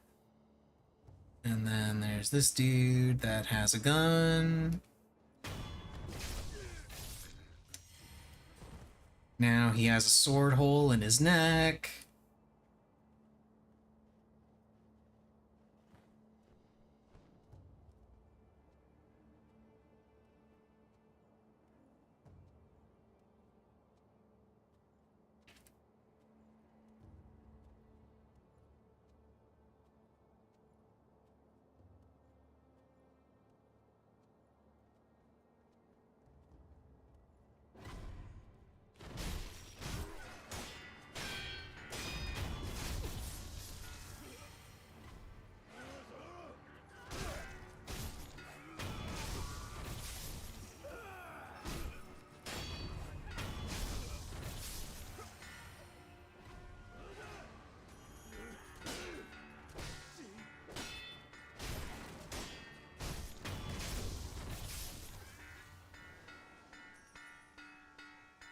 This jerk with the bell. You, stop that.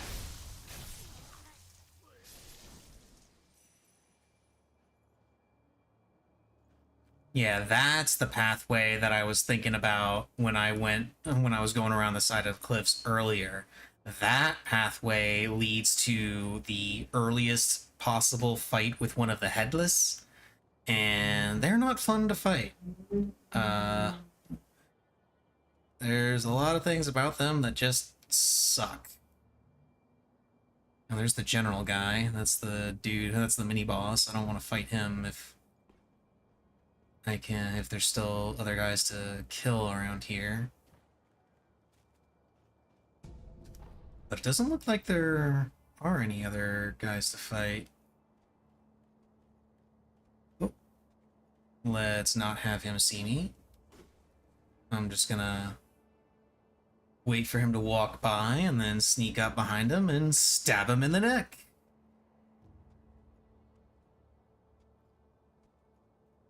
And then I'm just gonna casually walk up and, hey bro, how you doing?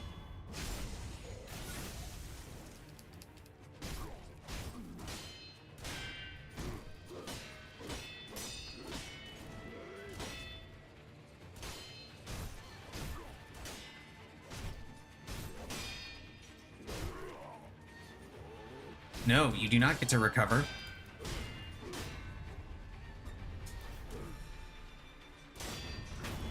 And dead. Easy.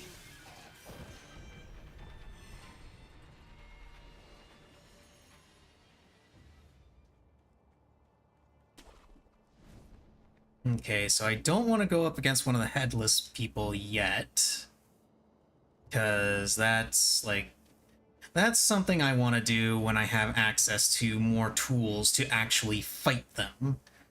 Because you don't actually do much of anything against the headless without divine confetti, and I don't have very many of those, so be better to come back later. Okay, so now this is where the statue is. The next Buddha statue. Yeah. And this is where I get to fight the Snek, I think. Where I get to see the big Snek. Yeah, remember that giant snake skin we saw hanging on the side of the wall? Well, now we get to see the snake it belongs to. What's that rumbling?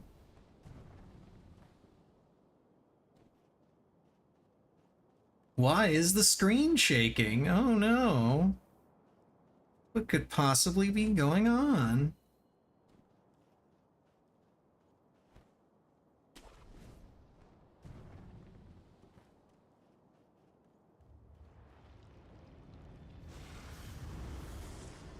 Hello.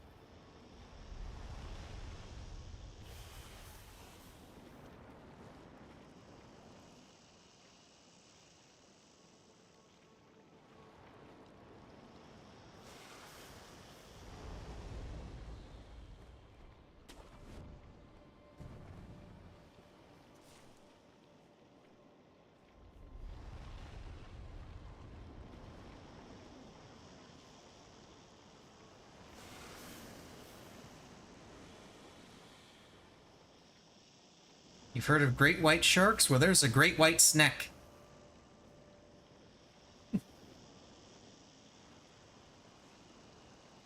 And this entire segment is just a bit of a forced stealth segment.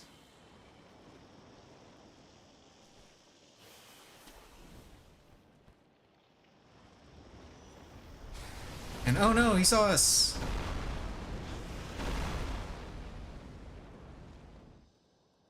He saw us and he's trying to get to us. He hungry. Uh-oh.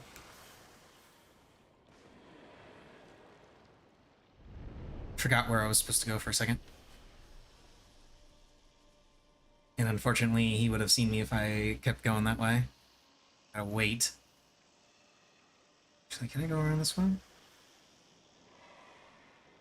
can totally go around this way.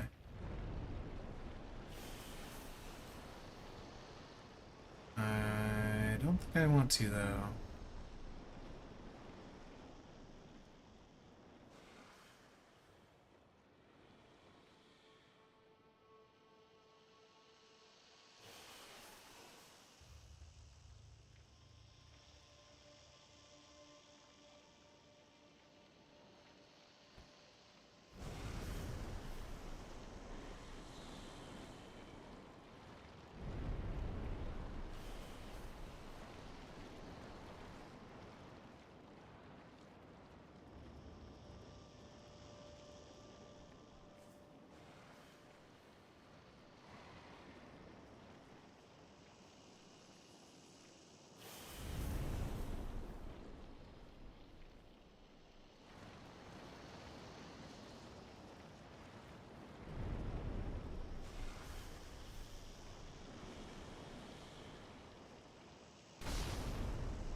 Oh, whoops.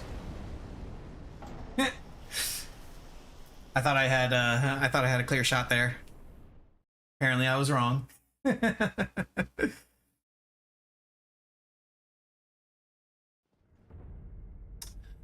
let's try again.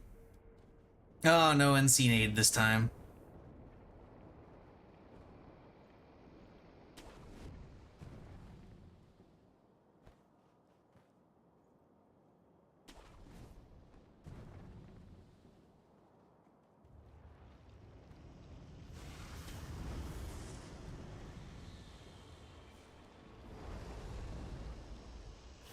You didn't see me, Snack. You didn't see me.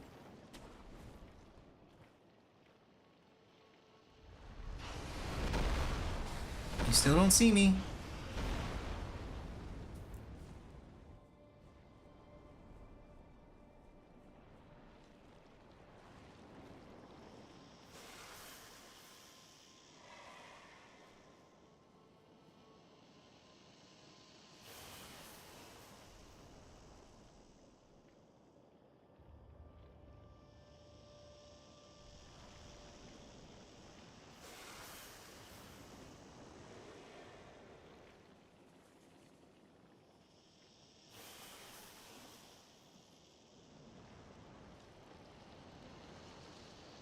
And he comes to peek inside the palanquin and stab. I don't think he liked that very much.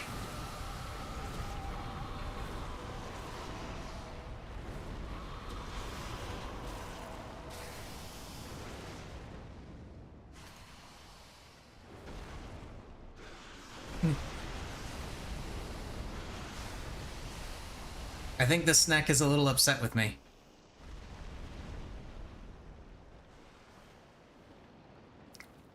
Which, again, to be fair, I can't really say I blame it. I wouldn't be too happy with someone stabbing me in the eye.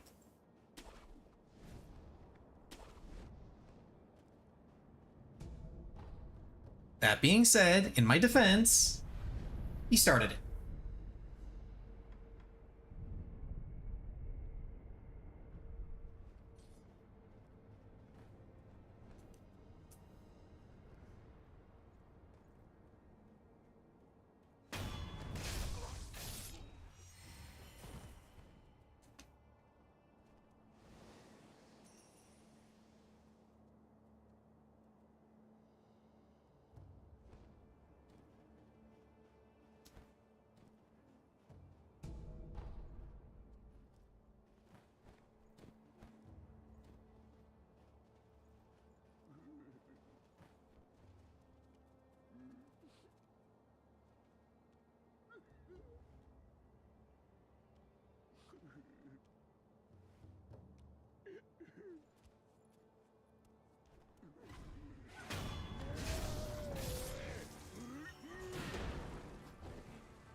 You, stop with the gun.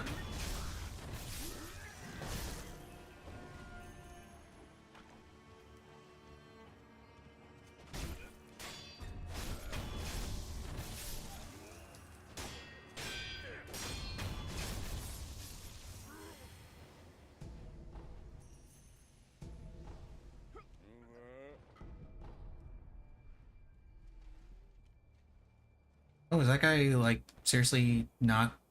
Oh, he just doesn't know where I am right now. Cool. It gives me a free kill.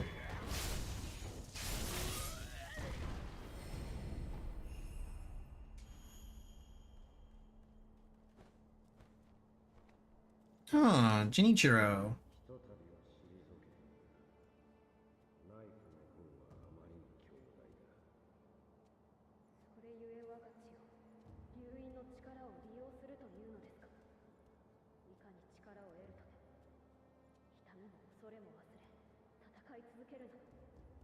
私は人の生き方を歪めたくはないのです。この屍の山を見ろ。もはや尋常の術では足のは守れぬのだ。私は健一郎殿ほど強くはなれません。何をなすべきか未だわからぬのです。あれから随分と経つ。待ったとて無駄だと思う。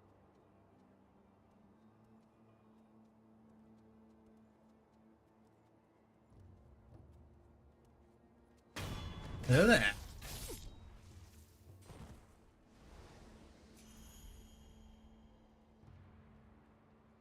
I really need to figure out what's going on with the screen tearing on this.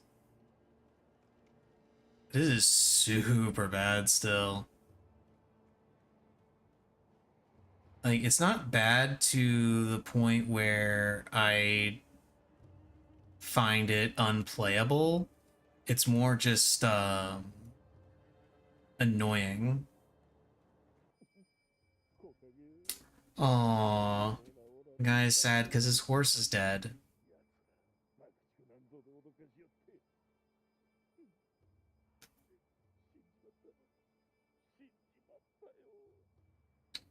Aw, you know what? I'm gonna do you a favor. There. Now you won't miss him.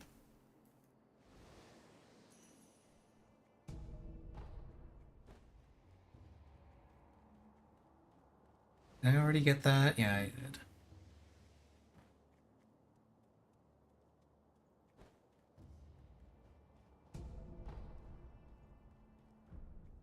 Oh yeah, that doesn't open from this side because that's a shortcut. And I need to go to the rooftops. Oh, we're already here. I thought I had a little bit further to go. Apparently not. Okay, so yeah, it's time for the coolest boss in the entire game, right here.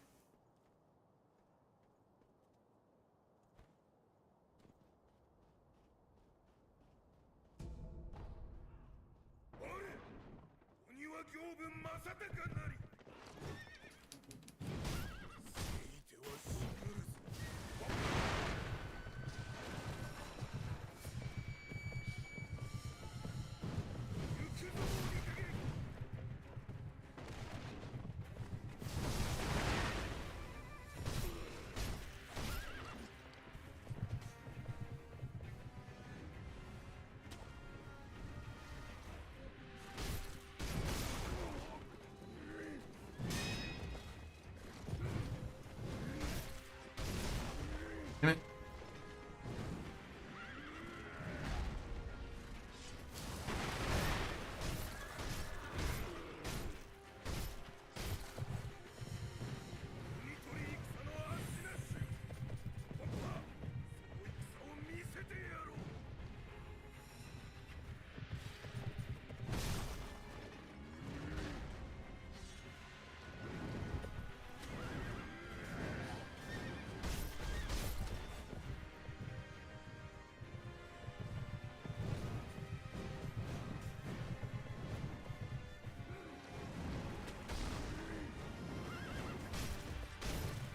Unfortunately, I don't have the skill that allows for mid-air combo attacks, which kind of sucks, but eh, is what it is.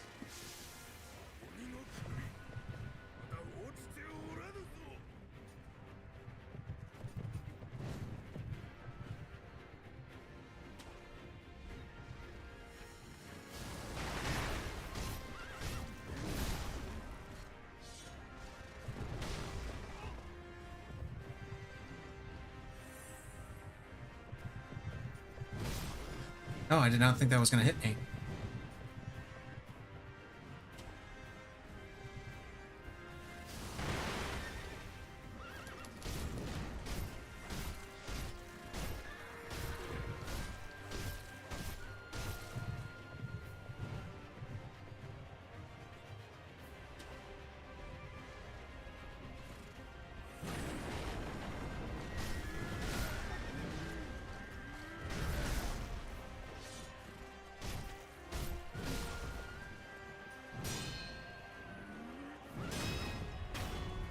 There we go. Got him. First try.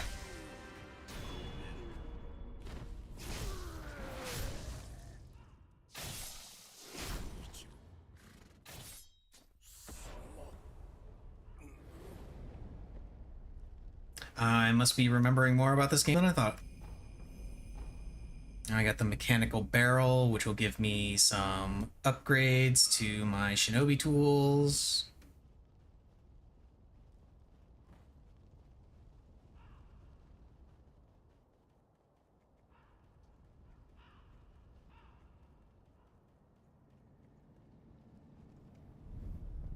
Go ahead and tag this idol. Not gonna rest or go forward just yet. I actually want to go back this way because this is where we get to meet Ishin.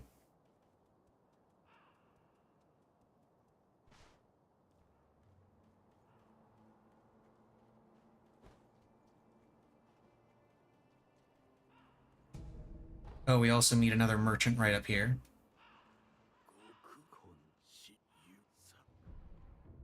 Yeah, he sells the dragon's blood droplet. He also sells the firecrackers if you missed them from the earlier person. They actually sell some stuff, namely the light and heavy coin purses, because I want to buy the dragon's blood droplet, and I also want to buy the gourd seed that he sells. And yeah, I guess that's it.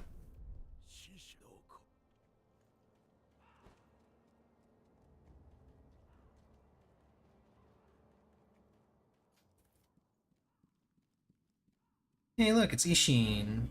もう一匹。いや、その目。飢えた狼か。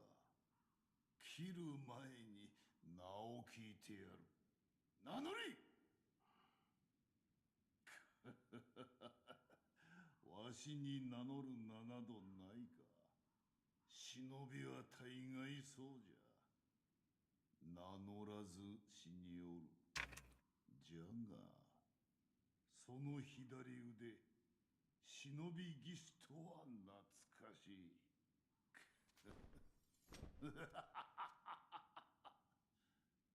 なるほど。石腕の狼か。気に入ったぞ。ならば、セキロ。お主をそう呼ぼう。Yay! And now we got the name of the game. わしはアシナの天狗よ。おう、セキロ。お主もネズミ狩りをせぬか。なんだと。このアシナにはネズミが入り込んでおる。ネズミもそれを片は。Blah, blah, blah, blah, blah. You accept his,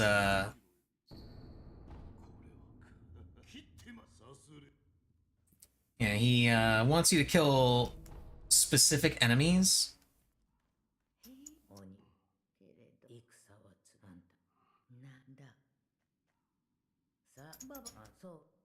And this lady is here as well.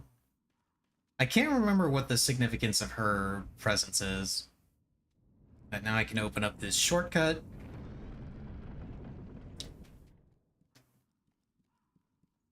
And I can come up here because there are some items to get. Including another... I can't remember if it's a gourd seed or a prayer bead.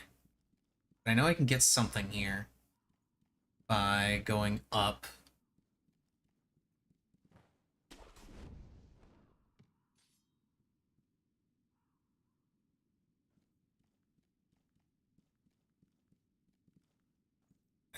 here, I think.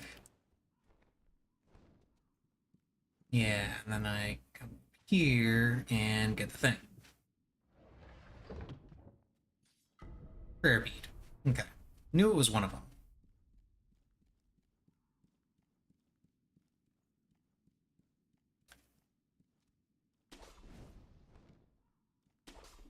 And then I just drop back down like so. And now I need to go and hunt some rats for Ishin, who is only calling himself Tengu. But the rats that he's referring to are actually a trio of enemies that are literally on the other side of that wall. So we're going to be able to do this quest real quick. Let's open up the castle gate that Gyobu Asataka Oniwa was guarding, that we would not pass as he breathed. He is no longer breathing, so naturally we can pass.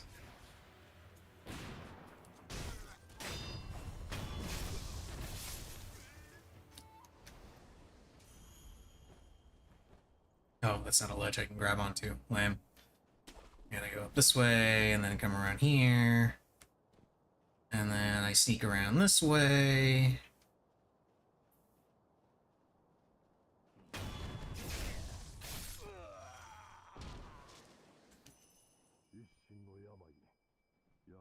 And these guys are talking about Ishin being sick, and that Ashina is doomed as a result. 城の蛇谷の側が黒笠で騒がしいようじゃ。ならば次はそちらよ。だが最新にな、黒笠の無事な生中にはやれぬぞ。 And they're talking about somebody named Black Hat Badger, which is another NPC we'll be meeting soon. And we kill this guy.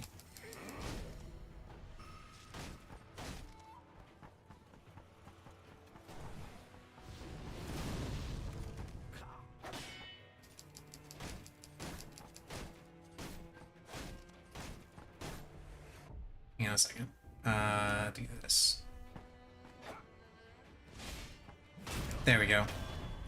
I forgot to switch back to the axe. Because that's what you need to take those guys down. Because they essentially function just like the shield enemies from the Hirata estate. So you need the axe to deal with them.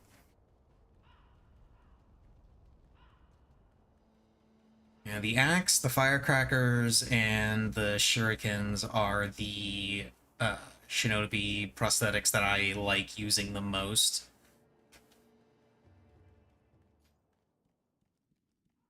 So come over here. And then he gives us the Ashina esoteric text.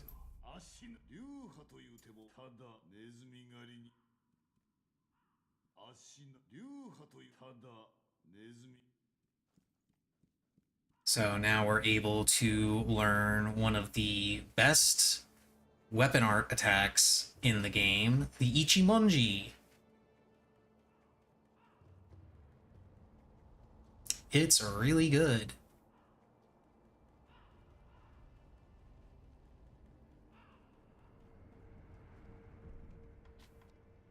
So yeah, now we've got the prosthetic arts, we've got the shinobi arts, and now Ashina arts. And there's the Ichimonji. Heavy one-hit overhead strike, high posture damage, and also recovers one's own posture. And basically everything you learn in the Ashina arts tree is just you learn the Ichimonji, and then you just keep improving the Ichimonji. For this one just gives you access to different... Yeah, this is the thing that I needed in order to attack Gyobu when I was grappling towards him, was the grappling hook attack. And we've got Suppress Sound, Karma Mind, Vault Over. This is the increased posture damage against Okay, yeah, this one I actually want to get next, I think. Shinobi Eyes, because I'm going to be using the Mikiri counter a lot in the next boss fight. So I definitely want to buff the Mikiri counter if I can. So I'm going to go ahead and grab the Ichimonji.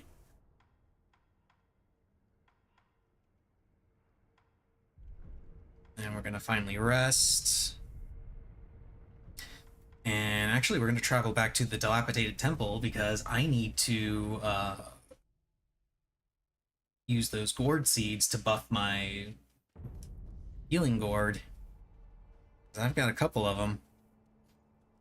狼かつて足なそれ Okay, they don't say anything new. Okay. ではまた And then I can come over here. Yeah, mechanical barrel. この仕掛け新すぐから使い And now I can upgrade my prosthetic tools if I want. Yeah. Spinning shuriken, yeah. Spring load axe, and yeah, you can get all kinds of really cool stuff. And then the top tier ones, if I remember right, the top tier, the only prosthetics that get the top tier upgrades are the shuriken, the axe, the firecrackers, I think, also get it, and the flame barrel. I think. I don't know. It's been way too long. からくりすぐ使い But I need to farm materials to get all the stuff that I need for that. Let's commune and rest.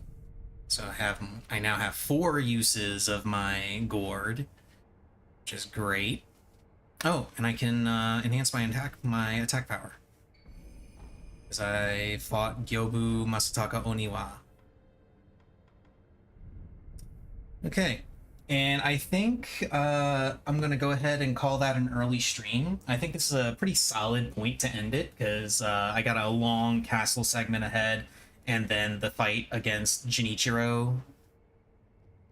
So I'm going to go ahead and call it there. Thank you for everybody that joined in on the raid, everybody who decided to hang out. Thank you for all of the new follows. I saw I got a new follow from Sophia. Thank you for that very much. Tomorrow we'll be continuing more Sekiro, and we'll get significantly farther because I won't be spending the first hour of the stream talking about Final Fantasy XIV stuff. But yeah, having a lot of fun reliving the memories of this game, and the constant deaths reminding me of how I should be playing as opposed to how I'm used to playing from Dark Souls and Elden Ring. And the hilarious thing is I'm going to have to relearn how to play Elden Ring as soon as I get finished with this, because I need to know how to do Elden Ring things in order to get through the DLC when that releases. So that's going to be fun. Anyway, that's all for today. See you guys tomorrow.